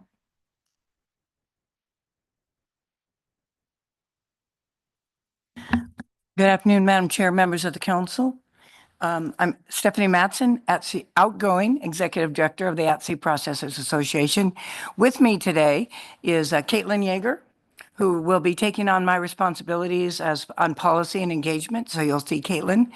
And of course, Austin will remain on the team and you'll be seeing Austin. So welcome the new APA team. And many of you might have been able to meet with Matt Tinning. He's our DC representative for the last 6 years, and he's going to be taking over some of the administration. So he's going to be the CEO and moving on to the next phase of APA's career. Madam Chair, members of the council, I'm going to start off on the agenda item C1. Appreciate the opportunity to testify. Madam Chair, briefly, we support the AP motion. Now, we understand that there's been a few changes. The in-season management has identified, I think, an area or two that needs adjustment, but that area or two does not include the Pollock tack, nor peacock, nor yellowfin, which are the ones that, as you know, we are always very focused on. Madam Chair, I don't want to go over the health of the Pollock stock. You've just received a very complex, thorough report on the Pollock stock. But I do want to highlight the letter that we submitted in your packet. I know it was a long letter. Sorry about that. But on page 8, we wanted to highlight that we've provided you some information, a histogram look of the Pollock tack and salmon encounters. And it's very clear from that information, there is no connection between Pollock tack and salmon encounters. Our programs will run and are required to run at any level of abundance of Pollock and any level of abundance of salmon. And those are the programs that are in place and will continue to be in place. Additionally, Madam Chair, the purpose of the letter was really to remind all of us the extensive public transparent process that happens all year long in this arena. We may not talk about it at every council meeting, but in the spring, the peak group gets together. Then you have your ESRs, and then you have your ESP groups, then you have September plan teams, and then the November plan teams. And so this isn't something that happens in the last quarter of the year. This is something that goes on all year long. And then that is always buffered and supported by additional NEPA documents that we have had done. So these are all built upon and improved upon done, peer-reviewed, and certainly available to the public as you go through the whole year. Just real quickly, the 3 species that we've been focused on, pollock, of course, is very important to us. It's our primary fishery. Those 2018 year class pollock right now are probably dying as we speak. Unlike sablefish, we're not able to bank pollock. Pollock is a shorter lived species. The adults eat the babies. And when you have a big 2018 year class, there's some ramifications if you're not out there kind of trying to harvest those ones that are going to age out and continue to eat. So we appreciate consideration of the science that supports an increased attack for pollock this year. Peacock, no need to talk to peacock. We all depend on peacock, and so we support that number. Yellowfin, you'll know that it has a little bit controversy in the past because of the TLAS portion of the yellowfin fishery. There's been some changes in our fleet for yellowfin. One, the Katie Ann, as you know, was one of the vessels that particularly focus on the TLAS fishery. That vessel hasn't been involved in the yellowfin fishery.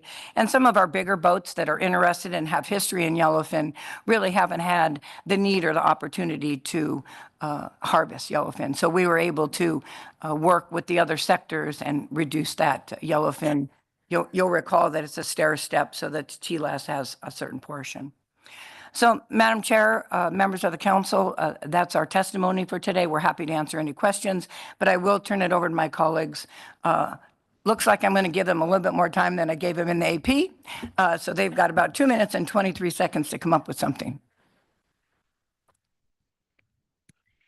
As always, Stephanie, you've done a great job at covering most of it. I'd be remiss if I just didn't make a plug for the fact that our avoidance measures and IPAs do not change. That doesn't just, our awareness levels remained heightened. In the plans that we have in place through hotspot closures, reports through Sea State, our communications within fleet, as well as with our managers, do not change with the TAC. That awareness remains heightened and will continue to do so as time goes on. Thank you. Austin, you have Yeah, through the chair. It's our phone a friend, you know. Okay. Yeah, I think we've well covered everything, so thank you.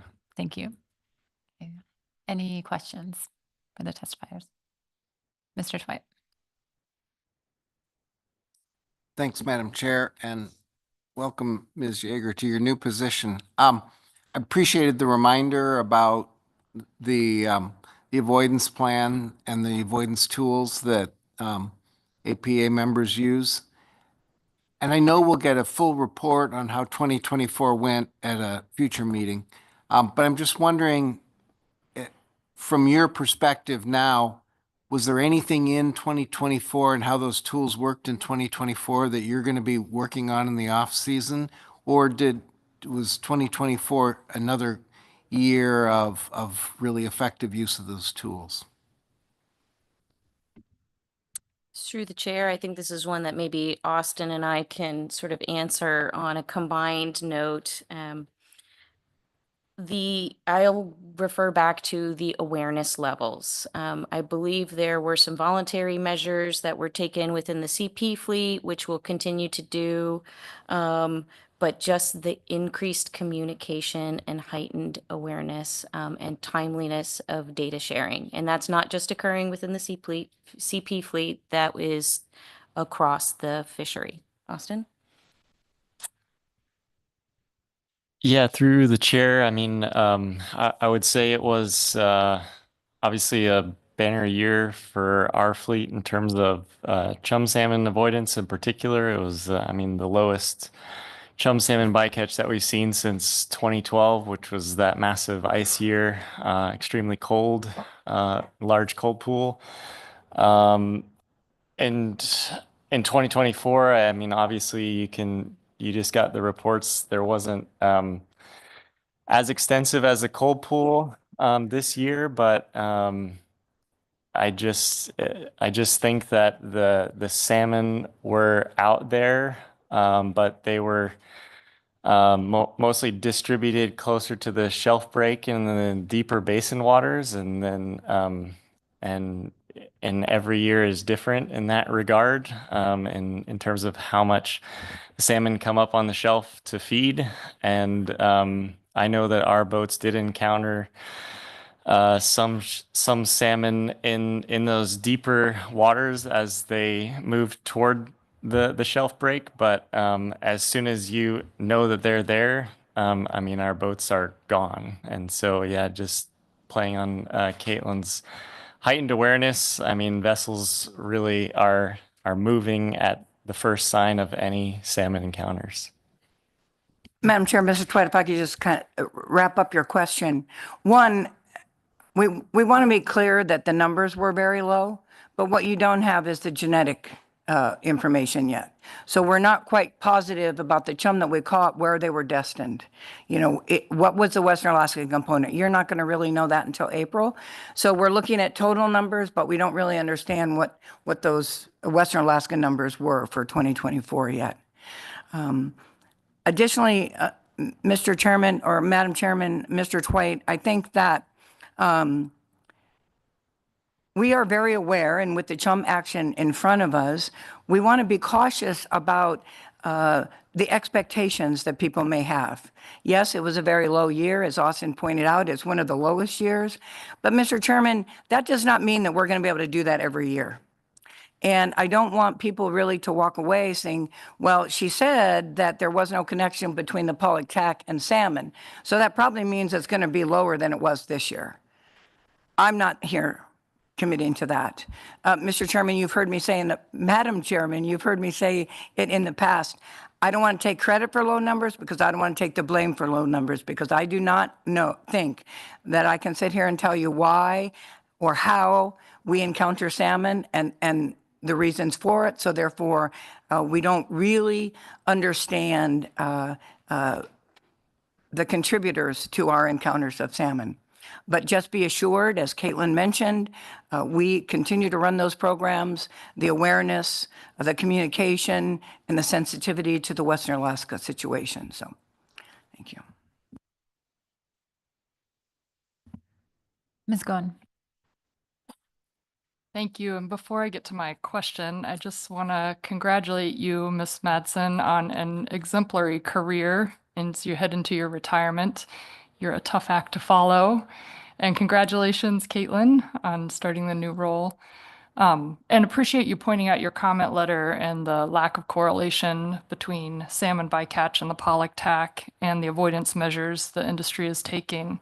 So my question is more of a softball one. Do you have any concerns over the market, given the poor market conditions right now, if you increase the tack? Madam Chairman, Ms. Goen, thank you for the compliment. Appreciate that. I can't say that all of our members don't have market concerns. I think we have internal discussions that are around our table. And although you might think we're homogeneous because we're focused on Pollock, the companies are individual in their product forms and their markets. So I'm not sure I can sit here and say that nobody has any concerns about markets, but I can tell you that, and I think you'll hear previous or testimony following this that indicates that we believe we can sell it, and the market isn't as soft as you've heard from some. So I can't say that we all think that it's okay, but I think there's a consensus here that we should harvest this Pollock now. And with the success of the Russian ban and the work that we've been doing on trade, we still have a lot of hurdles, but we think that we'll be fine. Thank you. Any further questions? Congratulations, Ms. Madsen. Next up is Brent Payne and Andrea Kekela, followed by Chris Woodley and Beth Concepcion.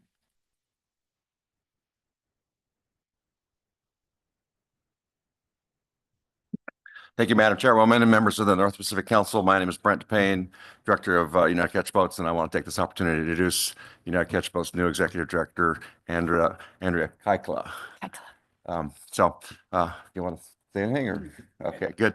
Yeah, Andrea came on board on why Only another month. Why? Yeah. It's day 12. Any questions? No, I'll keep going here. So UCB, Andrea started on the 18th of November, and like I say, I'm exiting and she's entering. So welcome. So there's 69 members in United Catch Boats. I think the biggest thing I would say about, I usually say this, who we are and what we do is, the CDQ corporations have continued to make purchases of the ownership of the Bering Sea catcher boats.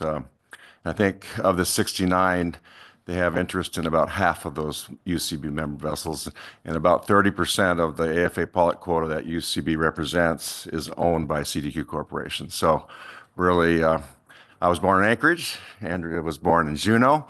We're an Alaskan corporation. How about that? Yeah, okay. Anyways, so what we do as catcher vessels really impacts Western Alaskans through the ownership of the CDQ program in our vessels. So I want to talk a little bit about, I think I could just clone or say what was just previously testified to by the APA staff, but our concern is, well, I was able to attend both the plan team meetings and the SSC meetings, and I'll just say I'm having a hard time understanding this lawsuit by Earth Justice about the tax setting process because, the Elizabeth's presentation today, Snowden, and the ecosystem information, the discussion that takes place at the plan team meeting, discussion that takes place at the SSC, you have, as decision makers, more information in front of you to make a decision on the 2 million metric ton tax sheet and the ABCs and OFLs than you really would get out of an environmental impact statement. So I would just put a plug in there. You have the most amazing information from this Alaska Fishery Science Center staff. It's world class. It's the best information you can have in terms of the environment, in terms of the fishery performance, in terms of bycatch, in terms of, whatever, to make the right decisions. So where are we at today? We have a ABC of 3.58 million metric tons. We have to squeeze that down to 2 million metric tons because of the OA regulations. And so I think the SAP has done a nice job to show you what they think is the best way to do that. I'm going to focus on cod and pollock. So as you saw from Steve Barbeau's presentation, the cod stock is down just a little bit. So when you subtract Area O and the Aleutian Island sub-area, there's an East Bering Sea cod number of 133,602. UCB supports that. It's basically about a 9.6% reduction. We get to catch 23.5% of that in our PCTC program. Talking about the PCC program, Table 18 talks about the PSC apportionments. There's been a 25% reduction in halibut to our cod fishery because of Amendment 121, where we were very much able to achieve that, and we can live with that because we have a rationalized fishery. So that's cod, halibut. Moving to your attention to pollock, again, what Stephanie and Austin and Caitlin said, we would say the same thing. We're recommending a TAC of 1.375 million metric tons. That's a 75% increase. 75,000 ton increase, a 5.8% increase from last year.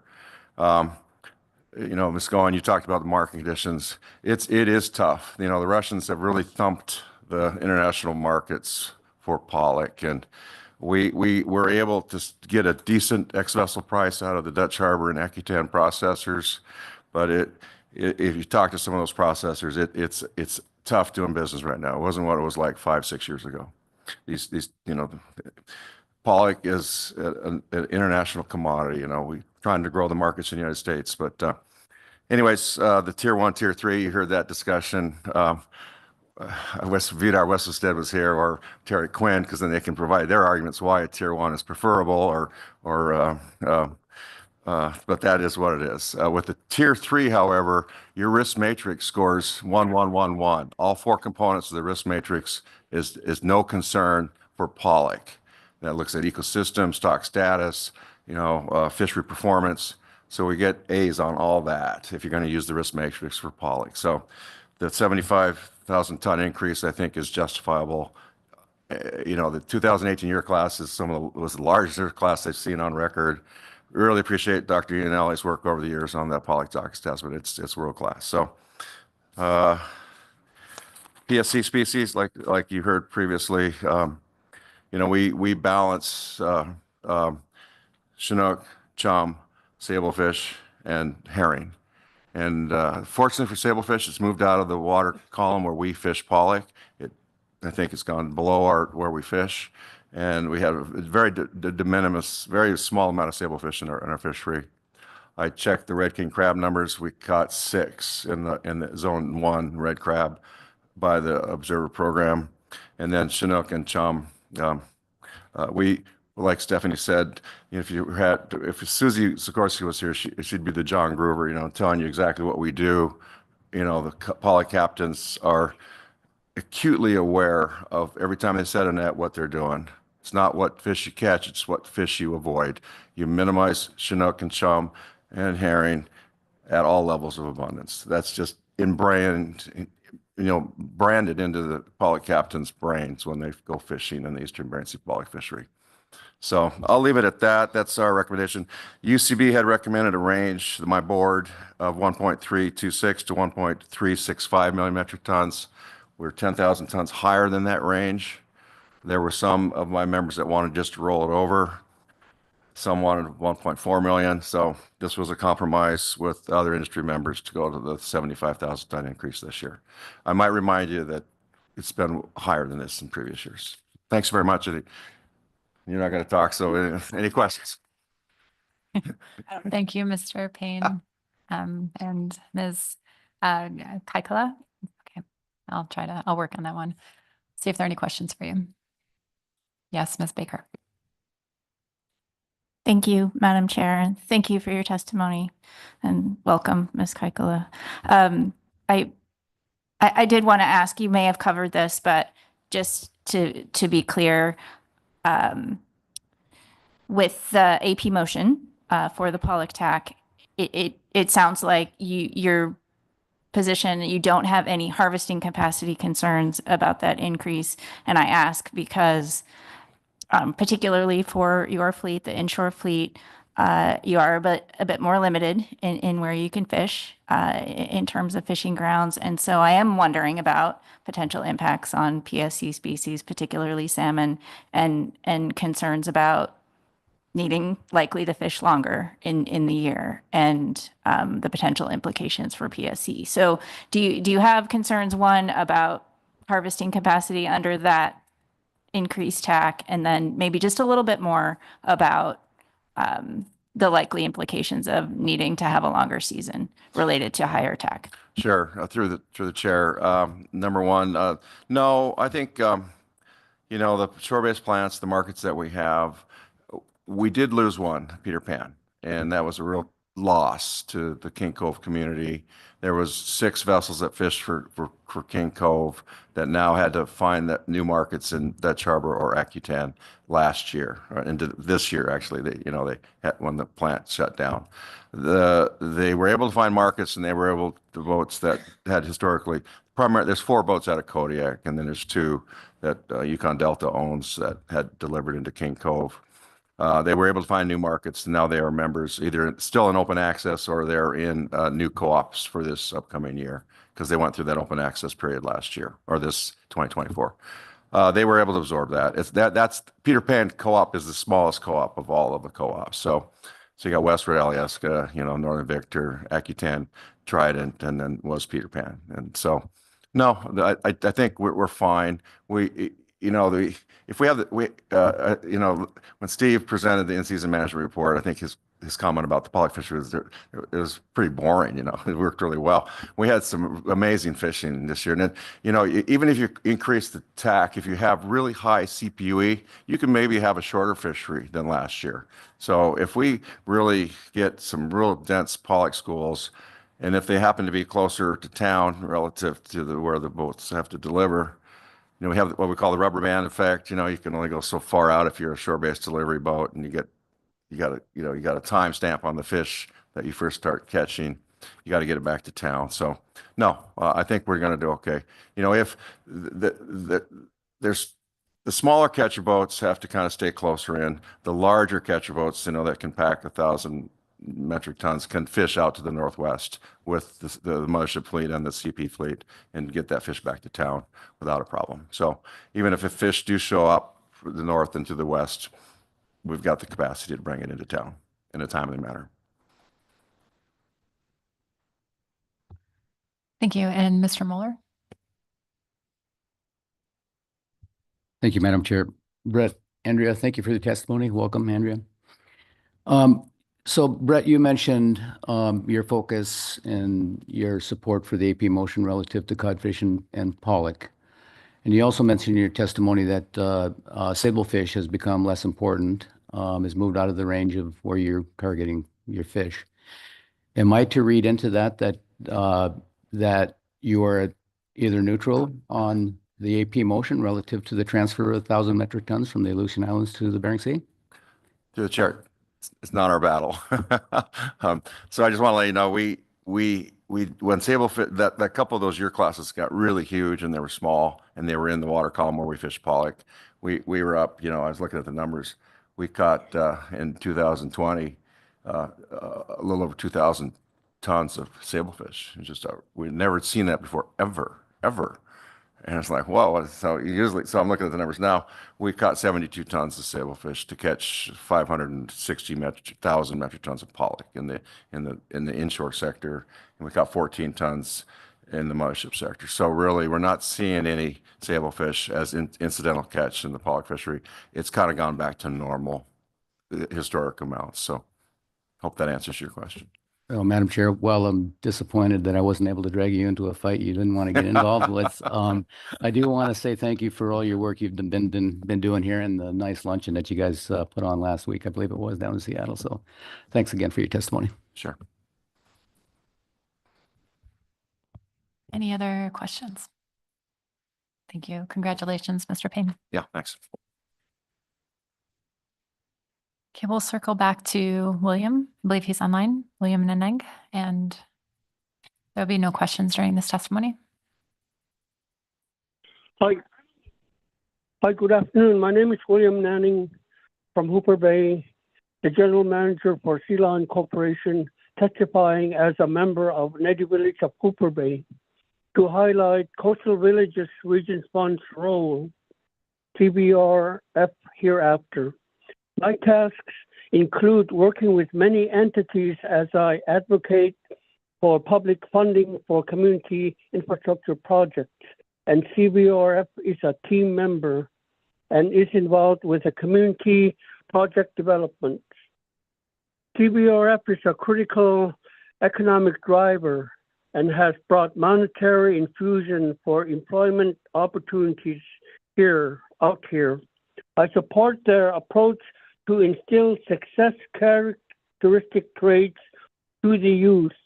The Youth to Work program brings hope to youth, providing job experience and training opportunities that they may have gainful work today and have a bright future outlook.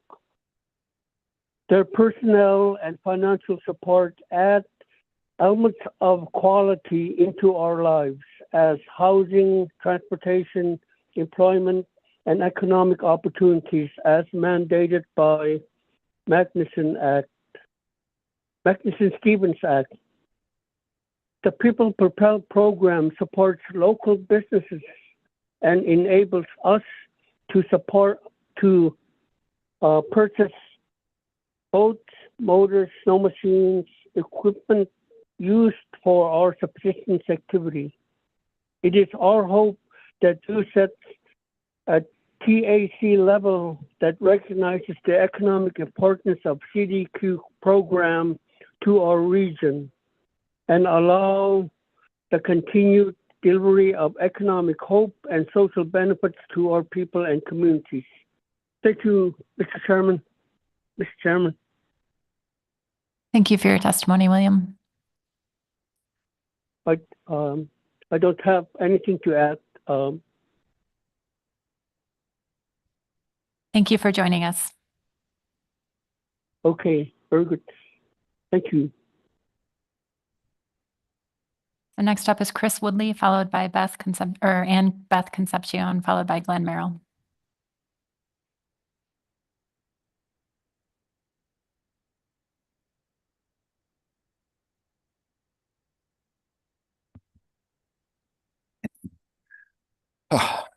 Good afternoon, Madam Chair, members of the council. My name is Chris Woodley. I'm the Executive Director of Groundfish Forum. Beth Concepcion needed to get to the airport, so I've been promised there'd be no hard questions or detailed questions. But thank you for this opportunity to testify to you today on the final step of the Bering Sea Aleutian Island harvest specs process, which is the setting of the TAC.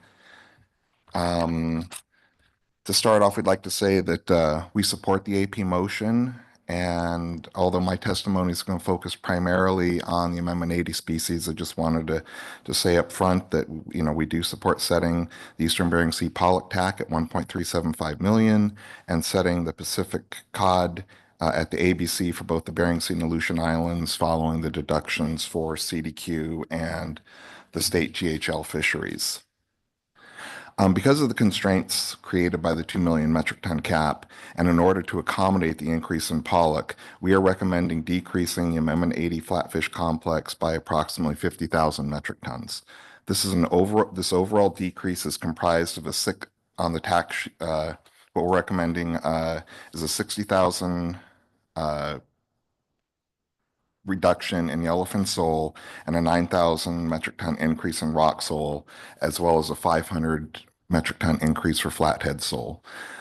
Using the flatfish flexibility regulatory tool that our sector has been provided, the mixture that I've just described of increases and decreases will allow us to more equitably balance the overall flatfish decrease among the Amendment 80 participants.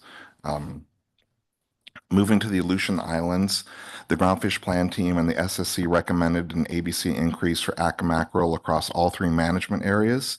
While the overall ABC is set at just over 103,000 metric tons, Groundfish Forum is supporting an overall ATKA mackerel TAC of 82,000 tons, with 39,000 tons being in Area 541, 24,443 metric tons in Area 542, and 18,577 metric tons in Area 543.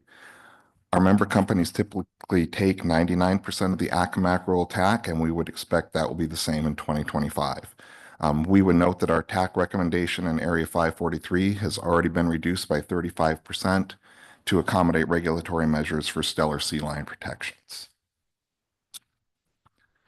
Also in the Aleutian Islands is the Pacific Ocean perch fishery. For the Bering Sea, Area 541, 542, the TAC is set equal to the sub-area ABC, which has declined slightly over the last couple of years by about 3,000 metric tons. POP is a high-value fishery and that is fully harvested every year, and as such, our recommendation for the POP tax are 10,121 for the Bering Sea, 6,278 metric tons for Area 541. For Area 542, 5,559 metric tons, and in Area 543, 11,500 tons. For Area 543, the POP TAC is not set equal to the ABC, and I wanted to make this point, and it's been produced by approximately 4,000 metric tons. This reduction in part is to address concerns about higher incidental catch of black-spotted rougheye.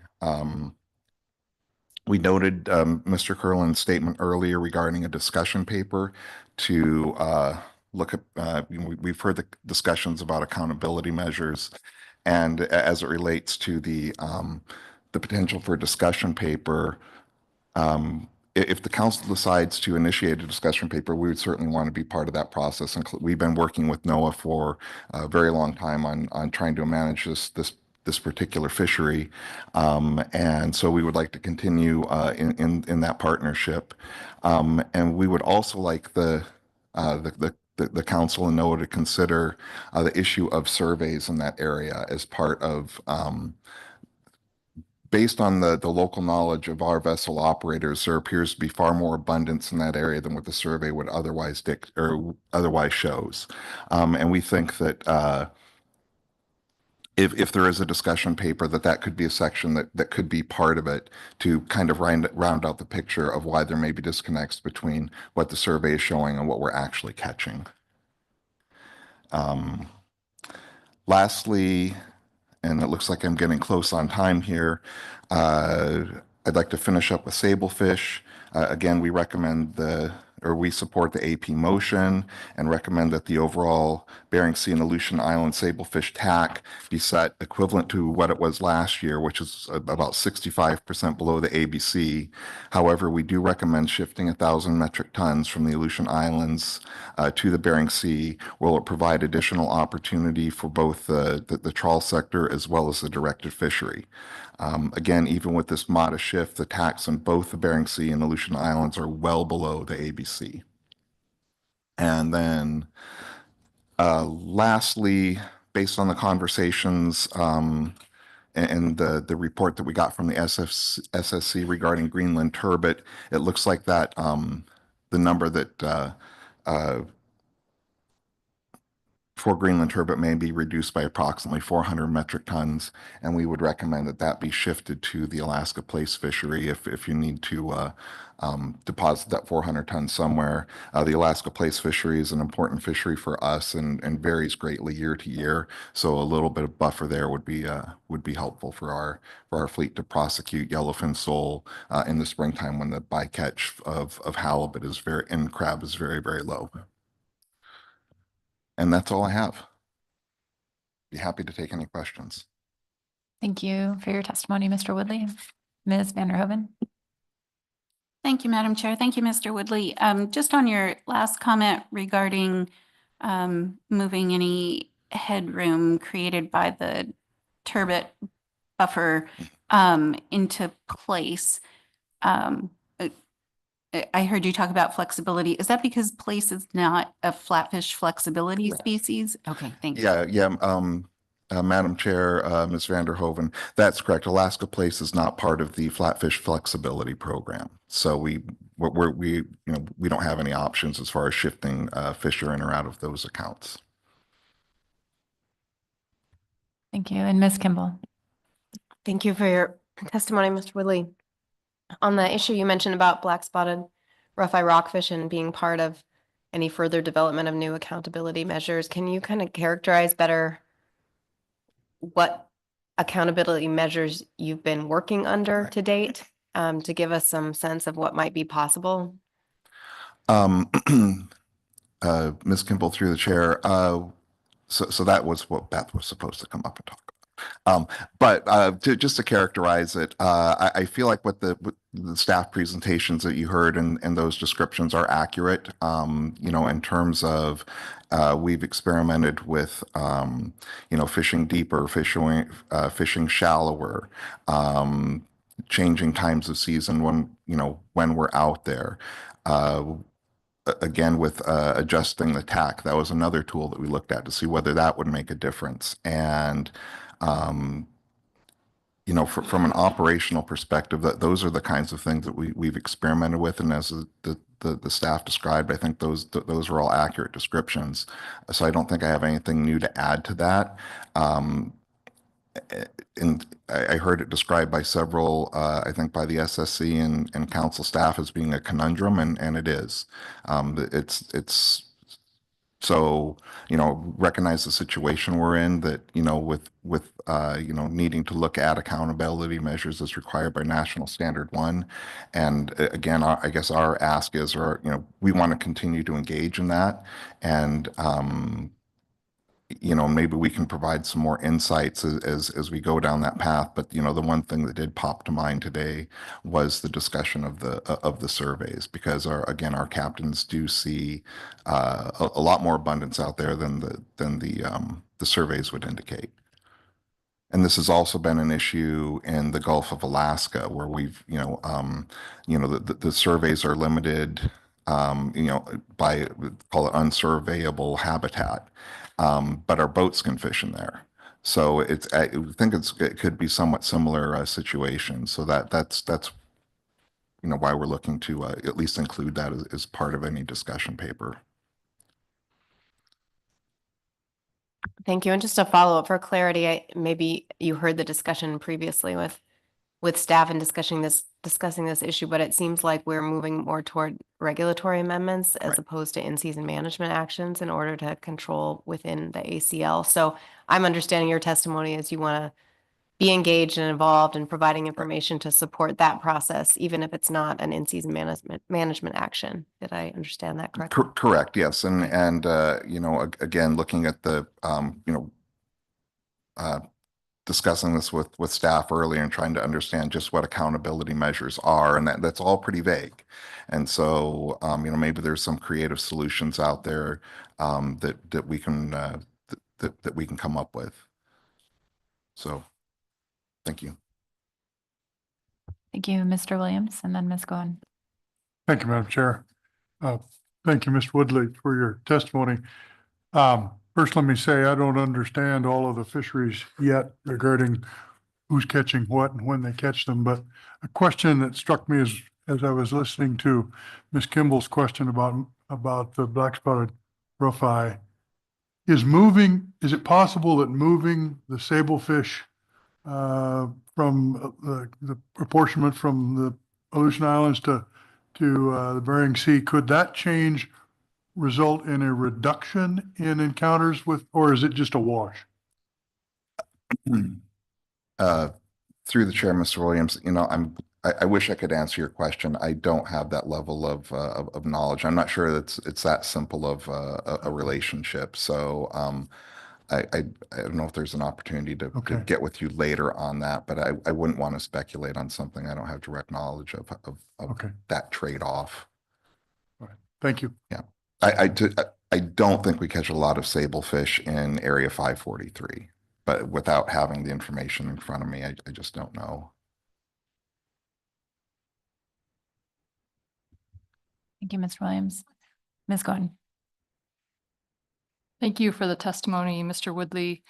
Turning back to POP, you mentioned I think it was 4,000 metric ton reduction from the ABC would help reduce impacts on black-spotted rougheye. It looks like that's roughly the same amount as it was reduced last year, that the TAC was reduced from the ABC. Right. And yet we still exceeded the ACLs for black-spotted rougheye. So do you feel that this is enough of a reduction to not exceed that again this year?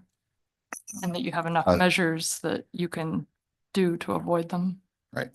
Through the chair, Ms. Goen,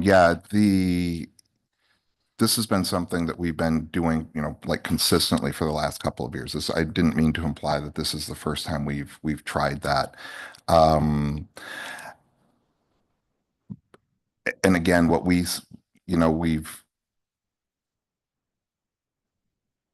we're taking that action in the hopes that it makes a difference. But I don't have the numbers right in front of me for this year, but as far as the cause and effect and whether or not that's making a difference, it doesn't appear so.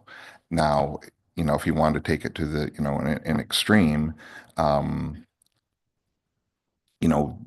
if you're not catching any fish, but then you're displacing effort someplace else, which may result in more take of the species that you're trying to protect. So I didn't mean to imply that this is like a big change where you're just keeping that POP level at that 25% reduction from what the ABC is.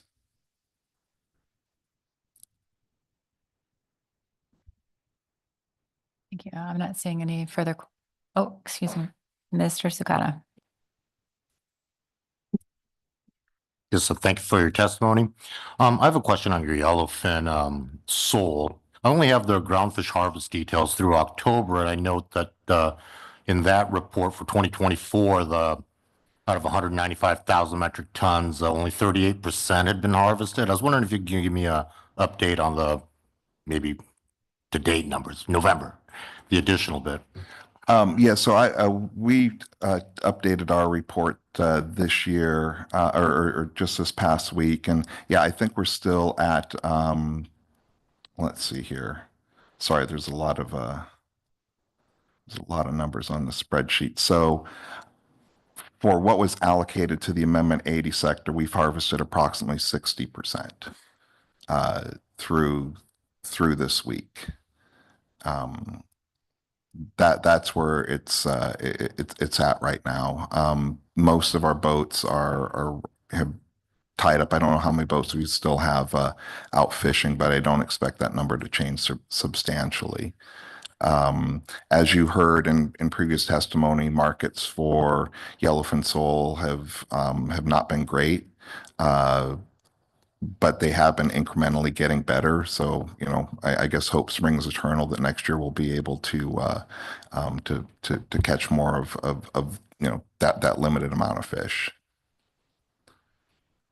I'm not sure. I'm not convinced based on your facial expressions. I answered your question. So if you want to, if you want to try again, I can. I'll also try again. No, actually, you did. What I was going to ask is if you feel that this level of harvest, given that some of the new regulations are the new normal for you, or is this one of these kind of learning and potentially having better results in the near future at some point? We're in a very dynamic position right now with with the reductions for for halibut PSC, which ties back into our ability to harvest flatfish. So I that combined with the markets, I'm not really sure what the new normal is right now. I would just say it's very, very dynamic. But we feel that what we're providing, or what we've recommended to you, is something that our again our sector can work with to balance out this 2 million metric ton tax sheet. Thank you. And I'm not seeing any other questions, Mr. Woodley. I think this is a good time to take a very brief mid-afternoon break before we continue on our public testimony. Please come back at 3:45. We will have to break again after we finish public testimony, and I'm hoping to get through action this evening. So thank you. So 3:45.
Council members, please come back to order.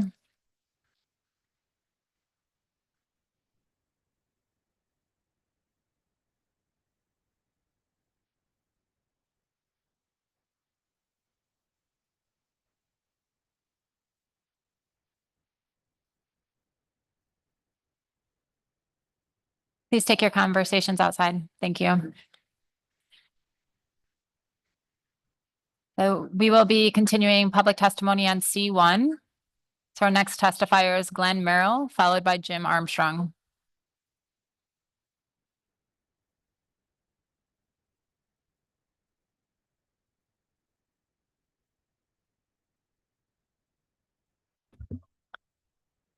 Thank you, Madam Chair, members of the council. My name is Glenn Merrill. I'm representing North Star Fishing Company and Glacier Fish Company.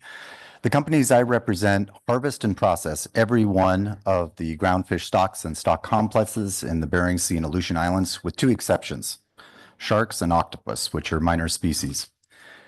There are three issues that I want to raise with you today: the proposed tax, black-spotted rougheye, and ongoing challenges with the process used when recommending reductions from max ABC.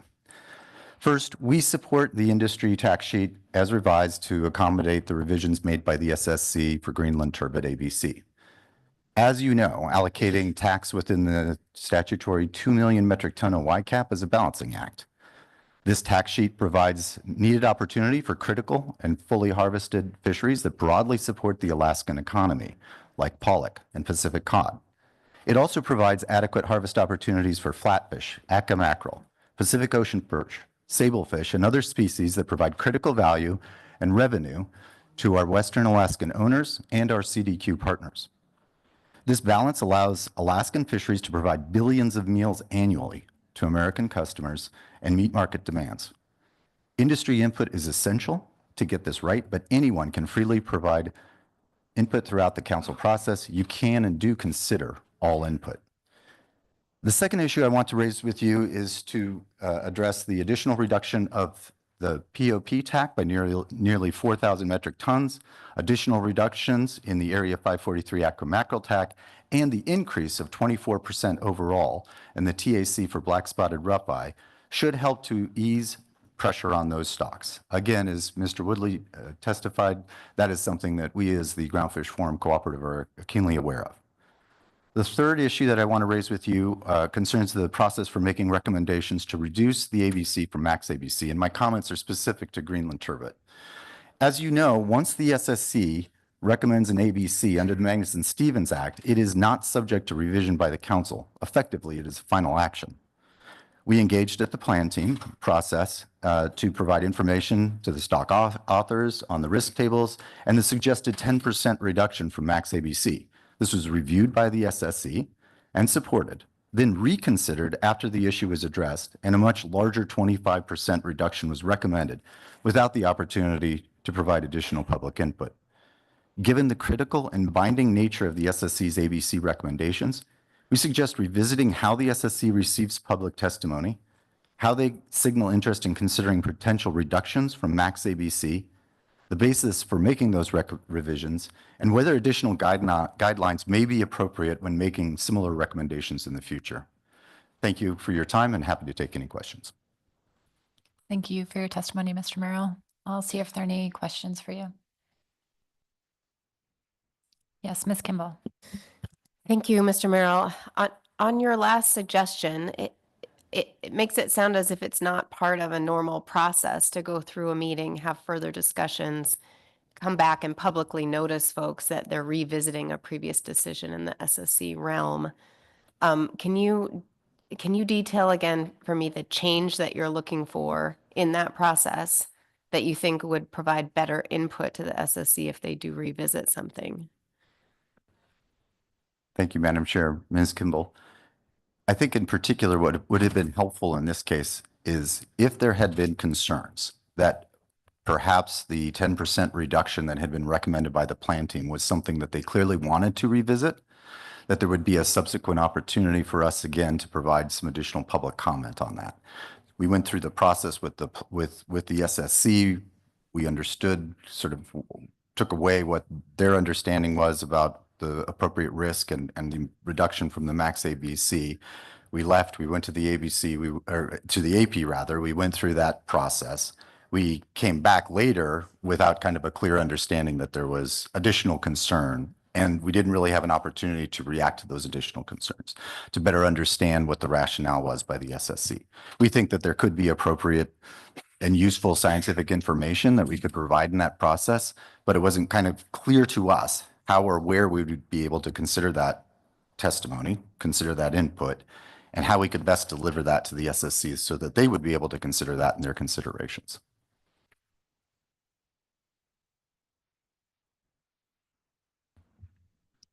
Not seeing any further questions. Thank you, Mr. Merrill. Next testifier is Jim Armstrong, followed by Joel Peterson.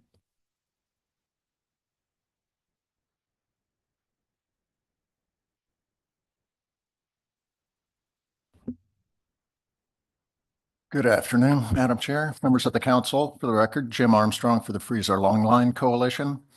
I'm here to share our concerns about the SSC's action on Greenland turbot during their unadvertised decision-making session, to share with the council how that affected FLC members' confidence that our harvest limits are the product of science-based fishery management. FLC and Amendment 80 are the only sectors involved in this fishery, and FLC is the only sector that directs on turbot. Whale depredation forced a multi-year hiatus in our efforts using hook and line gear. Council action in April of 2023 gave us the option of using longline pots, and our members have been looking forward to resuming turbot fishing in 2025. For that, we express our sincere gratitude.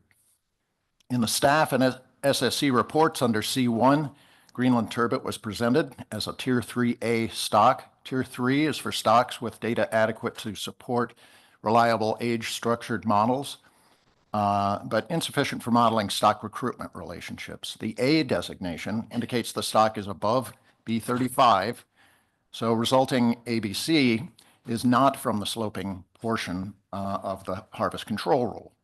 The Tier 3A model calculated ABC for Greenland turbot next year at 2,237 tons. Subsequently, the assessment author and plan team recommended a 10% reduction, bringing it down to 2,013 tons.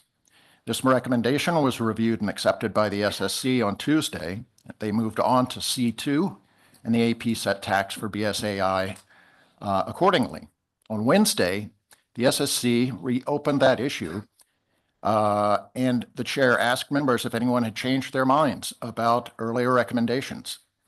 A member of the SSC then suggested increasing the buffer on turbot ABC to 25% for a final ABC of 1,678 tons. We do not feel that this has ever been a part of the council process in our experience. As to the 25%, that's not a number that has any quantitative basis. No one could replicate that quantity using measures of uncertainty around model fit or OFL. There was a list of concerns that you saw, and they should be taken seriously. But note that 25% didn't correspond to anything within that list. It's not a means to increase productivity. It wasn't suggested as even preventing overfishing. 25% is rooted not in data, but in instead given a list of concerns in subjective feelings of caution. It has an emotional value. It feels safer. Maybe there's a place for that, but how could the resulting quantity then be referred to as ABC? This is a dangerous direction for a body that seeks to lead the nation in science-based fishery management. Whatever it is, it's not science. What if this involved a higher value stock? Wouldn't there be a fear of legal challenge? 25% would not survive accusations that it is arbitrary. I'm not sure 10% would either. And we're going to be held to this for 2 years. Science exists as an antidote for subjectivity. It provides instead a consistent, reproducible, transparent framework to operate in. When subjectivity enters the point in the council process where scientific interpretation is supposed to occur, it undermines the idea of science-based fishery management. I urge the council to fully explore your options on Greenland turbot for 2025 and for preventing the events that led to this in the future, including the use of the risk table as currently practiced. Well-intended perhaps, but it is essentially a formalized mechanism for inserting subjectivity into what should be the most scientific part of this council's functions. During Wednesday's impromptu SSC discussion, some members recognized in their remarks that a reduction as large as 25% really calls for criteria that can be cited. I think that meant reductions would be determined explicitly by risk table scores. I'm not sure that's a better approach. It might add predictability, but it doesn't really resolve the inherent subjectivity of the scoring exercise. This is not an easy problem. I don't know what the final solution is, but this council should not be presented with ABCs that have been set by a process that is openly subjective and then be constrained by those values as though they are the product of best available science. There must be a way to achieve sustainability and profitability for Alaska fisheries while also adhering faithfully to the principles of science-based management. Thank you. Thank you for your testimony, Mr. Armstrong. Are there any questions? Yes, Ms. Kimball. Thank you for testimony. We have evolved with the risk tables. And so I'm wondering if you have a specific recommendation with the risk tables, whose purpose has, I think, been made clear by the council is to try to incorporate uncertainty that is not already incorporated in the tier system or in the assessment. So I'm wondering if there's a specific recommendation I can take from this, or maybe you're suggesting we don't do risk tables. Thank you for the question. I think that the risk,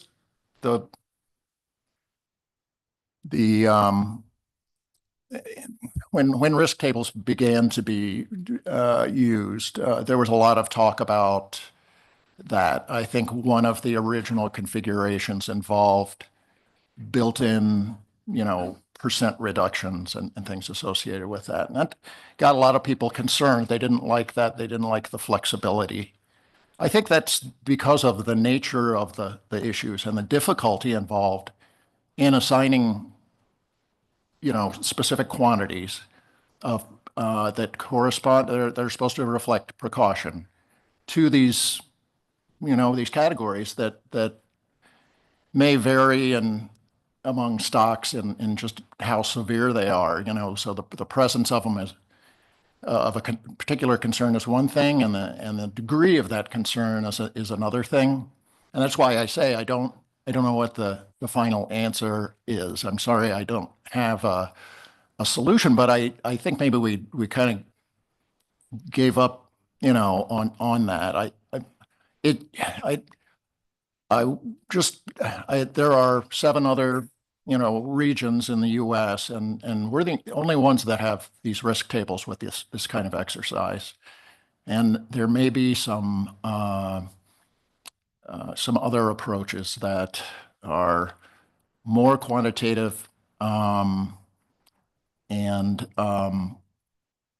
that we just haven't considered yet. But and I share the concerns for sure about just checking a box and then boom, there goes 10% or 15 or however much. But maybe there's if you can build in tier different layers, you can have a category of concern and then you can have a degree within that, so that that generates a reduction value, but it might help the conversation around it.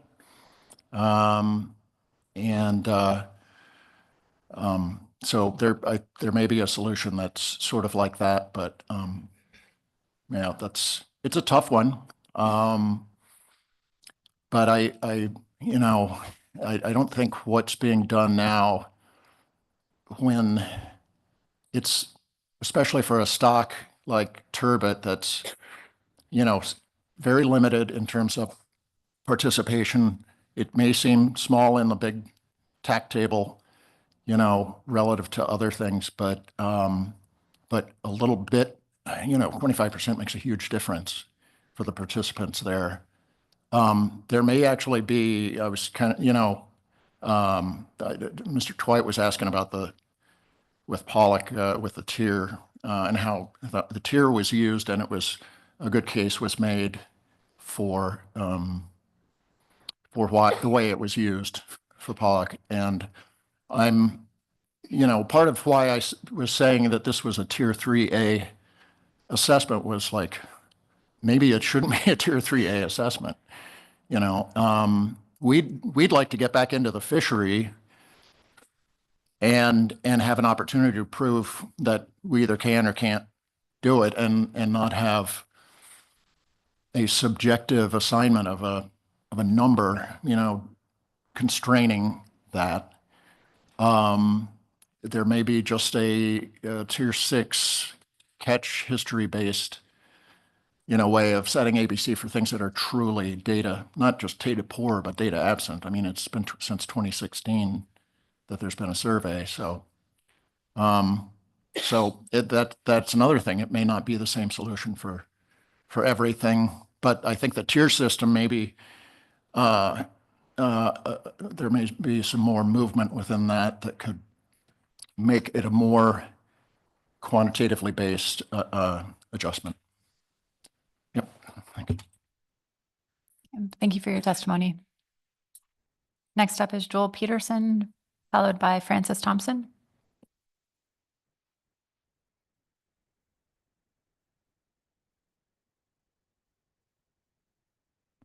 Good morning or afternoon, council members. It's been a long week. Just real quickly, a couple quick comments on the turbot recommendation. I will align myself with the previous two testifiers. My ask is simply that we just prioritize the slope survey. I think since 2018, average annual harvest has been about 22% of the ABC, and over that time frame, we've seen ABC go down by 85%.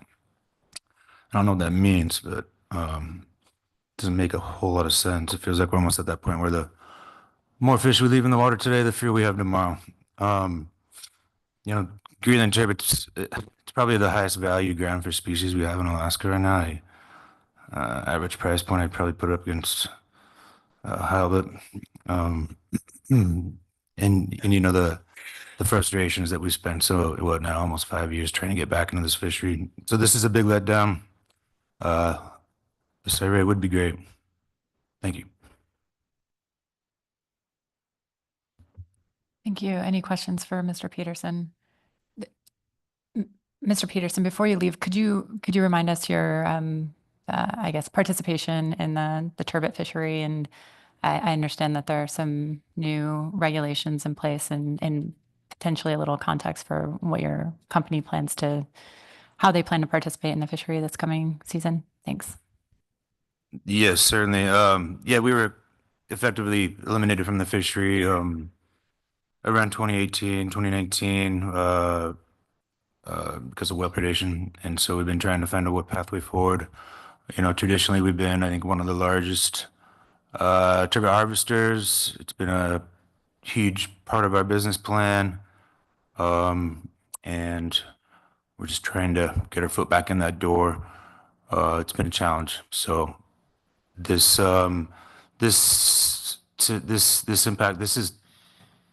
reduces our opportunity by basically 50%. This one action. So it's a big deal for us. We got to fill that gap with some other things now. So we'll do our best, but going forward, it'd be great if we got the procedure dialed in, and certainly the slope survey as well. Thanks. Thank you for that. Okay, our next testifier is Francis Thompson, followed by Tiffany Aguilar.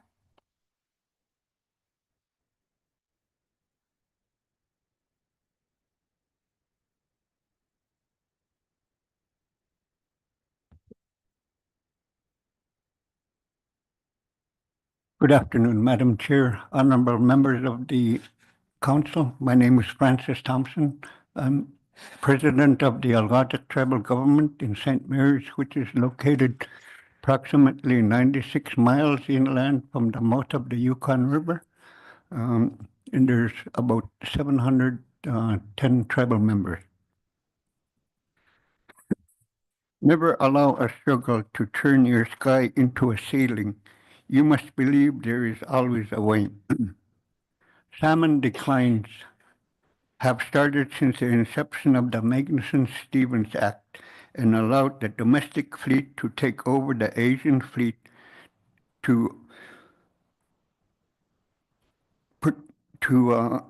at bay to protect salmon returns to Alaska.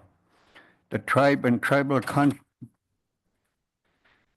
communities have been trying to work with this council to reduce bycatch of Chinook and some salmon. This past season, salmon returns were the lowest they have been. Although we were allowed a subsistence fishery this summer, it was uncalled for, and looking at the amount of salmon returning into the Yukon River, we feel that the subsistence openings were just to appease us. And in doing so, that kept us quiet. That quieted us down. In order to monitor the fishery when they self-restrict and manage the Pollock fishery, then you need one TAC amount for 3 to 5 years to evaluate performance on I forgot that number 135 million metric tons, which was the last year's amount. If you keep that TAC amount from last year and continue monitoring the industry for the next 4 years on the same amount, it will give you a true picture of their performance when you go to evaluate them. The industry, the CDQ, the communities in the Gulf and Bering Sea communities say the economies will go down when the fisheries is reduced. Our economy in our area is down to nothing, and our current economy is survival.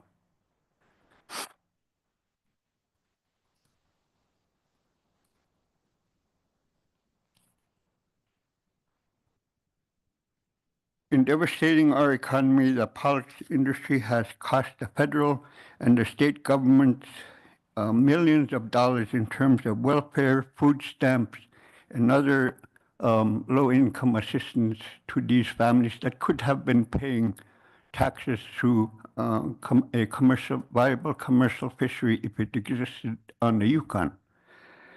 The tribes in our area are looking to see who else we can talk to, government to seek protection of our salmon and lifestyle. This came about when they had marching orders from NIMP to redefine pelagic trawl. Fastest I've seen the council move. Suggestions: withhold 25 to 35% of the TAC to save salmon until such time safe corridors are established. Interesting that we know everything of other species in the Gulf and the Bering Sea, but very little about the salmon that's of concern.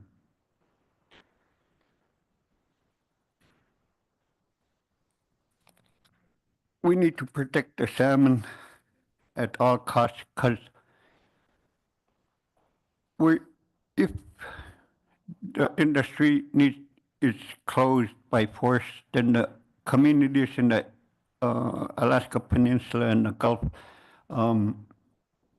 they'll go down, and we don't want to see that. So the sound management needs to come from this body to protect those economies in the peninsula and the Gulf.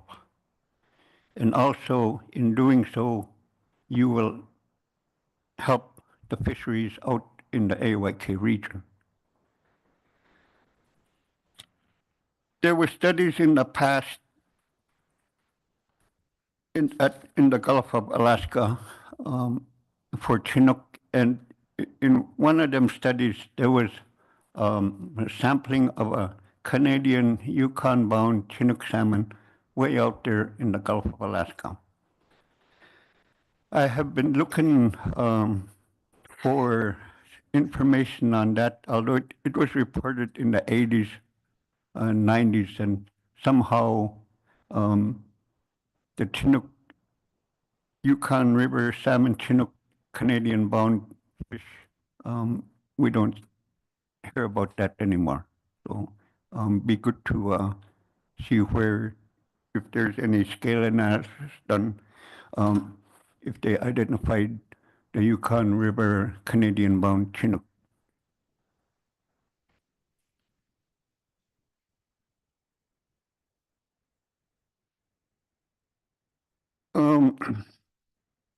I don't think it is a good time to allow for increases in the total allowable catch, seeing that salmon are of concern in the Bering Sea and the Pacific Ocean. So, and we hate to go, we would like to work with the council in replenishing the salmon species in the Awaka region, and not to force anybody to go beyond this council. And I'd like to urge that you consider management strategy to get salmon back into our area. In doing so, you will bring hope and just hope for, something to look forward to. I wish we had the CDQ program in our community, but it's up to 50 miles inland, and we're 15 miles short or over the 50-mile range. So thank you. Thank you for your testimony, Mr. Thompson. I'll see if there are any questions for you. Yes, Ms. Goen. Thank you for your testimony, Mr. Thompson. You spoke about maintaining the Pollock TAC at status quo or reducing it 25%. But then shortly after that, you mentioned this idea of creating safe corridors for salmon. Do you have information that could help inform where those might be located that could be effective?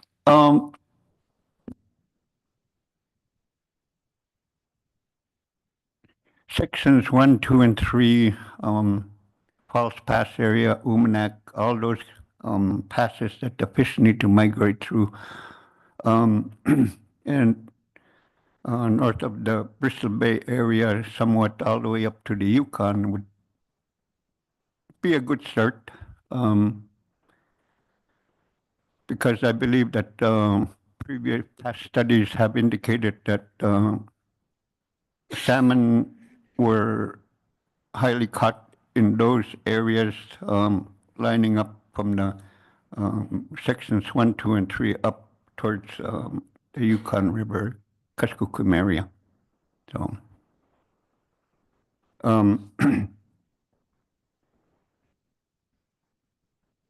the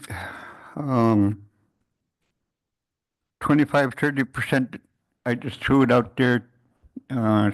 If you could tell the industry we're going to hold 25 to 35% of the total allowable harvest until there's such time as a safe corridor for salmon is established. That'd probably be done in a year. If everybody wanted to catch their salmon or pollock or the total allowable harvest for Pacific and the Bering Sea.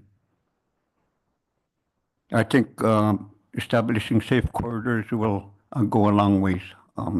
It shows in the Eastern European areas where Atlantic salmon spawn, they've established safe corridors out to the Atlantic Ocean, and I think this council should look at the management strategy over there and where they are at and implement it here.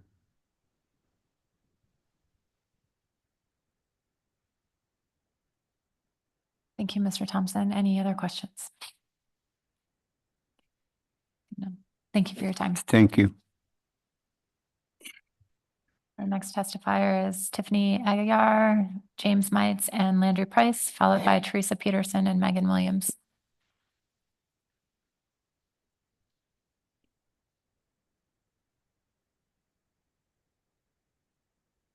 Good afternoon, Madam Chair, Drobnica, and council members. Thank you for the opportunity to provide comment on C1 BSAI groundfish specifications. For the record, my name is Landry Price. I'm the quota manager for Yukon Delta Fisheries Development Association, otherwise known as YDFDA. It's one of the 6 CDQ groups. With me is Tiffany Aguiar. She is from the native village of Aluknuk, which is one of our member communities. And at the end, James Mize, president of Golden Alaska Seafoods. As I mentioned, we are one of the 6 community development quota nonprofit organizations. YDFDA represents 6 villages along the lower Yukon River, where over 3,200 people reside.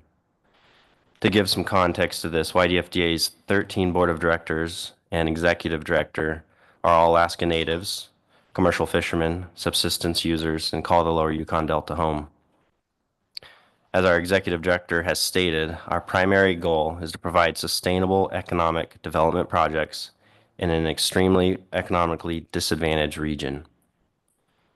Our main economic engine to fulfill YDFDA's nonprofit purpose is Pollock.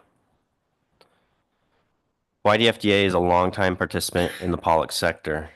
In addition to our program's CDQ allocation, an express purpose of the CDQ program, as set forth in the MSA, YDFDA has invested over the last 2 decades in the Pollock catcher vessels, specifically the mothership sector. Our Pollock royalties and investment income provides the vast majority of revenue that upholds YDFDA's in-region programs, scholarships, and training. With that being said, YDFDA desires a 1.4 million metric ton Pollock TAC to help fulfill our CDQ program goals and provide much needed benefits to our village residents. The science is there that we cannot bank on the 2018 year class. It needs to be removed by the fishery or it will die. We respect the process of industry members coalescing around the TAC sheet, as well as the motion that came out of the AP. We understand and acknowledge not everyone will be happy with the TAC decisions being made in this room today, including us, if it is not higher than what is recommended to the council by the AP motion. In light of this, YDFDA can compromise and work with the lower Pollock TAC as recommended. Now I'd like to let Tiffany here share as a village resident, share some of her most recent benefits she is receiving firsthand and why the Pollock TAC is so important to our CDQ group. Good afternoon. Adding to his introduction, we have, within those 6 communities, we have 9 tribes. And how the importance of the CDQ group, YDFDA, has been for me personally. Since I've started attending UAF through Distant Ed, I've been able to benefit from their scholarship program, which helps me a whole lot in the village, especially since the prices out there are a lot. And I've also been employed by them a lot in the past to provide for my children through fishing, fish processing, construction, and now being able to attend these meetings. Lastly, the most recent I've utilized was the special loan program to purchase a Toyo stove so that my kids and I can keep warm at home, and we just got that this past week. It's very beneficial as I cannot qualify for the majority of a lot of public assistance programs for my area. And those are just a few examples of how our communities benefit from YDFDA. And to list a few more, there's 2 youth programs that employ a bunch of youth from 14 to 18, with exceptions up to 21-year-old. And we have 3 subsidiaries and a number of deep sea fishing boats, along with some extra funeral assistance for families going through that time. I tried to imagine how our area would be without their helping hand, and I could only imagine struggling. And sure, there's the other entities out there, but it's not as helpful as YDFDA. Good afternoon. Through the chair, members of the council, my name is James Mize. I have the privilege of serving as the president for Golden Alaska Seafoods. Golden Alaska is the principal investment of Yukon Delta Fisheries Development Association. It's had a long-standing relationship between the two. We've been partners with YDFDA since, I believe, 1994. And that partnership has only deepened over time. As other partners within the company have reached their retirement ages, they're naturally divesting and making their shares available to Yukon Delta, which is now the majority shareholder in Golden Alaska. The way that our company is organized, we're owned by the owners of the fishing boats that deliver to us in proportion to the amount of pollock that they're able to catch. And so Yukon, by investing in the company, has been buying catcher vessels. We have the privilege of managing those catcher vessels as well. We provide employment opportunities within the region. Some of the villagers like it. They stay. They come back season after season. It becomes a career. Others work a couple of seasons, go back to their villages, but they've had training opportunities. They bring those skills back to the villages. I've only recently become the president as operations before then, so I was working a lot with the villagers and with our employment program. But as I've become president, one of the first things that Yukon wanted was to bring me out to the villages to see how much we mean to the residents. And I'm just really proud of what we're able to provide for the community. I heard some questions earlier about markets. I do want to say one thing is that our fishermen are ready, willing, and able to take more fish. Our markets are hungry for the products that we make for it. I have no doubt that with this 2018 year class that we're fishing on, that we'll be able to get the fish in time. Fishing this year was amazing. The one challenge that we have had is Mr. Mites, I apologize. Your timer has expired. If you have some closing comments, I'd appreciate it. And then we'll see if there are any questions for you. Thank you. I'll go ahead and end there. I didn't mean to go over. Thank you. Any questions? The testifiers. Okay. Thank you. Appreciate your time. So next up is Teresa Peterson, followed by Megan Williams.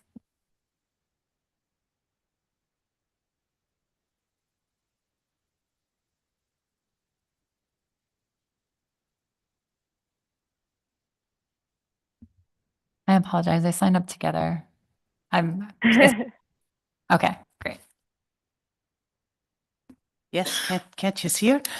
No, Megan's online. Hi, good afternoon, everybody. Teresa Peterson with the Alaska Marine Conservation Council, and with me online is Megan Williams, and we're just going to take a few minutes of your time today to share some thoughts. So Megan is going to kick us off. Hi, can you guys hear me okay? Yes, we can. Oh, okay. Thank you. Good afternoon, and I apologize for not being there in person today. I had to get home for family, but I appreciate your time today. And I did want to draw your attention to comments that are attached to our testimony sign up. So we are here to encourage the council to continue pushing for the development and incorporation of integrated ecosystem science and knowledge to inform tap setting, and to do so in a transparent way that is inclusive of diverse data, diverse knowledge, stakeholders, and tribes. In terms of sort of a big picture ask and a big picture background, while many ecosystem indices have largely returned to more baseline conditions this year, we urge the Council to use this time to think progressively about ways to improve climate resilience and equity in the specifications process in particular. Long term, we know we can expect greater ecosystem variability and associated increases in uncertainty, and we must therefore move forward intentionally with precautionary and adaptive management measures, especially during the annual tax setting process, which is one of the most important things that the Council does each year. With regards to a more specific topic, and one that we did raise when we testified in October, while we support the consideration of the socioeconomic indicators to inform TAC that has been discussed at this meeting, we feel the Council may be missing an opportunity to strengthen EBFM in tax setting, and in the process by considering broader ecosystem indicators, so things that are not just socioeconomic indicators. And so broader ecosystem indicators that are not included, for instance, in the species-specific risk tables and ABCs. And so the December 2024 report that you received focuses on these socioeconomic indicators and pulled from the Economic Safe, pulled examples from the ASEPO reports and examples from the ESPs as potential sources for indicators to inform tax setting. And while these are all really important vehicles, we feel that these should also, it should not be limited there. So omitting ecosystem information and the ecosystem status reports at this stage from this list of indicators to inform TAC seems like it will really limit the Council's ability to make transparent and robust ecosystem and climate level decisions during tax setting. So with that in mind, we really urge the Council to expand the language around indicators now, and going forward to explicitly include those larger scale, potentially ecosystem indicators and data from the ESRs to inform tax setting. So we've been talking about that for a while, but we feel like the rubber is starting to hit the road with indicators, which is encouraging. But the ESRs, we really hope, are a part of that conversation. And I did my best to track the SSC report today and on this topic, and was encouraged to hear the conversation about this that included more reference to exploring the ESRs and ecosystem indicators. And I'd really like to align myself with Dr. Devine's comments earlier. We have really felt that our conversations and collaborations with the ESR authors have been positive and effective. And I think that the Council can build on the ESRs as an accessible and proven on-ramp for diverse knowledge, Indigenous knowledge, and community input, and maybe novel data sources that can expand EBFM in tax setting. And then I'll hand it over to Teresa. Thanks, Megan. And I just wanted to share, I've been involved in a lot of conversations these last few months, and we also hosted a workshop talking about climate adaptation planning for Kodiak Island fishing communities. And we've been talking to folks in Kodiak and in the villages about climate-related vulnerabilities and how we can work together to mitigate the impacts. AMCC's been working with NOAA Fisheries with support from the Climate and Fisheries Adaptation Program to put together a fisheries focused climate adaptation plan. And what I'm hearing is heightened concerns about the future of our fishing communities under a changing marine environment. I've heard similar concerns expressed today by community members from the Bering Sea region. And I can honestly say there's a lot of stress in our communities, and we're looking for decision makers in the policy arena to help chart a path forward that takes a more holistic approach in fisheries management. I think the critical steps to get there include increased EBFM and the use of tools like the ESRs, as Megan's mentioned, in decisions like tax setting. This should be in addition to the SAFE reports, the ASEPO, ESPs. The ESRs should be included as they're really a valuable and holistic tool. It's been encouraging to watch the development of the ESRs and the increased recognition of their value. It's really helpful for supporting diverse knowledge sources and overall community well-being. The ESRs are structured to support the shift towards ecosystem-based fisheries management, which considers the entire marine ecosystem, not just the target fisheries. This approach takes into account food webs, biodiversity, habitat quality, and other ecological factors to ensure that fisheries are sustainable and resilient to environmental change.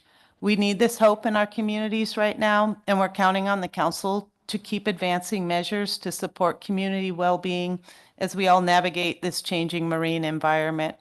We must work together to establish more resilient and inclusive management frameworks that transcend traditional single stock-based tax setting. This vision represents a shift towards more precautionary and adaptive management process. So thank you.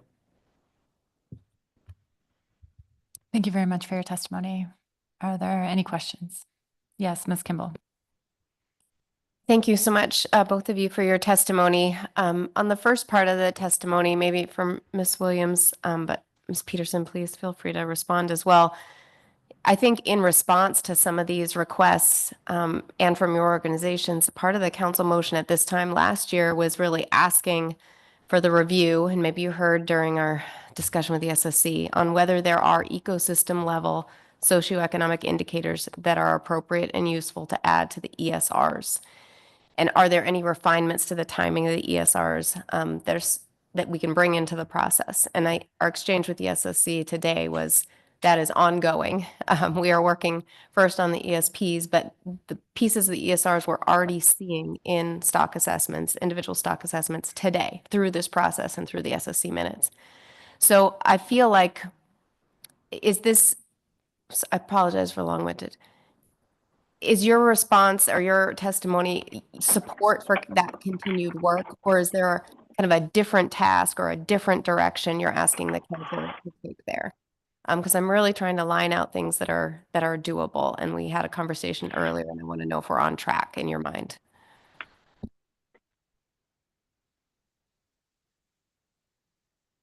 Through the chair, I can start. I mean, thank you for the question. So I think, and I gathered from the conversation today, we're all trying to figure out where these different pieces are how they are being developed, when are they coming into play? And this all, as was stated today during the SSC report, this is kind of a work in progress with different timelines. But I still, one thing I do consider, and I'm asking for a shift to a certain degree. So I appreciate the focus on socioeconomic indicators in the ESR, so, you know, within that process. But I also want, like, I'm hoping that the council can keep an open mind if we can move beyond socioeconomic and think about, you know, classically ecosystem level indicators, whether it's productivity or function or bycatch trade-offs, whatever it is, some of these different things that maybe don't plug and play as well in a socioeconomic context. And I know that they're reported to the council during specification. So I know you receive that information and it exists. But in terms of like that framework whereby it can be really taken into consideration transparently and you can feel its effect in the management decisions, that's where I get confused maybe about where it comes to be taken in. So I think I'm saying I support that socioeconomic indicator development. I support the work with the ESRs and the ESPs. And I think, and I'm really encouraged, truthfully, that to see the broadening of the thinking holistically about tax setting. But I want to make sure we don't miss the opportunity to think about larger scale ecosystem metrics and indices that could really promote an EBFM. And I think maybe, you know, resilience long-term and climate resilience specifically. Thank you.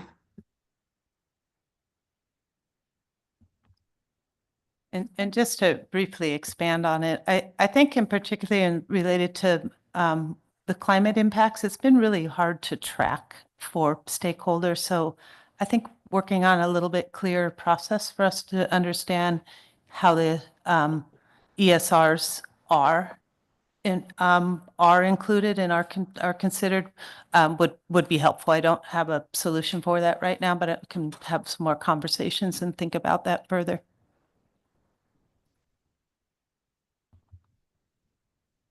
Thank you. Not seeing further questions. Appreciate your testimony. So that concludes public testimony on agenda item C1. We will take a brief break and come back at 4:45. We'll see if we need more time after that, and we'll see what the wishes of the council are at that point. Thank you.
Council members, please come back to order.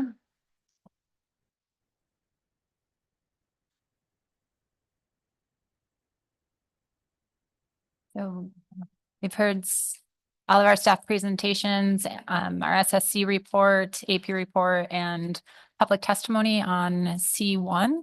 So I'll see what the wishes of the council are. Yes, Ms. Vanderhoven.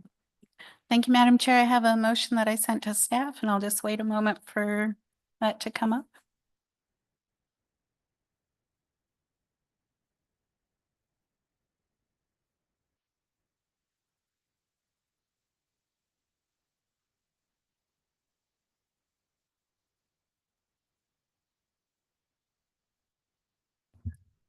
Okay.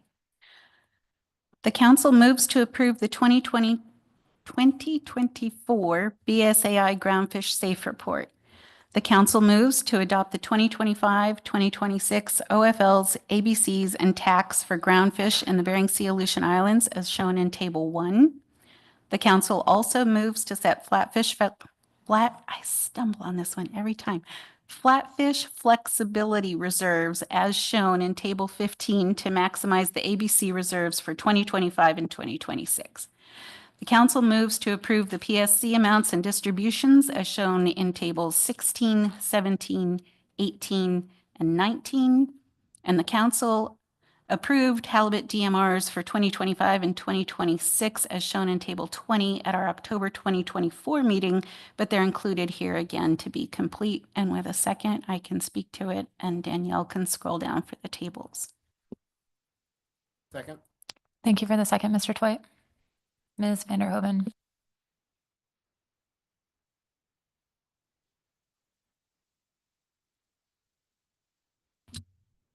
Thank you, Madam Chair. Thank you, Mr. Twite, for the second. I apologize. This is a little bit lengthy and I may have to stop for another sip of water. These recommended harvest specifications represent the best scientific information available on the biological and socioeconomic condition of the groundfish stocks in the Bering Sea and Aleutian Islands. They've been vetted by the stock assessment authors, plan team, SSC, and AP. Opportunities for public comment have been provided and received at all steps during the annual process, and we appreciate all of the comments we've received. Council and agency staff have reviewed the tables for accuracy.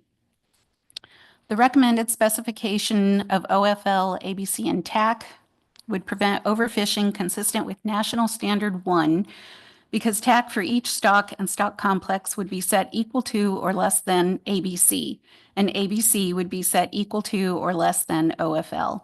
In addition, my recommendation would set total TAC within the optimum yield range defined for this fishery, and these TACs are therefore designed to achieve optimum yield consistent with National Standard 1. Additionally, the plan team, SSC, AP, and Council have all reviewed the ecosystem and economic status reports that inform these recommended TACs. Information from the ecosystem reports is compiled in risk tables for each stock to evaluate whether additional reductions from max ABC are warranted based on scientific uncertainty that cannot be accounted for in the model. We have also reviewed the Seattle model, the climate-informed multi-species model for Bering Sea pollock, Pacific cod, and arrowtooth flounder. The council appreciates the ongoing development of this model and its utility in accounting for climate effects on harvests, specifically for species with strong trophic interactions such as pollock.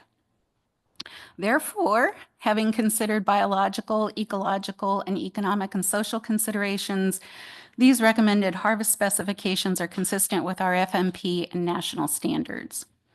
I've proposed using the tax sheet as recommended by the advisory panel in their motion with a couple of small changes. After the AP took up their recommendation, the SSC reconsidered their ABC buffer for Greenland turbot and increased the buffer from 10% to 25%. As such, the AP TAC for turbot exceeded the new maximum TAC for that species. I've increased the TAC for Alaska PLAICE by the same amount that turbot was decreased to accommodate potential additional harvest for that species catch in some years as it's near their TAC.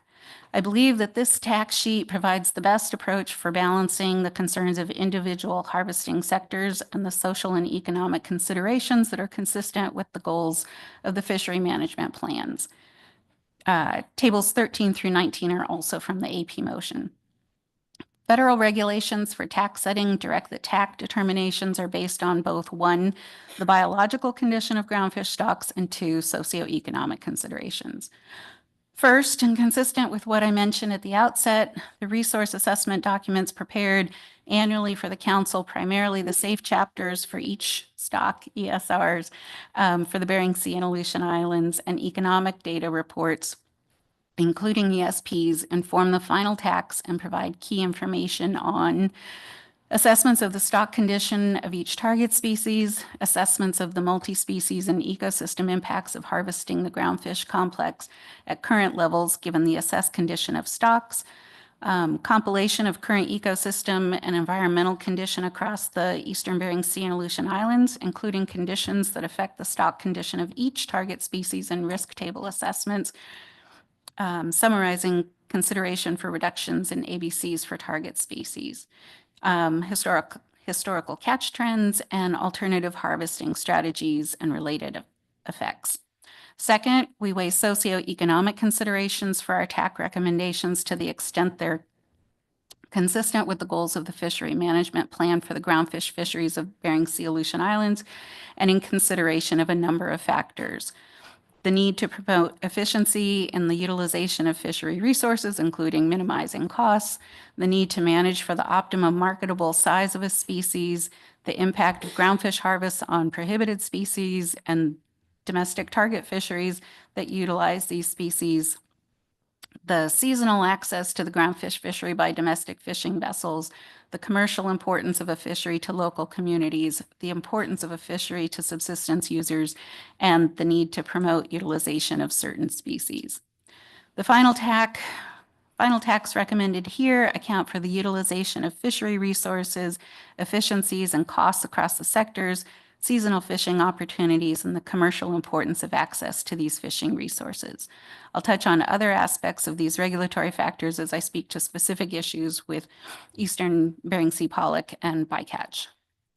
For Eastern Bering Sea pollock, my proposed TAC is 1.375 million metric tons, is well more than 1 million metric tons below the already conservative Tier 3 ABC of 2.4 million metric tons. Eastern Bering Sea pollock has long been considered a Tier 1 stock, but using the Tier 3 status to specify ABC represents a conservative and precautionary approach that the SSC recommended explicitly to acknowledge the uncertainty identified in the associated reports. The age 3+ biomass is estimated to be just under 10 million metric tons in the current stock assessment. Ecosystem impacts from the pollock fishery are reviewed in the annual stock assessment process and regularly during the EFH 5-year review process as required under the Magnuson-Stevens Act. The current fishing effects model informing the current EFH review continues to confirm that any environmental impacts from the pollock fishery in the Eastern Bering Sea are temporary and minimal. We sometimes hear calls like we did today in public comment to reduce the pollock TAC in recognition of the current salmon crisis in Western Alaska rivers and the devastating impacts that that crisis has on subsistence users and Alaska Native cultures. But the best scientific information available does not support the assertion that relatively small adjustments to the pollock TAC will measurably or significantly increase salmon escapement to Western Alaska. There's no evidence of a strong correlation or causation between the pollock TAC and Western Alaska bycatch, and therefore salmon returns to Western Alaska rivers. As such, increasing or decreasing the TAC does not automatically translate into changes in bycatch. Analyses of bycatch levels have shown there is large interannual variation in the level of bycatch when compared to the level of pollock harvest. The reasons for this amount of variation are not understood, but are thought to reflect differing ecosystem conditions. The large amount of interannual variance does mean that there is no scientific basis for the assumption that relatively small adjustments in pollock TAC will have any effect on levels of salmon bycatch. Regulatory requirements derived from Amendment 91 and Amendment 110 impose Chinook PSC limits on the fleet and require the fleet to avoid both Chinook and chum bycatch at all levels of abundance. Annual reporting requirements required of the fleet demonstrate that the fleet takes that commitment seriously. This council and the industry continue to look for ways to further reduce bycatch of the Western Alaska salmon. And I just lost my place. Of the Western Alaska salmon, as demonstrated by our ongoing efforts being developed and analyzed under the chum action that we'll review again in February. At any rate, the harvest specification process is used to manage harvest of species in the FMP. NMFS has previously commented that changes to bycatch management of all PSC, including Chinook and chum, are best accomplished through the council process and recommend FMP amendments and regulations that NMFS would implement if consistent with the Magnuson-Stevens Act, the FMP, and other applicable law. I agree with NMFS. Their statement is supported by our approach to Chinook bycatch management. Our Chinook bycatch management program, which was developed, analyzed in an EIS and other analytical documents, was implemented by amending the FMP, has demonstrated that it minimizes Chinook bycatch at all levels of pollock biomass and Chinook abundance, which would not have been accomplished through the groundfish specs process. For sablefish, the proposed TAC for the Bering Sea Aleutian Islands does not increase the overall TAC for 2020 from 2024, but apportions it more in line with the proportionate ABC increase in the Bering Sea and decrease in the Aleutian Islands. Excuse me. My recommendation accounts for the Aleutian Islands State Water GHL set aside. In the Bering Sea, I've recommended a small increase, which is still well below the ABC for that sub-area. I believe this proposed realignment of TAC between the two sub-areas better reflects the actual harvesting patterns in recent years. As noted with Pollock, these TACs acknowledge the environmental uncertainty for the stock and concerns for the current age structure of the stock. After considering all of the public comment regarding Bering Sea Aleutian Islands sablefish, I've suggested these TACs to minimize regulatory discards and to maintain access for those harvesters who continue to utilize the allocation that they have access to. As an additional management measure, the TAC for POP in Area 543 has again been reduced from maximum allowable, as industry has recommended in recognition of the ongoing concern for black-spotted rougheye rockfish catch in the Western Aleutian Islands. The council appreciates the ongoing focus by industry, the stock assessment author, the plan team, and the SSC to understand and reduce impacts to the black-spotted rougheye stocks in the Aleutian Islands.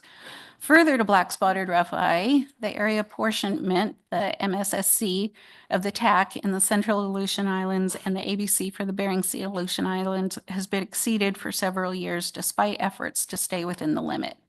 The ABC and therefore ACL overages trigger the need to consider existing accountability measures and whether changes are appropriate, which I believe will be taken up under a subsequent motion. Regarding herring, it's unfortunate that once again the biological information such as age data was not collected in 2024 absent a commercial fishery and no full stock assessment was available. The council hopes that next year the state may return to their previous assessment methodologies to better assess what appears to be a continuing increase in the Togiak herring stock. And finally, I'd like to state my concurrence with the plan team's concern for the data loss through the attrition of staff, loss of surveys, and the discontinuation of the Sablefish e-logbook program.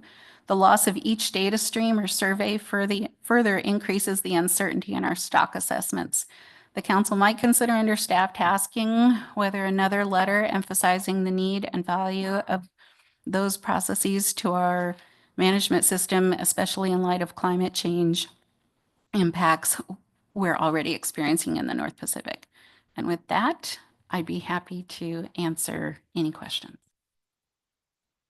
Thank you for the motion, Ms. Vanderhoeven. Are there any questions on the motion?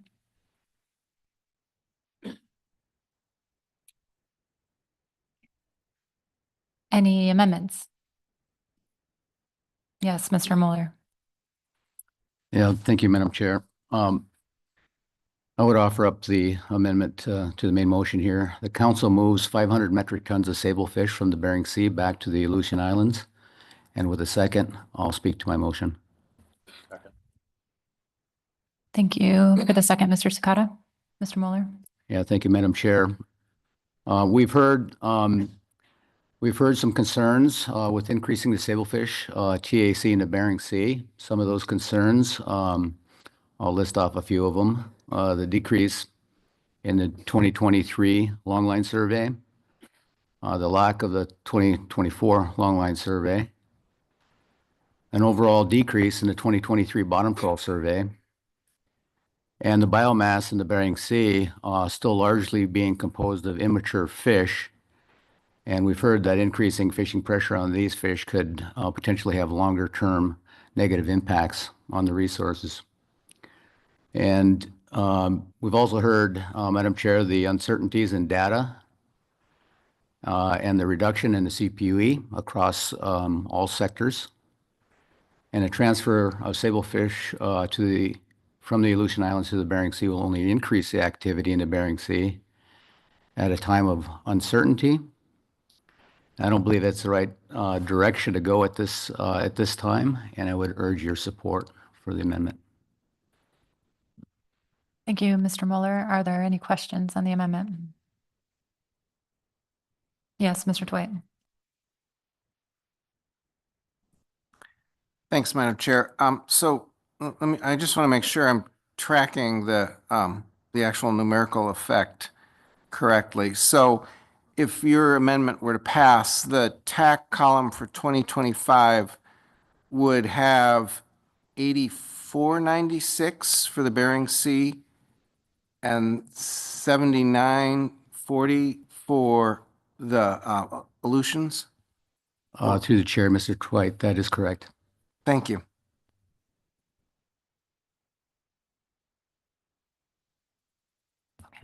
And Mr. Williams. Thank you, Madam Chair. Thank you, Mr. Mueller, for your amendment.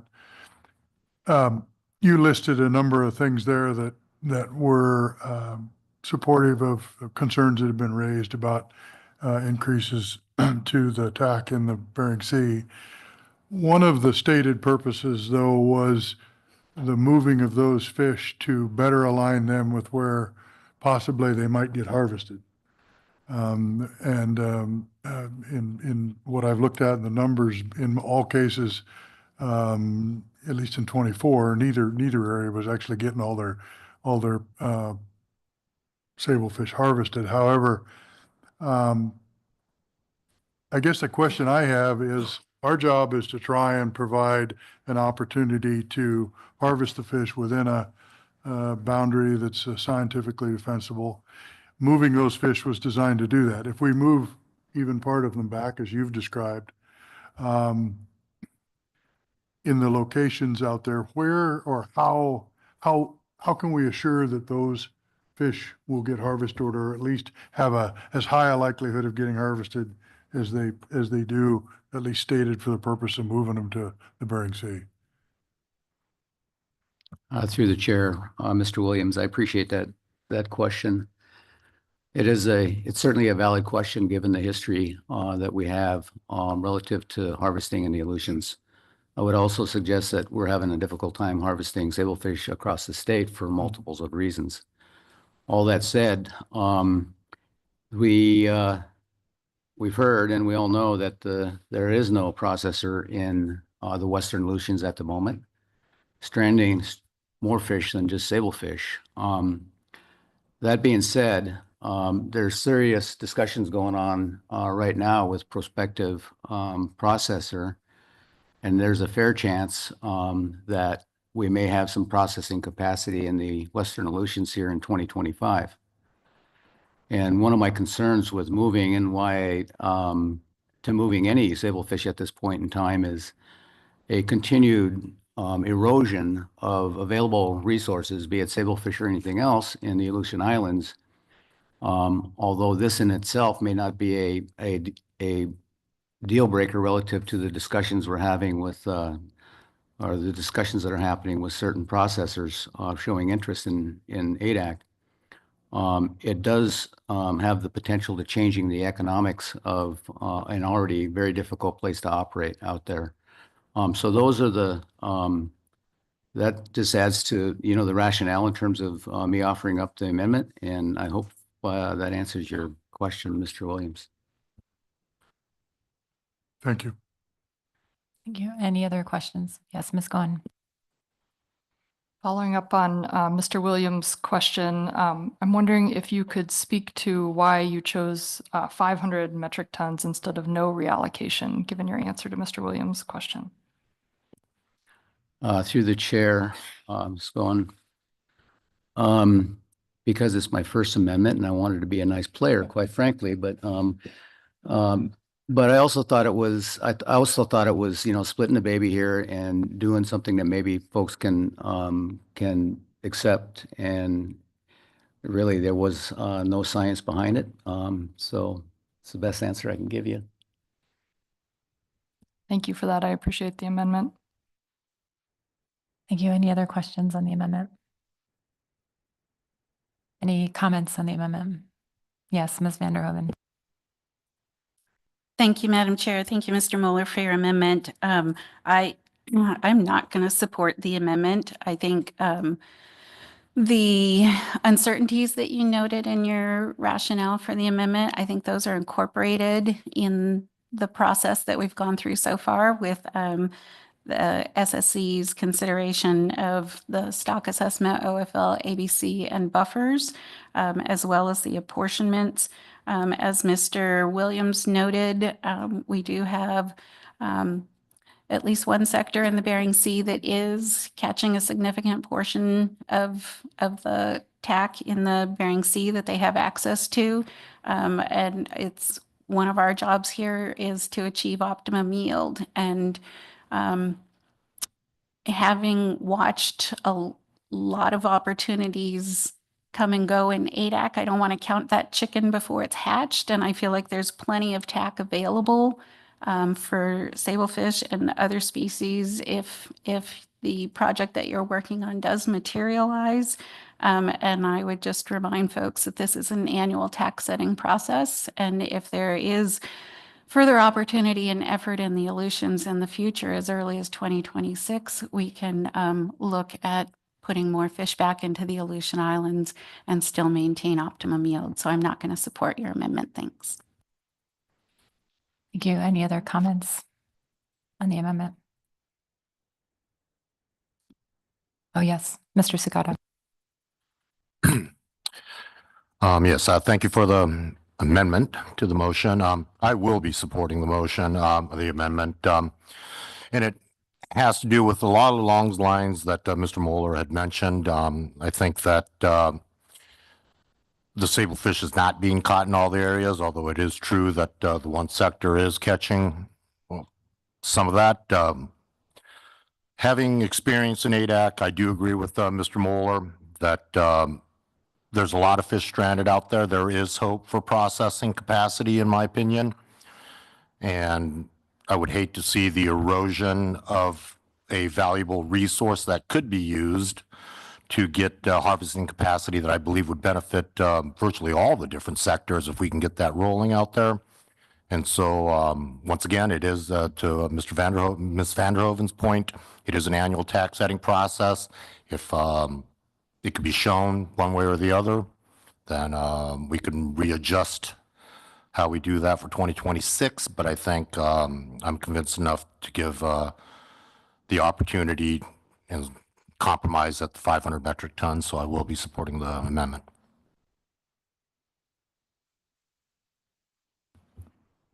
Yes, Ms. Goen.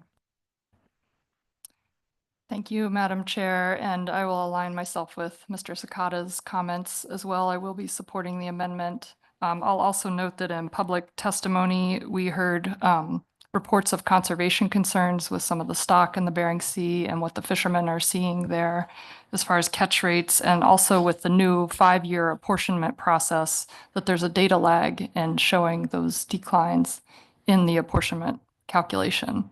So I'll be supporting the amendment. Yeah. Ms. Kimball. Thank you, Madam Chair.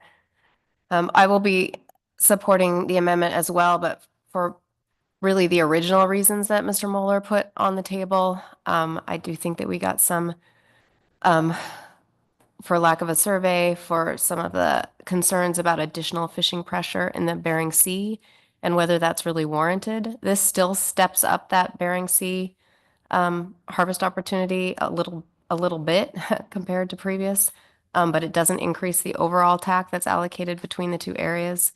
So I feel comfortable with that step. So I appreciate kind of the compromise that you put on the table, and I will support. Thank you. Any other comments? I'll also be supporting the amendment, Mr. Mueller, and appreciate it. Also for more general reasons in that we have a TAC that's split between two sectors. We're hearing very different perspectives from those two sectors based on harvest utilization, market conditions. I understand this is a very important fishery right now for some of the trawl participants. I do think that this provides a real middle ground and balance of those two perspectives that we've heard in the public. So thank you so much. Okay, seeing no other hands, let's take a roll count. Mr. Witherall. Calling the roll on the amendment to adjust the sablefish TACs for 2025. Ms. Baker, Yes. Ms. Goen, Yes. Ms. Kimball, Yes. Mr. Kurland, Yes. Mr. Moeller, Yes. Mr. Ritchie, Yes. Mr. Sukata, Yes. Mr. Twite, No. Ms. Vanderhoven, No. Mr. Williams, Yes. Ms. Drobnica. Yes. Motion passes 9-2. Okay. We have the amended main motion on the floor. Any additional comments? Mr. Blahavdi? Yep, I know it's not normal for me to make a comment because I don't have a vote. Fish and Wildlife Service doesn't vote here, but just wanted to get some brief statement on the record here. Appreciate the motion, Ms. Vanderhoven, and the U.S. Fish and Wildlife Service just urges the council to take a precautionary approach to the total allowable catch recommendations on agenda item C1. We support and appreciate the AP's concern over sablefish ABC, and we also appreciate Mr. Moeller's thoughts through his amendment. Not an expert on this issue, we would just recommend that the council do whatever is scientifically best for the species. We also appreciate the SSC's thoughtful work on the 25% proposed reduction in max ABC for Greenland turbot. Don't have time to get into a lot of specifics, but it's just in summary and a general comment is that whenever data loss issues or conservation concerns are raised by the SSC or just in general NOAA, NIMS staff, the U.S. Fish and Wildlife Service urges the council to take an extremely cautious ecosystem approach to the management recommendations. Now, I'm not here to argue what caution or extreme caution means. It's a subjective term. But I just wanted to point out that certainly some of our co-management partners that we work with at Fish and Wildlife Service believe further caution is warranted. Thank you. Thank you. And Mr. Twite. Thanks, Madam Chair, and really thanks to the stock assessment authors, the plan teams, the SSC, the whole glorious process. I just for me, watching all this come together every year is kind of a miracle. Not that I don't believe it can't happen. It's just seeing a lot of the best science in the world all coming together to provide these recommendations is just pretty extraordinary to be part of and to witness. One of the interests that I've had for a long time is continuing to provide some assistance with integrating ecosystem-based fishery management principles into this process. And every year I see a bit more. We're doing incrementally. We're continuing to move down a path that we set for ourselves a long time ago, in fact. before I started on the council even, so ancient history.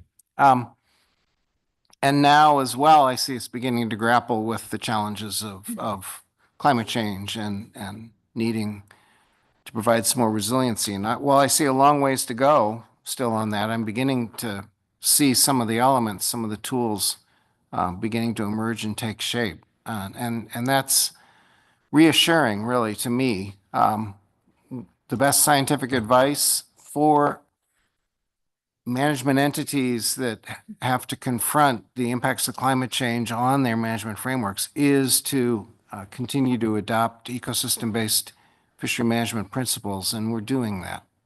And we're doing that carefully, methodically, and systematically.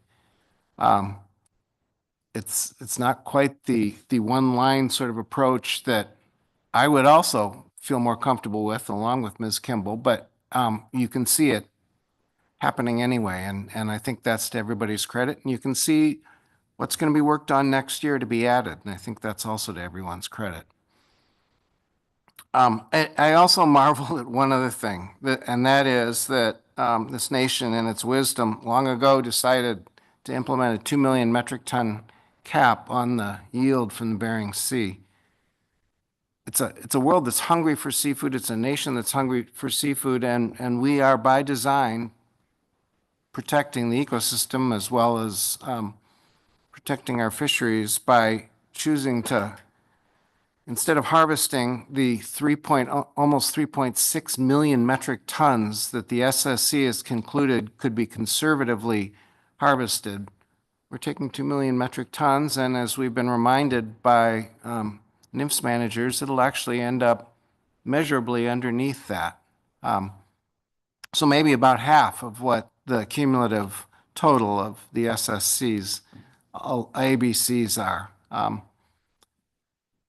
And as a result, we still have, I believe as a result of having done this consistently now for a long time, we're still have sustainable fisheries in a healthy ecosystem. I say that with a lot of trepidation because climate change is stressing the ecosystem in ways that we could never have imagined. And by that, I mean both the natural parts of the ecosystem, but also the fishery communities and the fishery infrastructures that are part of the ecosystem too. We're hearing a lot about those stresses, and we'll continue to hear about that. That's easy to look at and get nervous about the future, but right now, when I look at this as an encapsulation of where we are at this moment, it's pretty extraordinary, and I really appreciate being able to be part of that. Thank you, Mr. Twite and Mr. Williams. Thank you, Madam Chair. First, let me say, like Mr. Twite, I am proud and impressed to be part of a process that probably utilizes, I think, the best scientific resources and processes that I've certainly ever been involved with, and I suspect that I believe is probably one of the best at least in the country or in the world, in terms of being able to put the data together and come to a conclusion that is scientifically based and is something that maintains our ability to provide sustainable fisheries in a way second to none. And I'm proud to be part of that. Having said that, though, we sat over the last day and a half and listened to a number of different times where it was stated that we had lost data. And we lost data in a number of different ways, a number of different surveys. And we are expected to be building climate resilient fisheries and do it in the face of potential climate change. Yet, for a lot of different reasons, we are in a situation where right at the time we probably need, well, not probably, right at a time when we need more data, we're in a process of losing data. And while I know we talk about that almost every time we get together at council, you've seen it manifest itself a number of different ways in the process we built here today. And it unfortunately doesn't sound in a lot of cases like it's going to get better. I hope we are able to continue to, I know we've got to continue to talk about it and find ways to provide the kind of data that feeds the kind of system that is and maintains it as one of the best in the world and provides sustainable fisheries for this country. So I hope we don't lose sight of that. I know we won't, but it's something that's disturbing to me given what we're faced with doing. So thank you. Any final comments before we take a vote? Okay. Mr. Witherell? Ready for the motion. Calling for the motion on calling for the roll on the amended main motion for 2024-25 Bering Sea, Aleutian Island groundfish harvest specifications. Ms. Goen, Yes. Ms. Kimball, Mr. Kurland, Yes. Mr. Moeller, Mr. Ritchie, Yes. Mr. Sukata, Yes. Mr. Twite, Yes. Ms. Vanderhoven, Yes. Mr. Williams, Yes. Ms. Baker, Yes. and Ms. Drobnika. Yes. Motion passes unanimously. Thank you. Sorry. Any further action? Yes, Mr. Kurland. Thank you, Madam Chair. I do have a motion. I believe Ms. Vanderhoven alluded to this in her rationale on the previous motion. I'll just wait for it to come up on screen.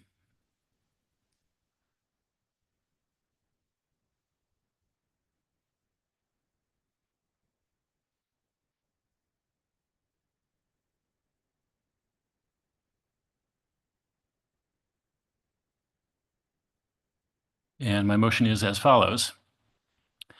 The stock-wide annual catch limit, which is equal to the acceptable biological catch for Bering Sea and Aleutian Islands Blackspotted and Rougheye rockfish complex, has been exceeded for 3 of the past 4 years. Current accountability measures specified in the BSAI Fishery Management Plan have not prevented catch from exceeding the ACL. National Standard 1 guidelines require that the system of ACLs and accountability measures be reevaluated and modified if necessary when an ACL is exceeded more than once in a 4-year period. In accordance with the National Standard 1 guidelines, the Council requests that staff develop a discussion paper to evaluate the effectiveness of the current AMs for the BSAI Blackspotted and Rougheye rockfish complex and explore additional or modified AMs to prevent catch from exceeding the ACL. The discussion paper should include the following elements.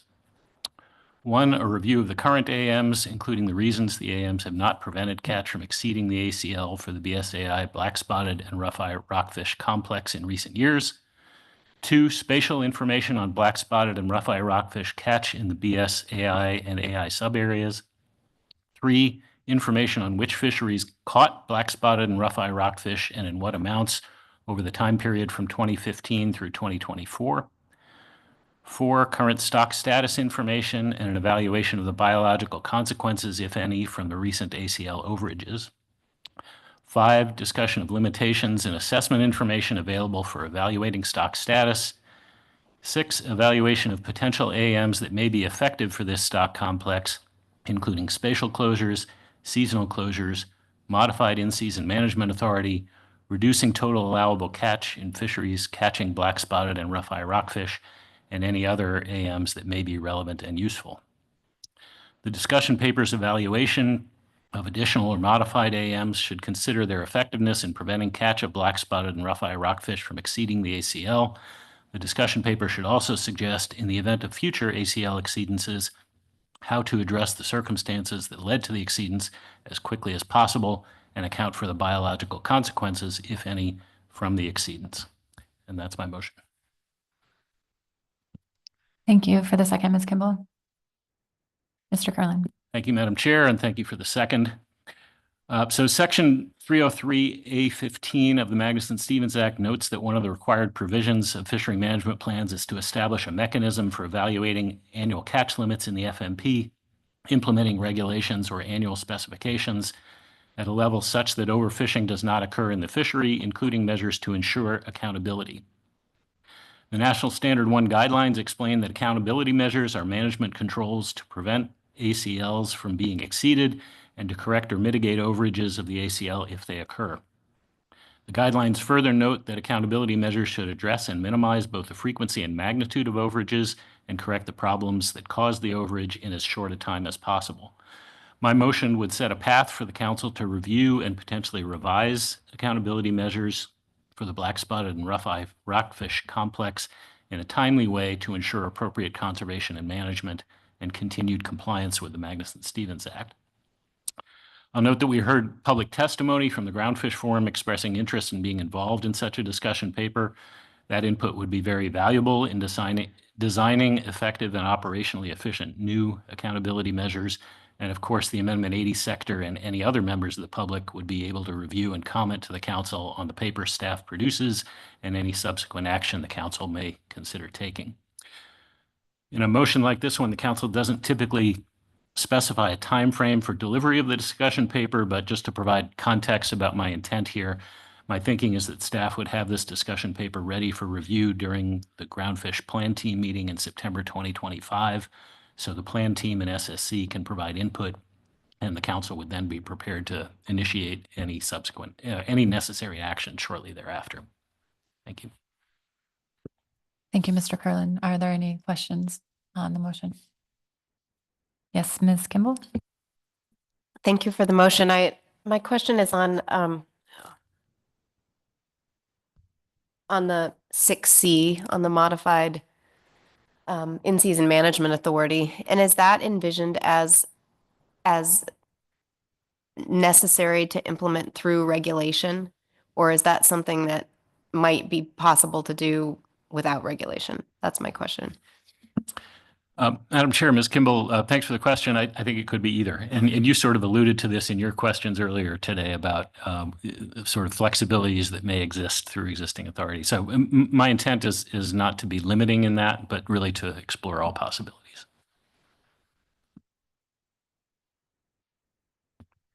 Yes, Mr. Twite.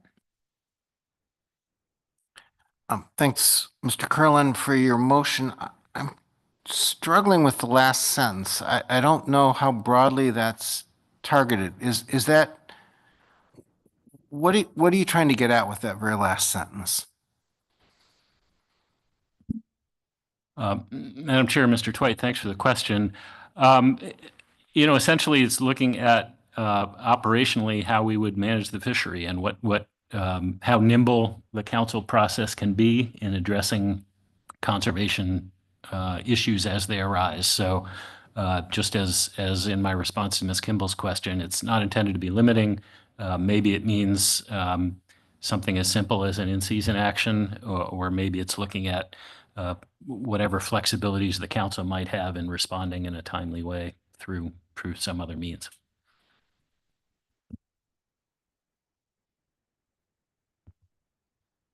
Yes, Ms. Kimball. I had a follow-up on that question unless Mr. Twite also does.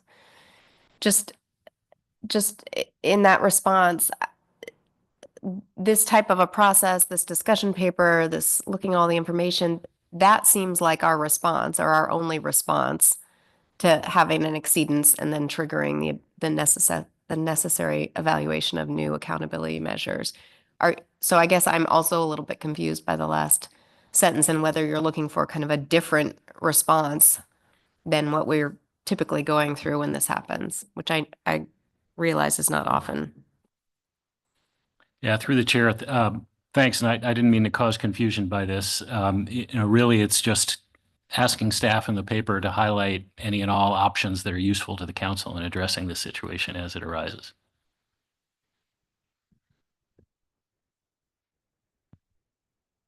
Thank you for the clarification, Mr. Curlin. Any other questions? Mr. Ritchie. Thank you, Madam Chair. Thank you for the motion, Mr. Curlin. I guess I'm looking at this and I'm considering the SSC report we had and the kind of reconsideration of spatial demography and genetic structure in the stock. And I'm wondering if you're considering sort of in this last sentence, I don't know if this is too much to get into or anything, but the MSSC structure and if that might be something that is contributing to exceedance of ACLs. Is that your intent that would be something that could also be looked at? Through the chair, Mr. Ritchie, to be honest, I hadn't contemplated that. Okay, thank you.